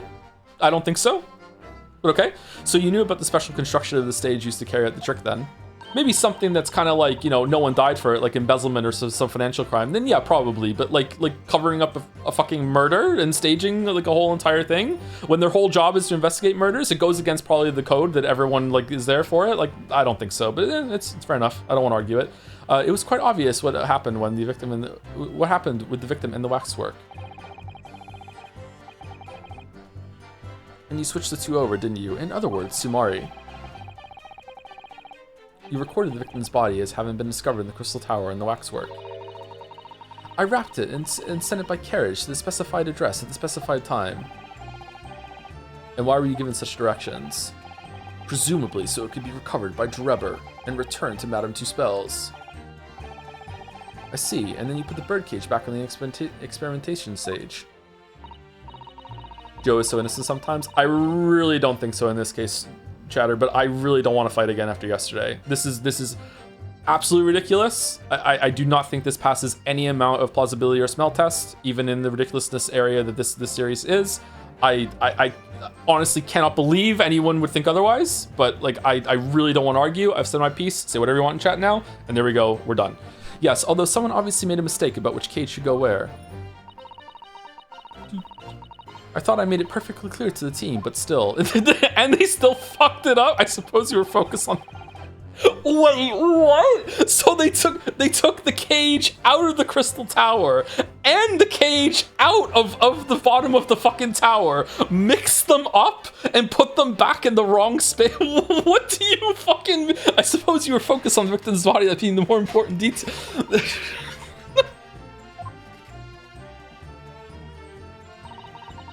The body had to be arranged in certain ways to implicate the defendant, which was my job.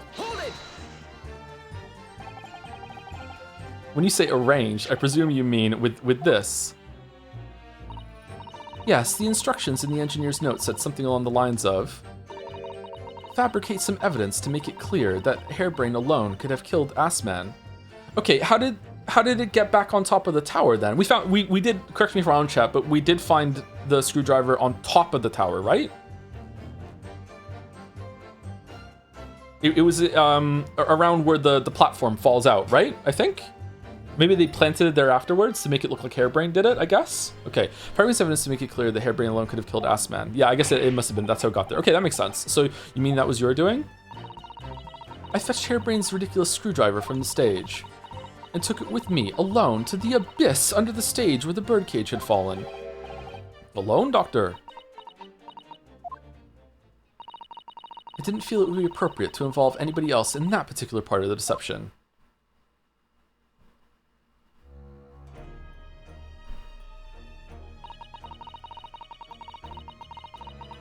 There was a void under the stage where I found the birdcage lying in the dirt.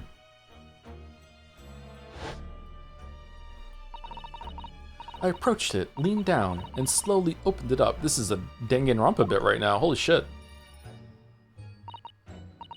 Then, I took the screwdriver in both hands and plunged it into the man's chest, accidentally killing him because I thought he was dead and he wasn't. How do you know? Well, the autopsy report says that he was killed by a screwdriver. My God, you're right. Then you noted that in your fake autopsy report as a fictitious cause of death. Exactly. So, the actual cause of death was the trauma resulting from the 30-foot drop. My word.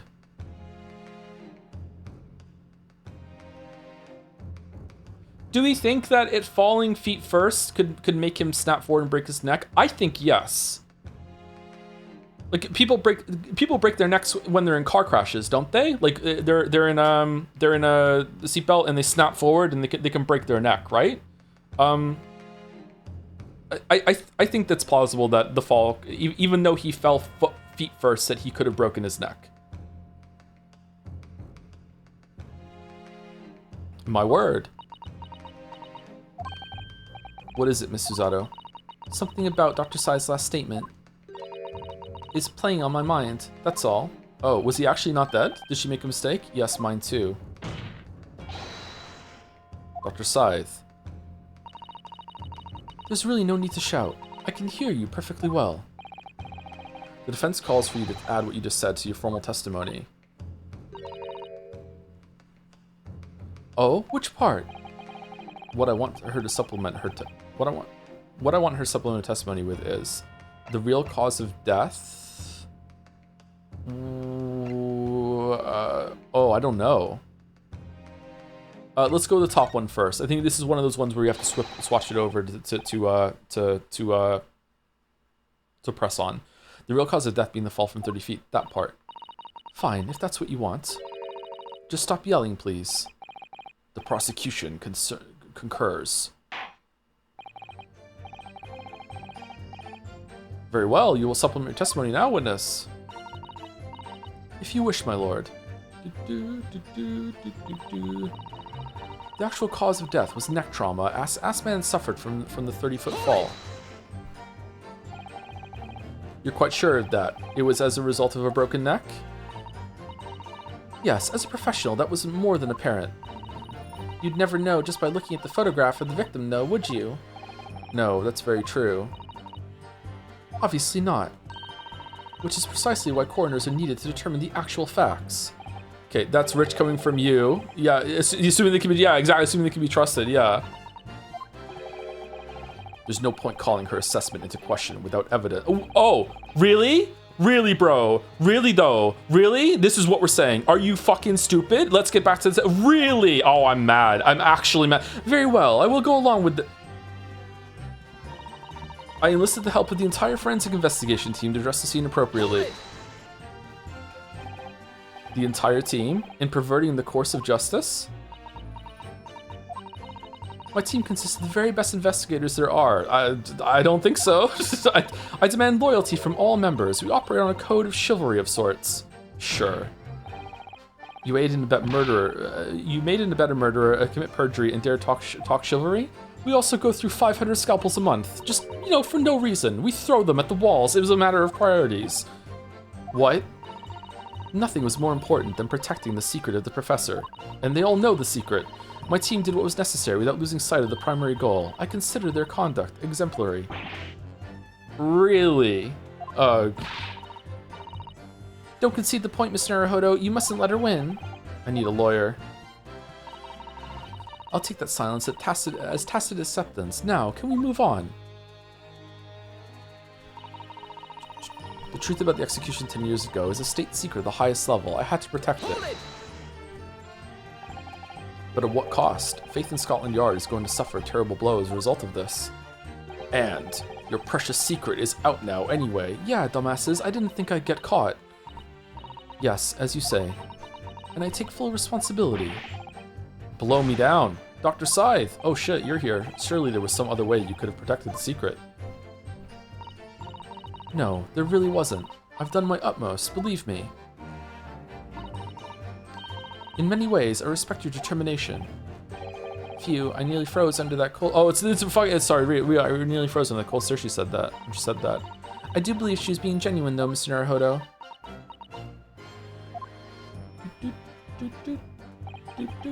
So that's her story. She's admitted everything and revealed her full involvement in the crime. I do wonder if there could really be much more to it. Well, I don't know, but I just have a feeling. Do you, Mr. Naruhodo? The truth is, I find it strange too. Look at her! Look at her! Why this expression? What the fuck are you doing? How those two are reacting to this in completely opposite ways. I mean, yes, exactly. For some reason, I feel sure they're still trying to hide something. Okay, so I definitely have to I have to present evidence to this one or the other version of it. So is there anything I could present against the actual cause of death was neck trauma, Assman suffered from a 30-foot fall? I don't know how I can.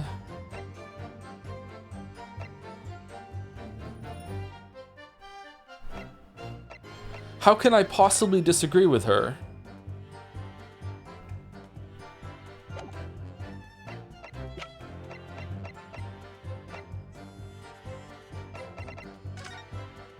Something like you couldn't have put your hand in? There's no blood on here? Would it have bled through?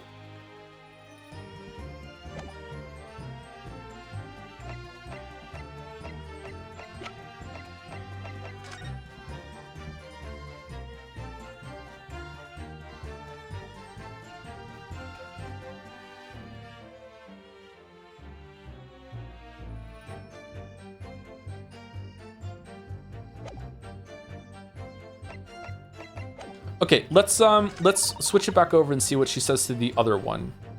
Hold it!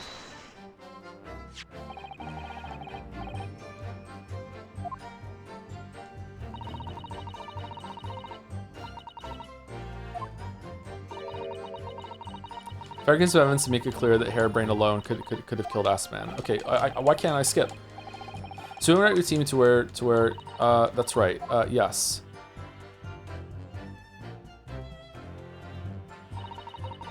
I leaned down over the birdcage and opened it up. Then I took the screwdriver in both hands and plunged it into the man's chest.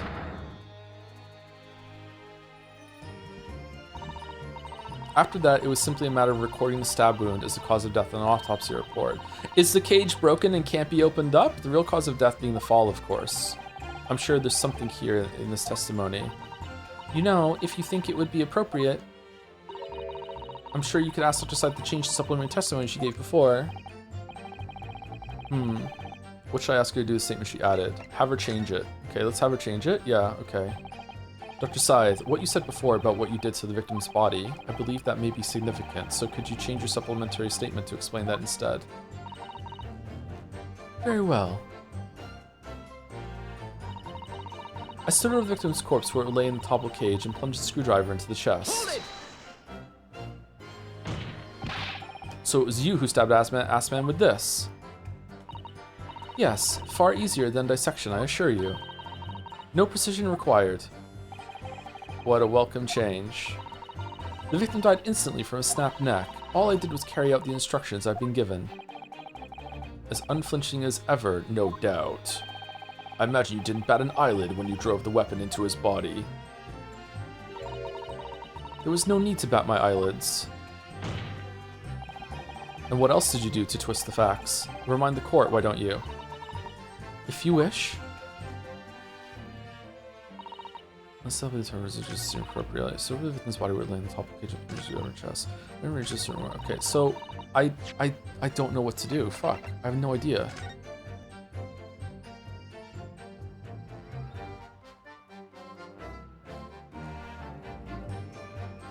Would it still bleed that much? With after I think yes, right? Like he wasn't dead for that long. Oh, hold on, how long have you been dead for? I think he would still bleed, right? Is it that the door couldn't open? Should there be like blood somewhere on this thing? Oh, there's no blood on the seatbelt thing. Is that just a mistake?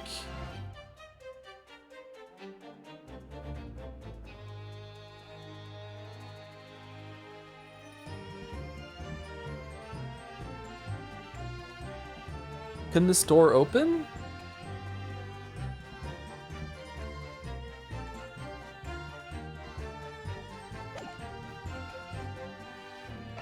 Objection. No? It's not? That last statement would seem to be odds with the evidence. Really? But this, but...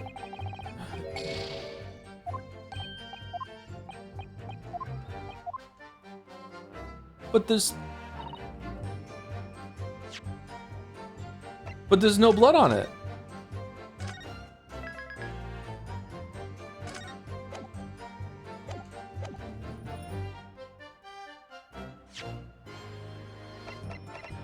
Objection.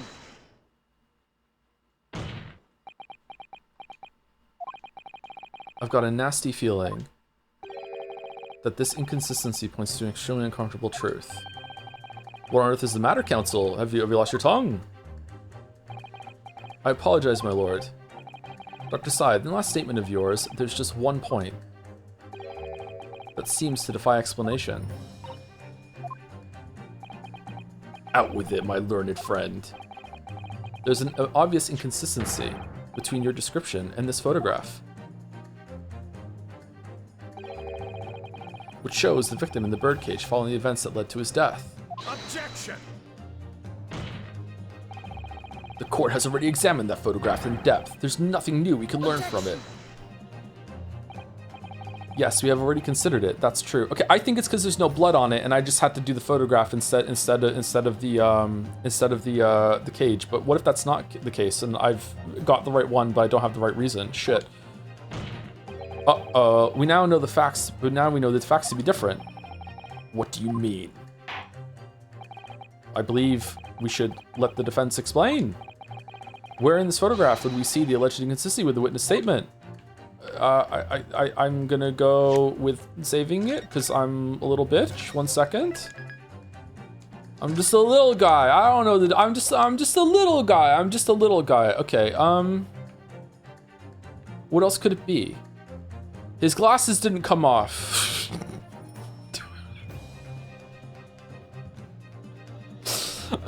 I think it's the blood on the buckle. I'm going with that because that's why I picked the photograph. Let's see. Take that. Look closely at the bloodstain on the victim's chest. It clearly extends in a downwards direction towards the man's feet. Yeah, that's what I meant. That's what I meant. And why is that significant, Counsel? Yeah, the blood dripped. Yeah, that's why. Yeah. The victim was stabbed moments before if the victim was stabbed moments before the kinesis machine was set in motion, that's entirely expected. Of course. No, that's not what happened. Exactly, my lord. Dr. Scythe made it very clear in her testimony just now that the point at which she stole Professor Harebrain's screwdriver and stabbed the victim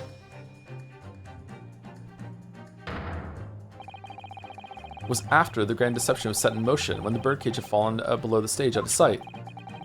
From the shape of it, it's clear that the birdcage would have fallen on its side after the 30-foot drop. And if the victim had really been stabbed whilst inside the birdcage in that position, this music is amazing. What the fuck? Is this the first time we've heard this track? The blood from the wound would have spread out equally in all directions. For it not to have formed in the longitudinal appearance we see in the picture is inconceivable.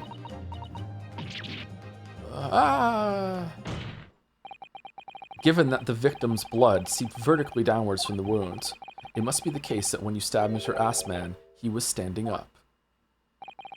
In short, Dr. Scythe, your latest testimony was a total fabrication. Okay, are you guys just protecting Harebrain because the machine actually works? Well, you see, I did have this whole elaborate plan in order to kill Assman for ruining my life, but then the unthinkable happened. The machine actually fucking worked, but now I have set in motion a murder, and now he's gonna go down for it, so I don't know what to fucking do. I knew it, I was right. Yes, you see, I was also called in. It's fucking miraculous. The technology we could have at our disposal now in Great Britain. Instant teleportation. It had to be protected. Now I've identified that contradiction. There's only one way to explain the facts. We've all been under a great misapprehension here. What? What sort of misapprehension? Dr. Scythe. You claim you were coerced into helping Mr. Drebber as a result of the note he left in the waxwork. You claim that you made changes to the scene of the crime to implicate the defendant, and you claim that you authored a fake autopsy report to cover your tracks. In fact, it was the other way around. You coerced him to help you! But one of those claims is an out-and-out lie. Oh yeah, which one? Because the question of what the bloodstain really tells us has only one possible answer. What? If that is the case, what is it, man? Counsel, you've clearly struck upon a revelation. Now tell the court what it is. Which part of Dr. Side's story is shown to be a lie by the contradiction of testimony?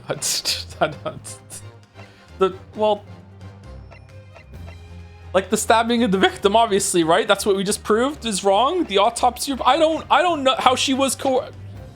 How she was coerced. Just fucking the amount of saving that we've been doing. It's like we're back in fucking Yeek. Aren't all of these wrong? How she was coerced. It's got to be that one. Dr. Scythe, clearly you weren't really coerced by some letter at all. Because otherwise we'd have blood on it and you wouldn't be able to read it. What? What? If you were, where's the note? It's nowhere to be seen. Humph, I ate it. That's as may be. So why don't you present it to the court if the assertion vexes you? Obviously, I've already disposed of it, and I'm not vexed in the slightest. I'm not owned at all. Counsel, did I remind you that it was you yourself who established a coercion? Ah, I'm afraid that little cry is insufficient recompense for such a blunder. Oh, that was wrong? I should have to penalize you. Feeling vexed, my Nipponese friend? Come over here, I'll vex you some more. Very. But there's no question the coroner's testimony was built on a tremendous lie. Okay, the stabbing of the victim. But we just kind of, the answer is very simple if you consider the sequence of events.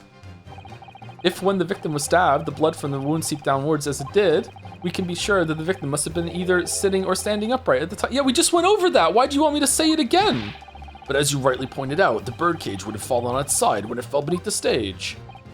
Yes, it would, which tells us that the victim must have been in that position of his own accord. Objection! That's impossible. The man was dead, remember? No, that is the misapprehension. Oh! When the birdcage fell from the stage into the void below, it must have hit the ground with considerable force. He survived. No one can die in this fucking story. But Mr. Assman didn't die in the fall. He just tanked it like a Chad. He probably lost consciousness for a while, but when he came round, he got to his feet to climb out of the cage. Just as Dr. Scythe appeared.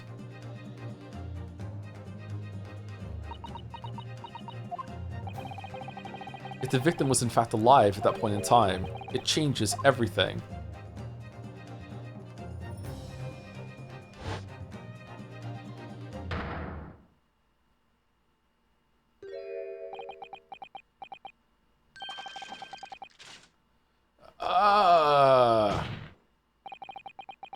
Mr. Odie Assman's killer wasn't the defendant, Professor Albert Harebrain, nor was it the mastermind behind the stage trickery, Mr. Enoch Drebber. It was you, Dr. Courtney Scythe. Grr. Ah!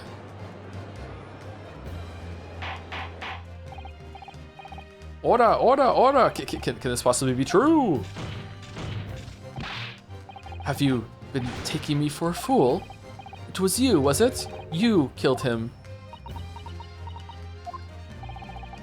You hoped that by admitting to be an accomplice in Mr. Drebber's scheme, the trial would end, before you were accused of a far worse crime.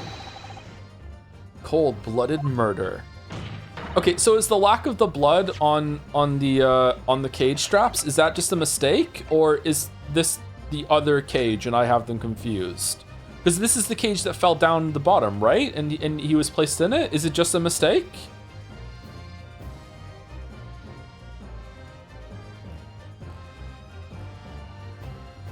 It's a mistake? Okay. I thought that every detail mattered, though. Is this going to come back up later? I don't think there was that much blood. It was probably a mistake. the blood is visible in this photograph. This is the same cage, isn't it? Or is this the other cage? This is what I mean. Like, look how much blood is on it there.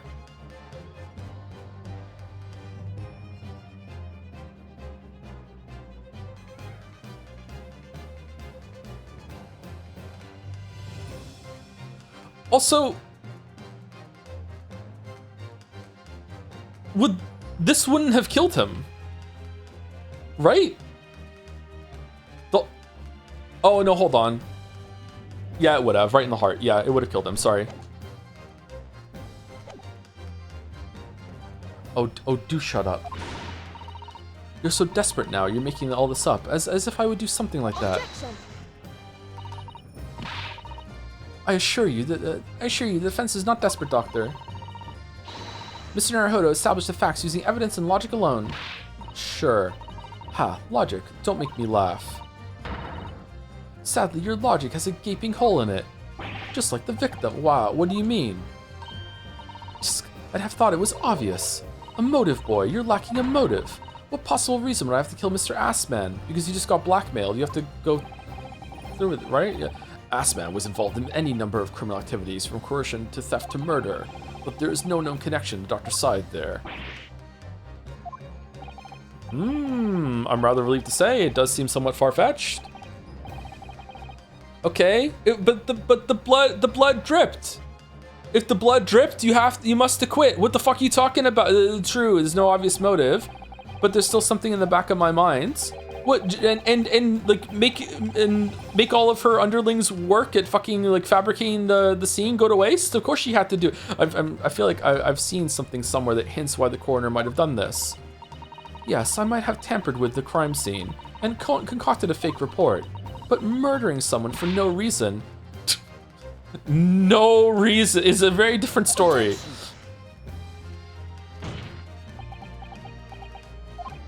No, when you question what possible reason you could have for wanting to kill Mr. Assman, something did come to mind. Did it? What? What was it, Counsel? Enlighten the court at once. I feel another save coming on. Saving. Yes, we saw it yesterday, didn't we? Something that seemed strange, but we had no reason to suspect it at the time. Oh, he was the one that was delivering all the scalpels. That's who you're buying all your scalpels. He was just, you owed him a bunch of money for your scalpels, and you were getting out of paying him. Holy shit. The scalpel fucking Baron of London. Always be scalping. There's a particular object that explains why Dr. Seeth would have wanted to kill Mr. Adman. Scalpel. Yeah, it's a scalpel, or rather, scalpels. Did you say scalpels? It would appear that word has struck a chord. Dr. Wait, is that actually it?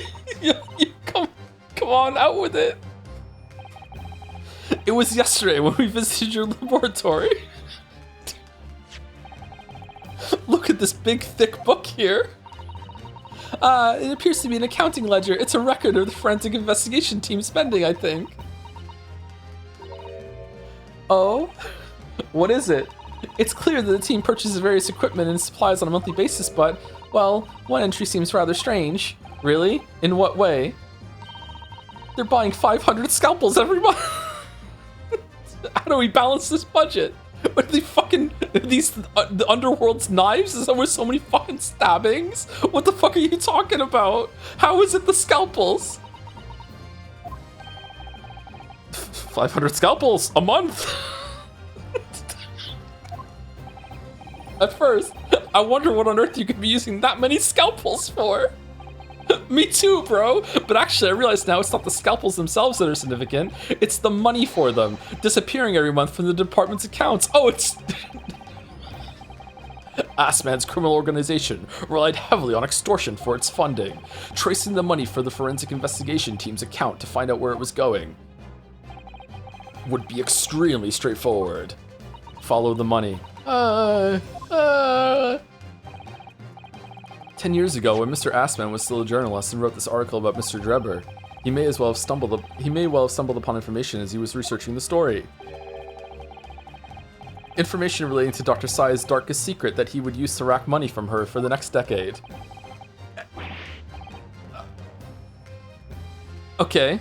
All right. So it was premeditated even before this. Then there was no note. Okay.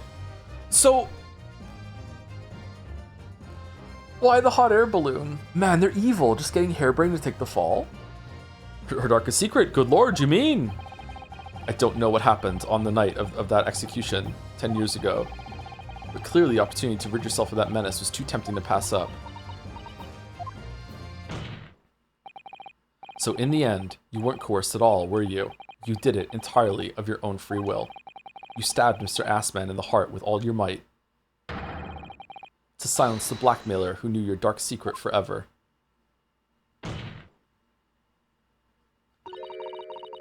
You'll never understand. None of you.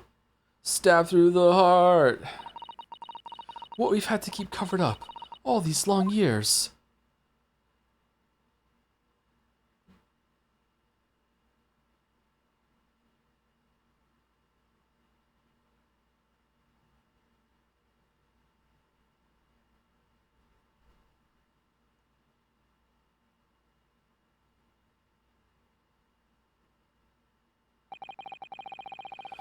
As very little of the machine remains after it was ripped apart by the bomb. The truth of this case can never be properly established unless you speak out. And if you decide not to, it's very possible that Courtney Scythe will escape punishment for her crimes. Please, sir, own up to what you've done, and tell the court the truth about what happened. 10 years ago, you told the truth, and you were robbed of a bright and successful future as a result. I can certainly understand your bitterness, and your consternation now. However, this is surely the chance you've been waiting for, to sever the hold that fate's had over you all these years. Super high voltage instantaneous kinesis. I mean, really.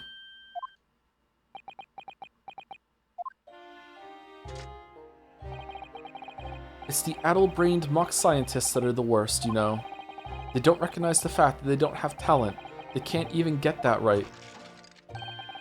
And so they end up chasing impossible dreams, having unbridled faith in their abilities. They go on and on about their wonderful hypotheses, their stupid eyes shining like a little child's. They make me sick. I can't abide their foolishness. And careful, Mr. Drebber. Okay, so that gets a response, but threatening the hot French blonde. Sorry, it's just threatening 2 spells, does it? Okay, I was particularly pleased with the kinesis machine. It made for quite a show, didn't it? So you admit it. Not even blonde. What do you mean she's not? She's blonde. Is she not blonde?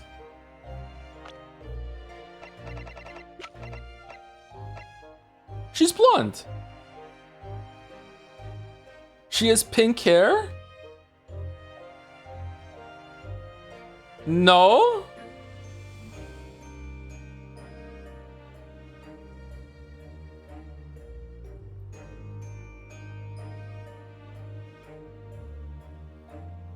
This is blonde.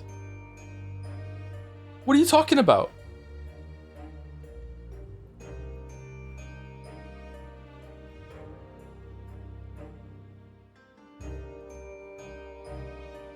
It's the same color Bitorici? It's way more blonde than Bitorici. I will definitely agree that there is a hint of red in her hair. Maybe that mixed in with the blonde is making it look a little pinky on some screens, some monitors. The ribbon around her hat, behind the star, looks way more pink to me than her hair. But like this is blonde. What are you talking about?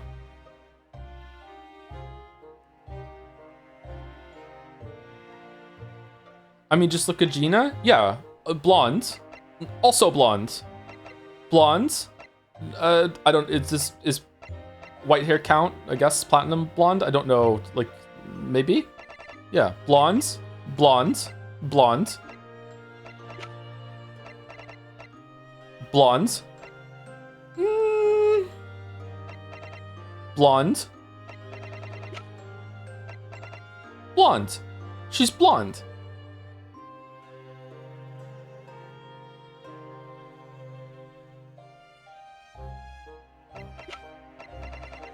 Iris has pink hair. Yeah, for sure.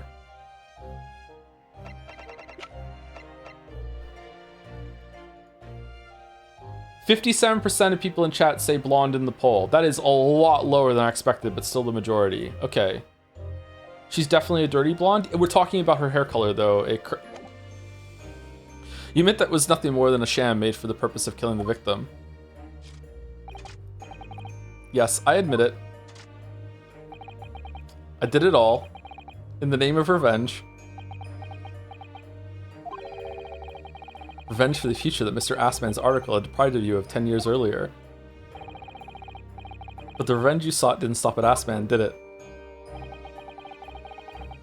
Which is where that very particular waxwork comes in. Yes, I see.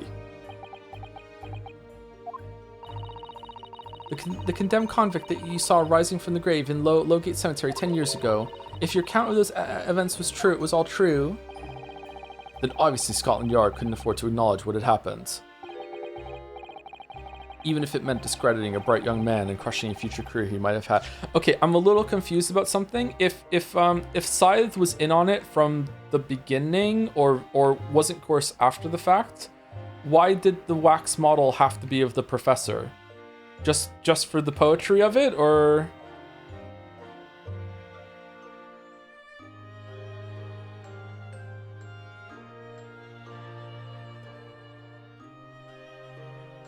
She wasn't in on it? Didn't we just establish that she wasn't coerced at all?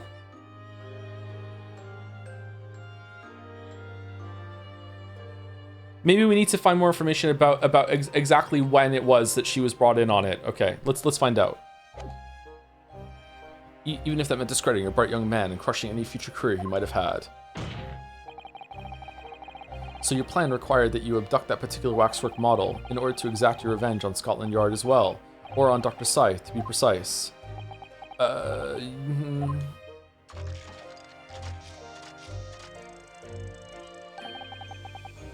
It was a year ago. By some extraordinary twist of fate, Assman turned up at my workshop. He didn't remember who I was, of course. He just wanted to employ my services as an engineer. And he happened to have a paper with him. An article on the front page caught my eye. I'm fine with that as a coincidence. It's been a long time has passed. I'm also fine with him like not plotting murder, but when the opportunity to murder him came along, he's still angry and resentful years later. That's fine too. I don't have any problems with this. He happened to have a paper with him. An article on the front page caught my eye about the coroner who handled that bogus autopsy being appointed head of a new forensic team. When I learned that news, my cognitive processes started to devise the plan. Alright, shut the fuck up. What a horrid tale. He robbed me of my future, so I wanted to use the man's own wiles against him, for revenge, and have that rotten Scotland Yard eating out of my hand at the same time. I wanted them all to suffer the same humiliation I'd had to suffer.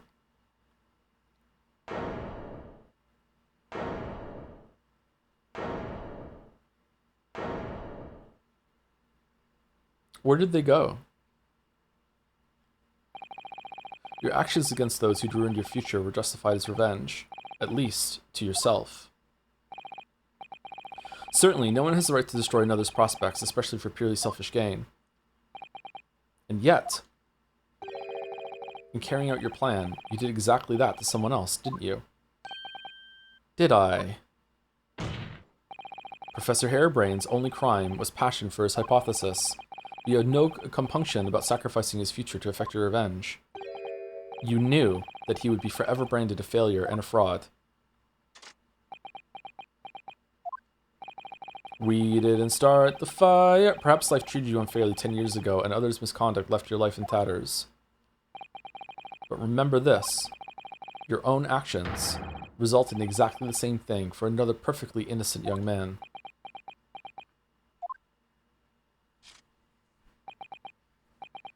I...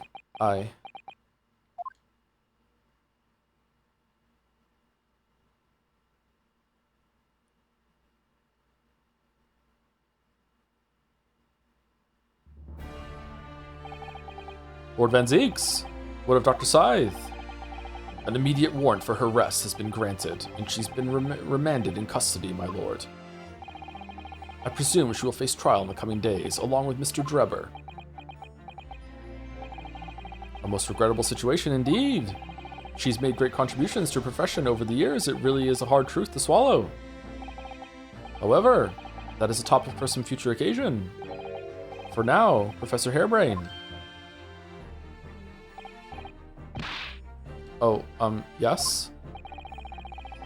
Oh, we don't have a coroner in London now? She's the only one? Yeah, there's no autopsy report next trial. It's going to be playing on hard mode.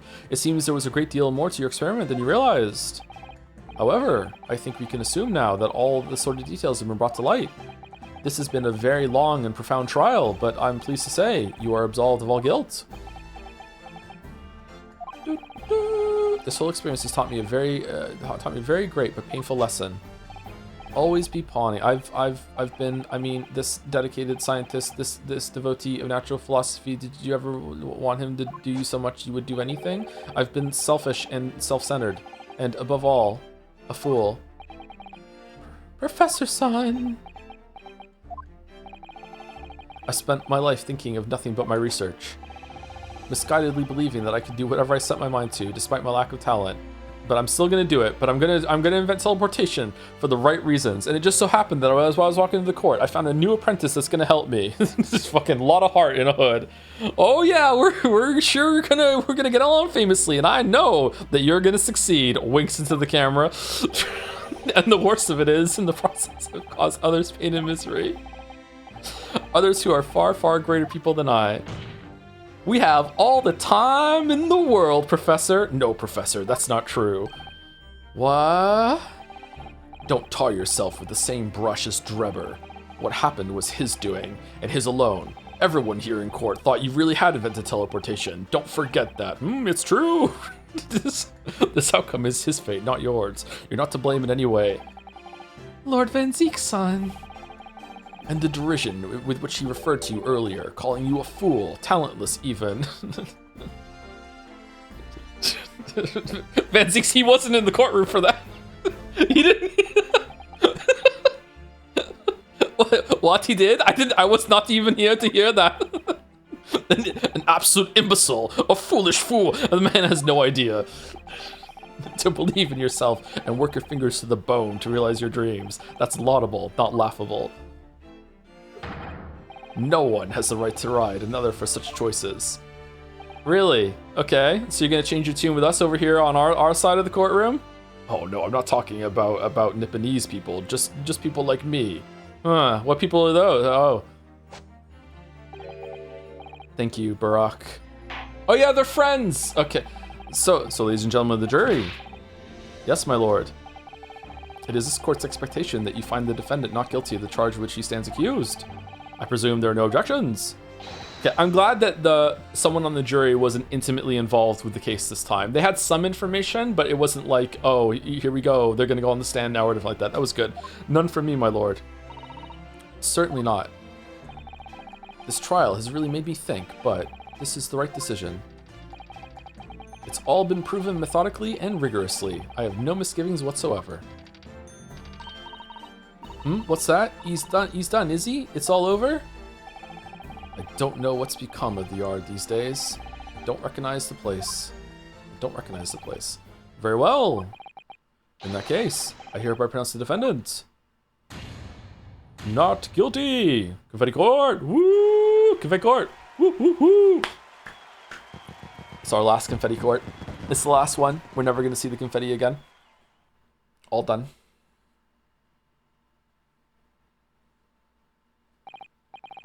Court is adjourned.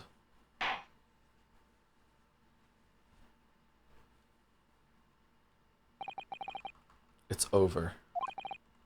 That was some trial.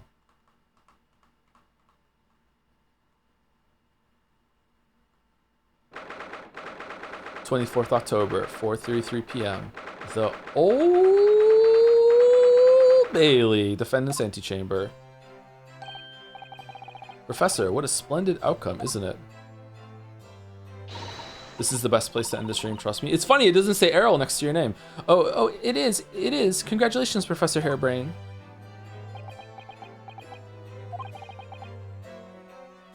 Mr. Naruhodo. Mr. Sato, I am truly beside myself with gratitude. How can I ever thank you enough? I'm just glad it's all been cleared up, that you realize you were just caught up in a bad situation. Ah, right now, you know, if I had that research grant money, is Harebrained gonna get killed by the Reaper? I'd give the whole lot to you. Every penny. Well, that's very kind, but I'm just a student, so... We don't need any financial reward. Your acquittal is more than enough. Oh dear, what can I do? Aha! How about this, as a memento? The paper about my hypothesis is inside. Well, just as a memento then, thank you. I've been wondering, Professor, what are you going to do now? Oh my. Yes, what am I going to do? My hypothesis and my great machine lies in ruins. But still, it's been too long since I was last in London, so perhaps I'll enjoy some sightseeing. Oh, he's dead for sure. I must explore the Great Exhibition whilst I'm here too, and see if my new inspiration hits me. Oh yes, that's a wonderful idea. I can't allow that. Ooh. Lord Van Zeeks, what are you doing here? And we'll find out after the break.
bump, bump, bump, bump, bump, bump. Is the music slowing down for anyone else who's just my stream? Sometimes the stream will do that and will distort the music a little bit, depending on how things are buffering and the like. Thank you, Gabbles27, for the resub right now. Thank you very much. Finally got Prime. Take my free money with the Saku gasp jumping up and down. Thank you very much, Gabbles. Bum bum bum bum bum bum bum bum bum bum.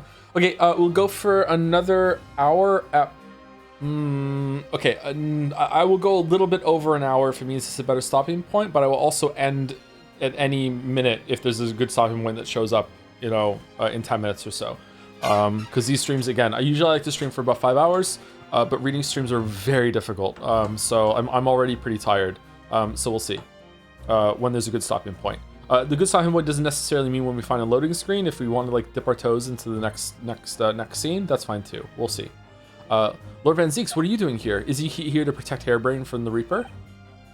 Barak. Well, the Reaper's scythe is in jail now, so there's no way that the Reaper can kill anyone again. I'm sorry you had to go through that, Albert. Well, if I'm honest, it was terrifying. You were like a great demon behind your bench there, snarling down on your prey. I know, it was so hot. You're one of the few true friends I have. Really? I couldn't leave it to anybody else to handle the prosecution or the defense. Sorry? Or the defense. Did I just hear that right? I always knew that you have my best interests at heart. Don't worry. How about you show me around while I'm here in town? It's been a long time since we left university. We have a lot to catch up on. Listen, Albert. In a few days, your acquittal will be made official. When that happens, you must head straight to Dover. I'll accompany you. What? From there, you'll cross the channel and make your way back to Germany. I've already purchased the tickets. But no, hold on a minute, Barak. Barak? What about the Great Exhibition? This is a chance of a lifetime for me. No sightseeing, Albert. Give up on the idea. Sometimes it's hard to see any warmth in those eyes, Barak. Not for me. Lord Van Zeeks? What's all this about? A necessary precaution. Yes, I think I understand. You do? Well, Iris told me that when you met Lord Van Zeeks at his office some days ago, he asked how Mr. Natsumi was doing. Yes, that's right. I remember being surprised at the time and thinking it was nice of him to ask. The point is, Mr. Natsumi is still alive and well, even though it's been more than 6 months now since he stood trial with the Reaper as the prosecutor. Okay, what about Lestrade then? Is Lestrade because she's a kid, or because she's now part of the police force, or what? Ah, you mean the Reaper's influence doesn't stretch overseas? It knows no bounds. Those in the Reaper's sights meet their ends days or sometimes months after their acquittal. That's been the pattern up until now. Are they gonna kill Gina? But of course, we know that both Mr. Natsumi and Gina were completely innocent. Oh, that's why... Yeah, that's why Greg wants to go. Greg might have said that actually, and I just forgot.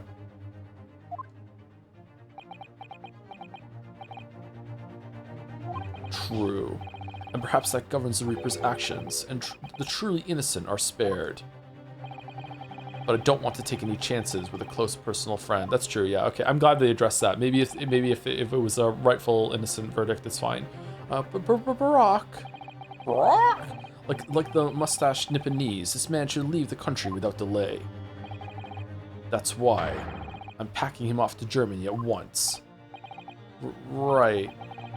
Does your friendship package get any say in it? Goodness, was that your intention all along then, Lord Van Zeeks?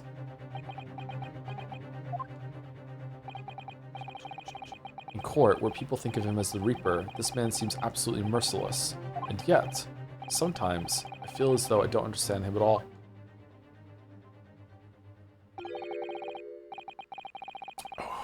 Getting a little hot in here, huh? It's time to go, Albert. Back to the prison for the time being. Ah, yes, alright. Well then, Mr. Naruhodo.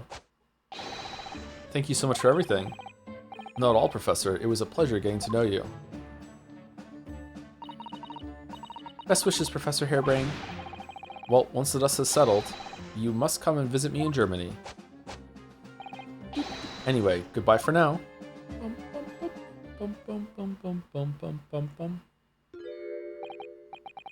Now, my Nipponese friend. Oh, yes? I thought you'd gone too. We have matters to discuss. Can you spare me some time? You want to talk with me? I'll be waiting in the courtroom in 10 minutes. I'll set up the table.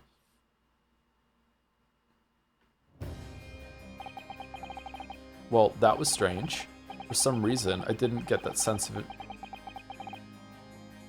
Is Van Zeeks gonna die? For some reason, I didn't get that sense of impending doom as he walked away this time. The enigma, Barak von Zeeks. What does he want to discuss, I wonder? The answer awaits in the courtroom, I suppose. Here goes then.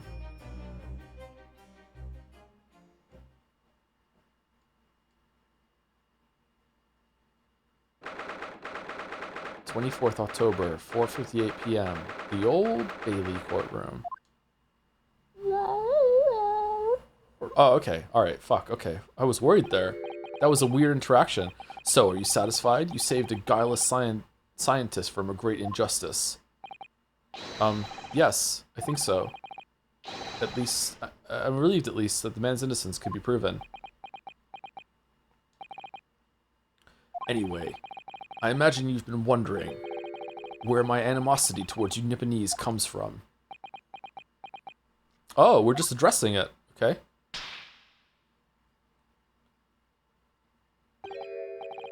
Well, at first I thought you just didn't like me. I imagined you saw me as a pretentious child from an unimportant land who had no business being here. But now, I think differently. You clearly know our ways, so I would guess that some specific incident led to your thorough dislike of my race. Will you tell me what happened, please? This is a very interesting scene. The Professor. I thought I'd never hear that name in this courtroom again, to be honest. He took your brother's life. Clint, my brother, was Clint Van Zeeks. 16 years ago, when I was still just in my teens, he was already the director of prosecutions and a key member of the judiciary. I looked up to him. He was everything I aspired to be. He was involved in the establishment of justice systems in foreign countries as well. Justices in foreign countries as well. There were exchange programs between Britain and other nations then too, to share knowledge and ideas. As part of one of those programs, 3 judicial students came to Britain from your homeland, the Empire of Japan. Oh. If it was 16 years ago, then one of them could have been my father. Of course. I remember Dr. Mikotoba well. I had no idea. I was a minor at the time, training at the prosecutor's office. One day, Clint introduced me to the 3 visiting Nipponese. 3. So, Mikotoba, the judge, and someone else. So you've actually met my father. He and his colleagues were polite and amicable. They were adept at their work and exacting in their standards. It was my first encounter with the Nipponese spirit, and it made a very great impression upon me. But 6 years later, that's when it happened. The investigation was going nowhere. There were no suspects even, just an ever-growing list of victims. And in the end, my brother became one of them. The last, in fact, before the case was finally resolved. I'm so sorry, Lord Van Zeeks. Truly. Clint was always ready to put his life on the line for justice anyway, so he wouldn't have wanted it any other way. He lost his life to the killer, but it was his victory in the end. For me personally, though, it was a great loss. I found myself in a very dark place indeed.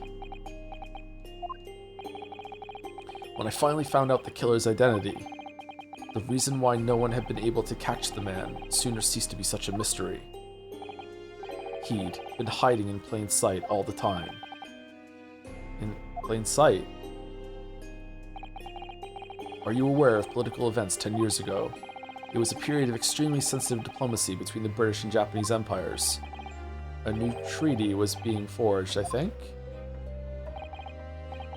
Correct. The Anglo-Japanese Treaty of Friendship and Navigation was being concluded. So the professor is one of the three visiting students, and it's kind of an inversal of what happened with Giselle Brett, that they didn't want there to be an international incident, that they had like tried and executed someone from Japan, and they also didn't want the public to know that someone from Japan did it, otherwise there would be like tensions between them. So it's an inversion of that maybe, or what?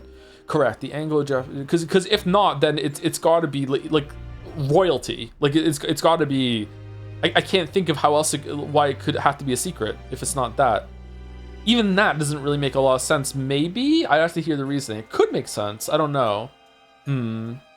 Correct. The Anglo-Japanese Treaty of Friendship and Navigation was being concluded. The leaders of both countries were deep in extensive political discussions, which is why this particular killer's appearance in court was conducted as a closed trial. If the British public had known the identity of the killer, not only would the treaty have been in jeopardy, our two nations could very well have ended up at war. What? A war between Britain and Japan? That would mean... Oh my, you mean to say the professor was...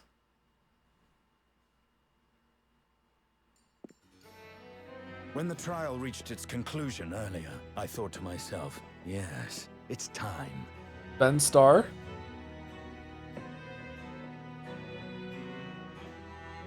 Time for you to come face to face with this hideous monster. I borrowed the key for the mask from the proprietress of the Waxwork Museum. So see for yourselves now. Confirm it with your own eyes. The truth that's been hidden this past decade.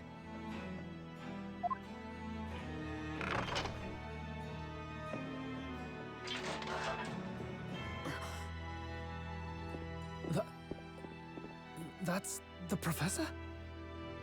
Yes, that's him. Until now, the thought never even crossed my mind. That the mass murderer, whose crimes shook Britain as never before, was Japanese.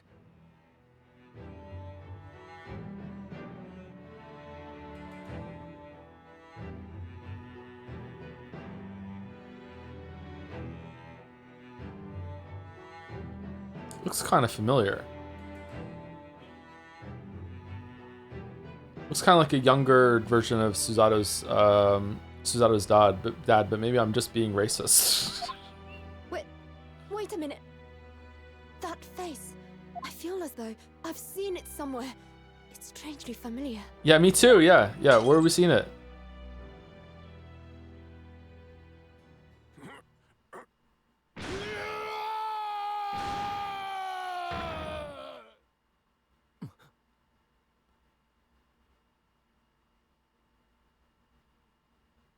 Is it your dad?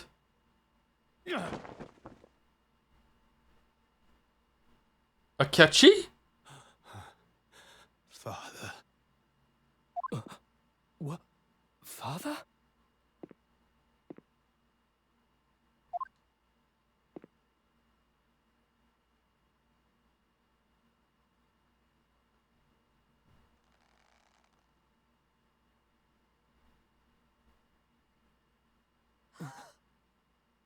Kazuma!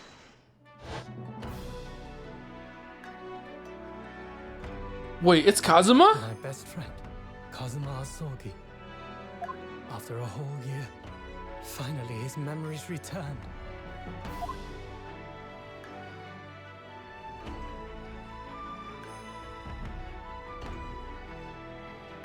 As he stood there before me,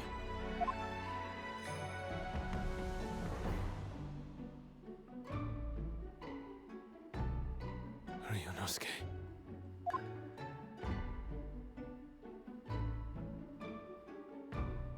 hello again. My friend. Kazuma-sama! Judicial Assistant Mikotoba.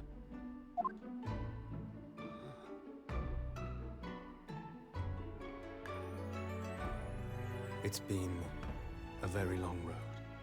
Thank you. Thank you for guiding my friend here when I could not. It was an honor.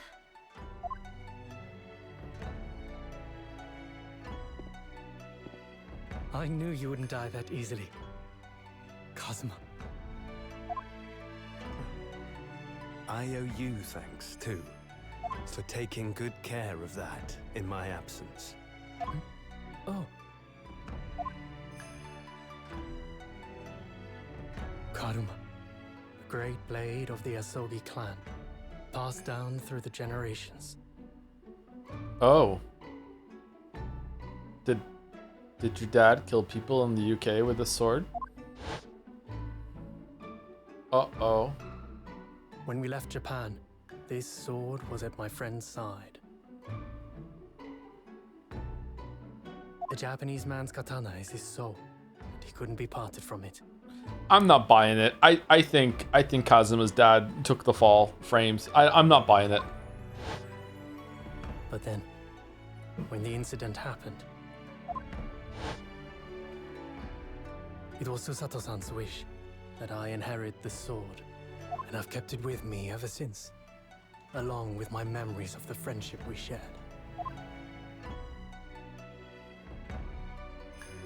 With this by my side, I always felt that you were watching over me somehow.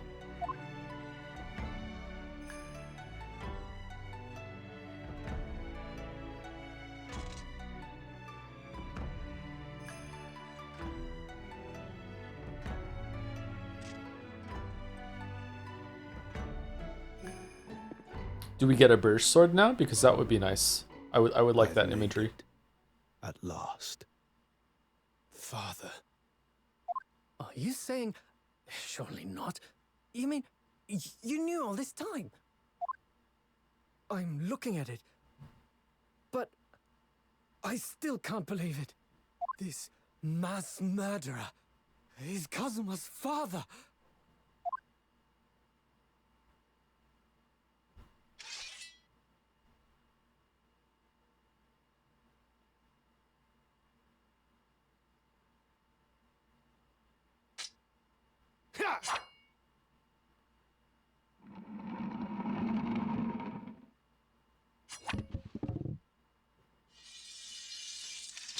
You know it's a model, right? Kazuma-sama. How did two spells get the mask off to get the face print?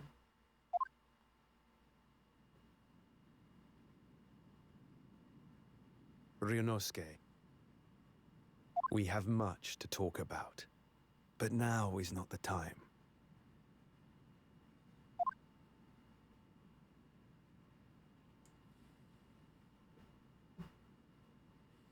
I'll be seeing you.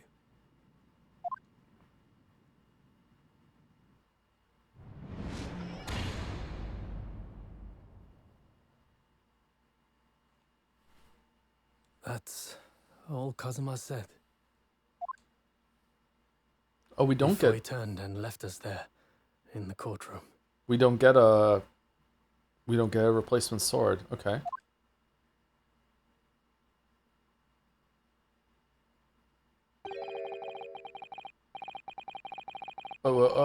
He you didn't go with him? Oh, okay. So he's a living after image of the man who took my brother's life, is he? Yes, Kazuma Asogi, my best friend. I feel like I say his name wrong every single time, and they just said it a bunch of times, and I still can't stop saying Kazuma. Kazuma. Kazuma? Kazuma.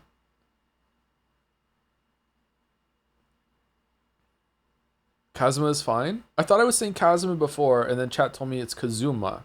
Is it Kazuma? Maybe I got it mixed up. Kazuma. Kazuma.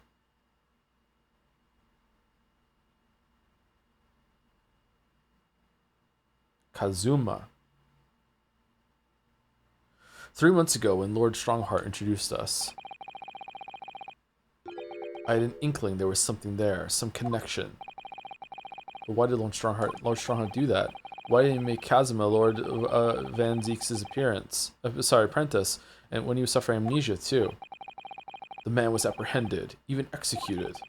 But his legacy just won't die. That's the sad truth. Anyway, that's all I had to say. I thank you for meeting with me as I asked. Huh.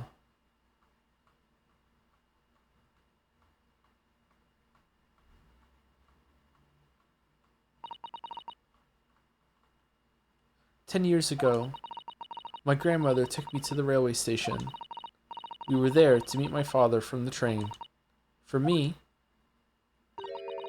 it was the first time I'd ever seen him. Poor Suzada-san. All this is tied up with painful memories for her too. She's never talked about this with me before, though. It took time to adjust to having father around, but just when I was starting to get used to it, he called me into his study one day. He told me that a great friend of his had passed away in London, and that the friend had left behind a son, a boy 7 years my senior. Father told me the boy had made a promise to his late father, so he was studying to become a defense lawyer. I wanted to help, so I studied to become a qualified judicial assistant. As I'm sure you've worked out, that young man's name was Kazuma Asogi. Oh, holy shit! So you see, that's how he and I met. For a brief moment, my great friend had returned, only to disappear again all too soon. But in that fleeting encounter, something stirred. Something that had been dormant for a long time. As if great wheels had been set in motion. I could almost hear them creaking into life. In some ways, it was the end of a chapter. But in many, it was the start of a new one.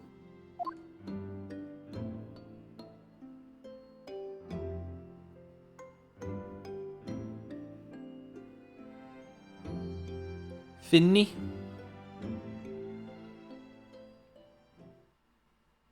She's blonde. I don't give a shit what anyone says.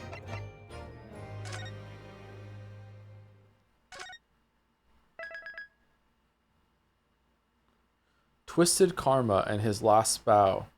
Vaughn? Thank you, Numinatus, for the 19 months with the great aces are attorneying with a cute dancing emote. I've never seen that one before. Thank you for 19 months, Numinatus. Hope you're well. All right, let's see the beginning of the next part, and then we'll probably stop stream.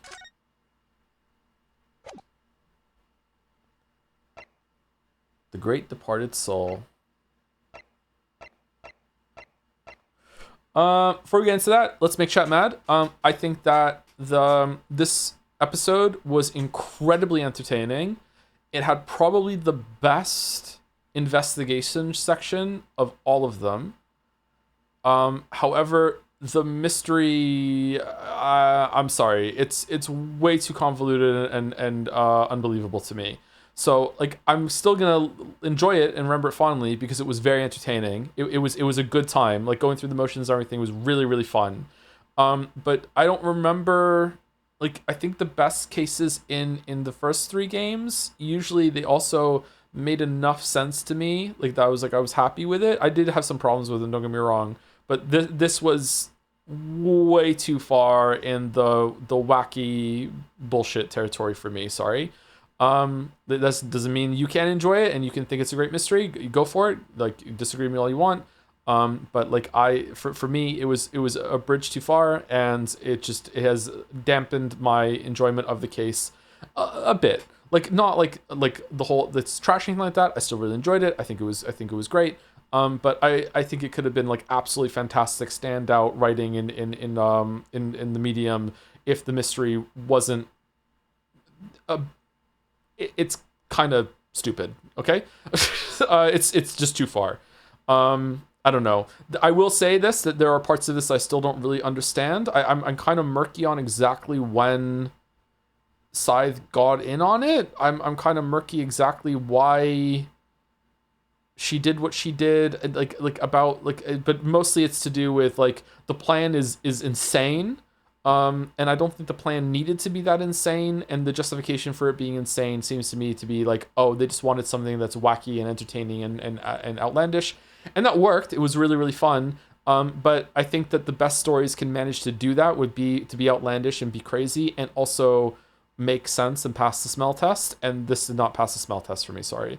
I would say that it's possible that I would be okay with the wax model being that one that was specifically stolen as a message and all that. Like maybe that can make sense, but her commandeering the whole entire forensic team to fabricate a whole entire crime scene is like we're in fucking like Narnia at that point. Like that is so far out of the realm of like possible plausible even for this world. I can't. I'm sorry. I can't go there. Like I just can't. Like that it's just too crazy. But yeah, if you agree with it, then that's fine. If you think that it's fine, then enjoy. Yeah, don't let me spoil it for you. But yeah, I can't follow. But I still really liked it. It's really enjoyable.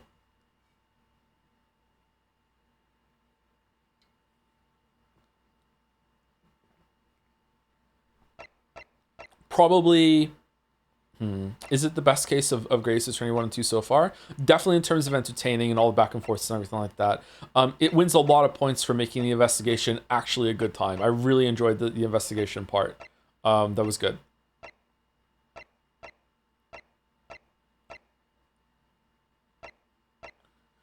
I think the implication is relatively small team. I get what you're saying. Glad I enjoyed it. I would say if it was a relatively small team and the team knew the secret that they were guarding, maybe, but the secret is meant to be so big time that now it's like, okay, then now it becomes another problem is like, how does the whole entire forensic team know about it then? Right? Like now we have a different problem that is also quite large. Like this is meant to be like so fucking like important. We're willing to like fabricate a whole thing for it. But you know, everyone that's on the investigation team, they can know about it, and presumably a bunch of cops too, because it's not like there wouldn't be guards around when they're doing this shit. Like yeah, it's not just about them going along with it. It's also like the logistics of what they did is just like wow, what the fuck. It's just too far for me. Sorry. Anyway, let's continue. Let's see what happens in the intro of this one.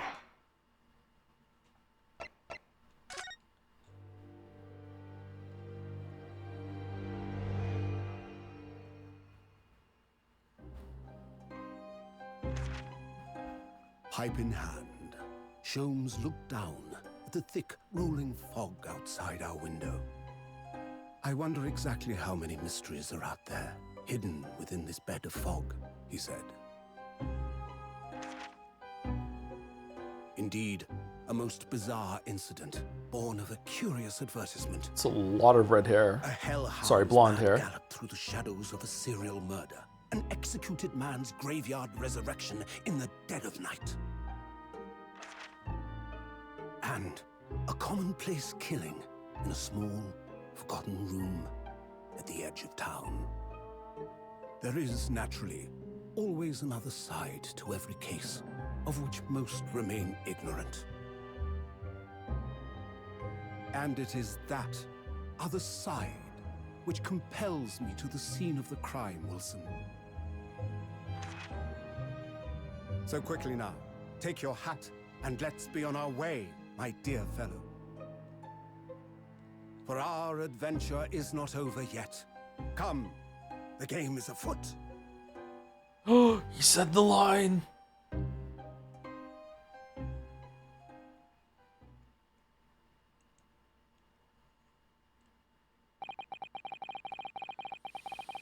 Eight days after that earth-shattering trial and Kazuma regaining his memory.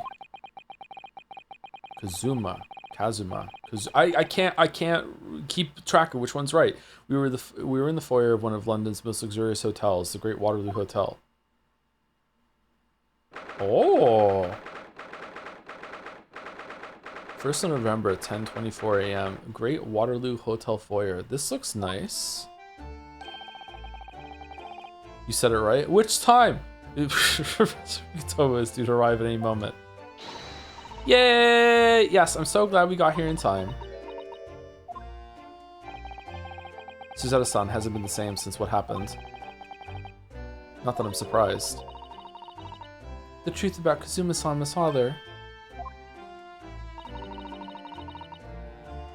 Do you suppose my father knew? That he was actually the mass murderer, the professor, you mean? Well, didn't the professor use a dog? Wasn't that what they said? I knew that's what she was thinking about. There's a good chance, I'd say. I mean, they did come here to London together 16 years ago, didn't they? Yes, that's true. That's so true. Couldn't think of it, didn't you say? That Professor Mikotoba knew about Kazuma going missing in Hong Kong as well. Why did Sholmes go along with it? That's right, but for some reason he wasn't at liberty to talk to me about it. That probably means he knows then. About Kazuma showing up here in London with amnesia, and he's regaining his memory now. Ah, there she is.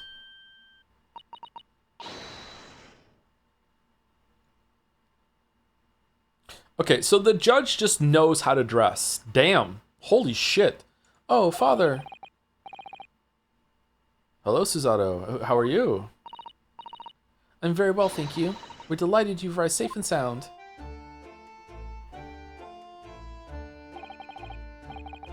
Hello, Mr. Naruhodo. Very kind of you to take the trouble to meet us here. Oh, not at all. It's my pleasure. We've heard all about your extraordinary exploits here in London. You know, the news has crossed the seas. It has. I always look forward to reading the monthly reports that arrive with your steamships from Britain. Oh, I see. Well, thank you very much. Who is this man, and why do I feel as though I've seen him before?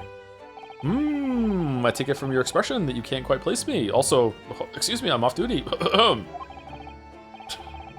In that case, how about a little reminder, Sashiro? A firm tap should do it. Yes. A firm tap? What? Here we go then. I hereby pronounce the defendant, Ryunosuke Naruhodo, guilty. Ah. Oh, you're...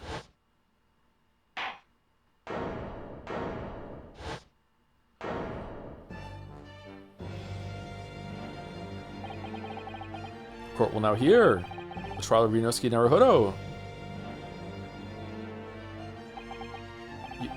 Your Excellency. Hello, Judge Jigoku. How are you? It's been a long time. Ha ha ha ha ha. Good, you remember now. That really did the trick. Guilty! Only I was declared not guilty, wasn't I? And there was no laughing at the time. So, London again after all this time. Hard to believe it's been 10 years. To be honest, I never thought I'd be back. Neither did I. I didn't imagine Japan would ever be invited to an international symposium like this. Though really, I doubt anyone did, to be honest. It's all thanks to you, isn't it? Sashiro. Sashiro. What are you talking about, Yujin? Ha ha ha ha. Of course, Judge Jigoku. You must complete the set. He's the other man who 16 years ago came to London with Kazuma's father and Professor Mikotoba. He's the third visiting scholar. Well, all those passport checks and luggage searches at the border took rather a lot of time. I must say, I'm very envious of your ministerial status. You didn't have to go through any of that, did you? Ah, I knew you were jealous. Ha ha ha ha ha. Sorry, ministerial status? Yes, didn't you know? Sashiro here is also Japan's Minister of Foreign Affairs.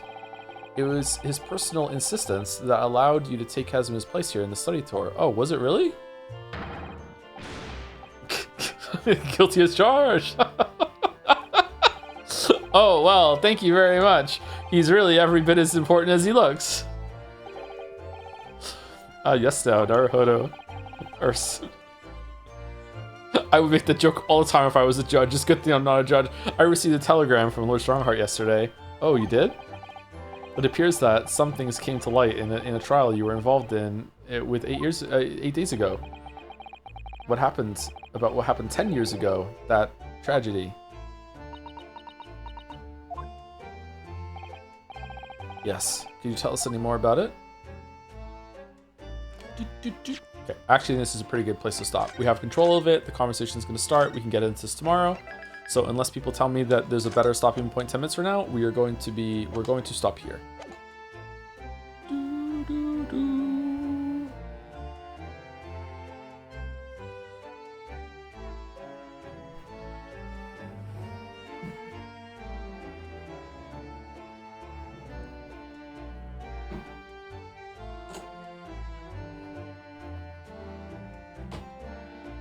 Thank you, Some Cafe?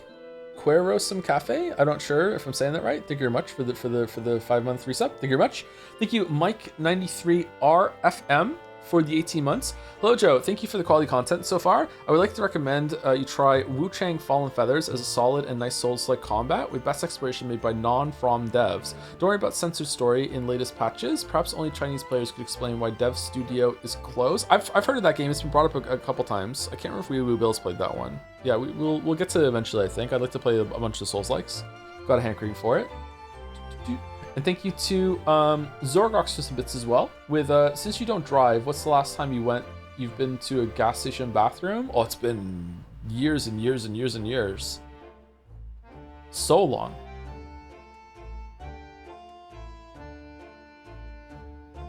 Judge Jikoku, you have to stop. Your drip is too tough. Your swag too different. Your gavel too bad. They'll kill you, Jikoku. Anyway, pin message. Jojo, I need you to listen to me very carefully. For your raid target, Lurf is live, but it's actually Koru streaming on their channel. Yes, that Koru. They're streaming Danganronpa V3 love hotel scenes with a terrible microphone. I'm not joking about any part of this. All right, we're not raiding there then. Who are we going to be raiding?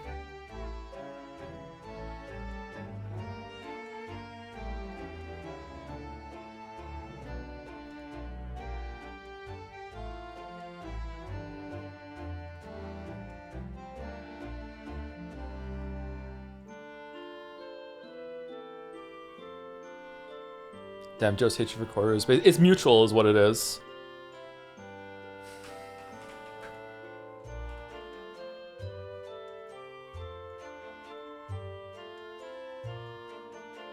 RT is a good... Is RT rating? Oh, sorry, is RT streaming?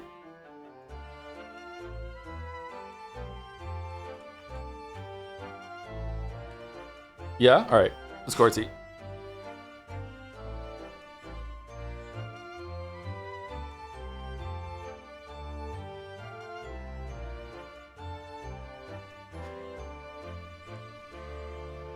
See you, Bella.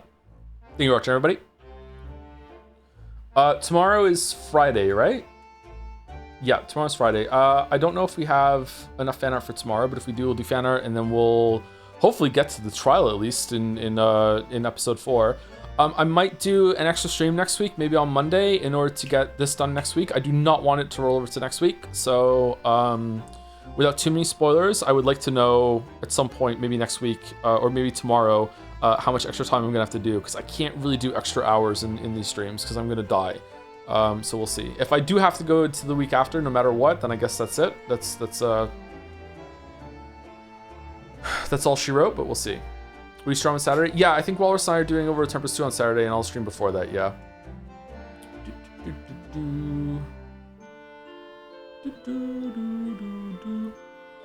Anyway, pushing right through. Say hi to RT Game for me. He just raided us a couple days ago, I think. Yeah.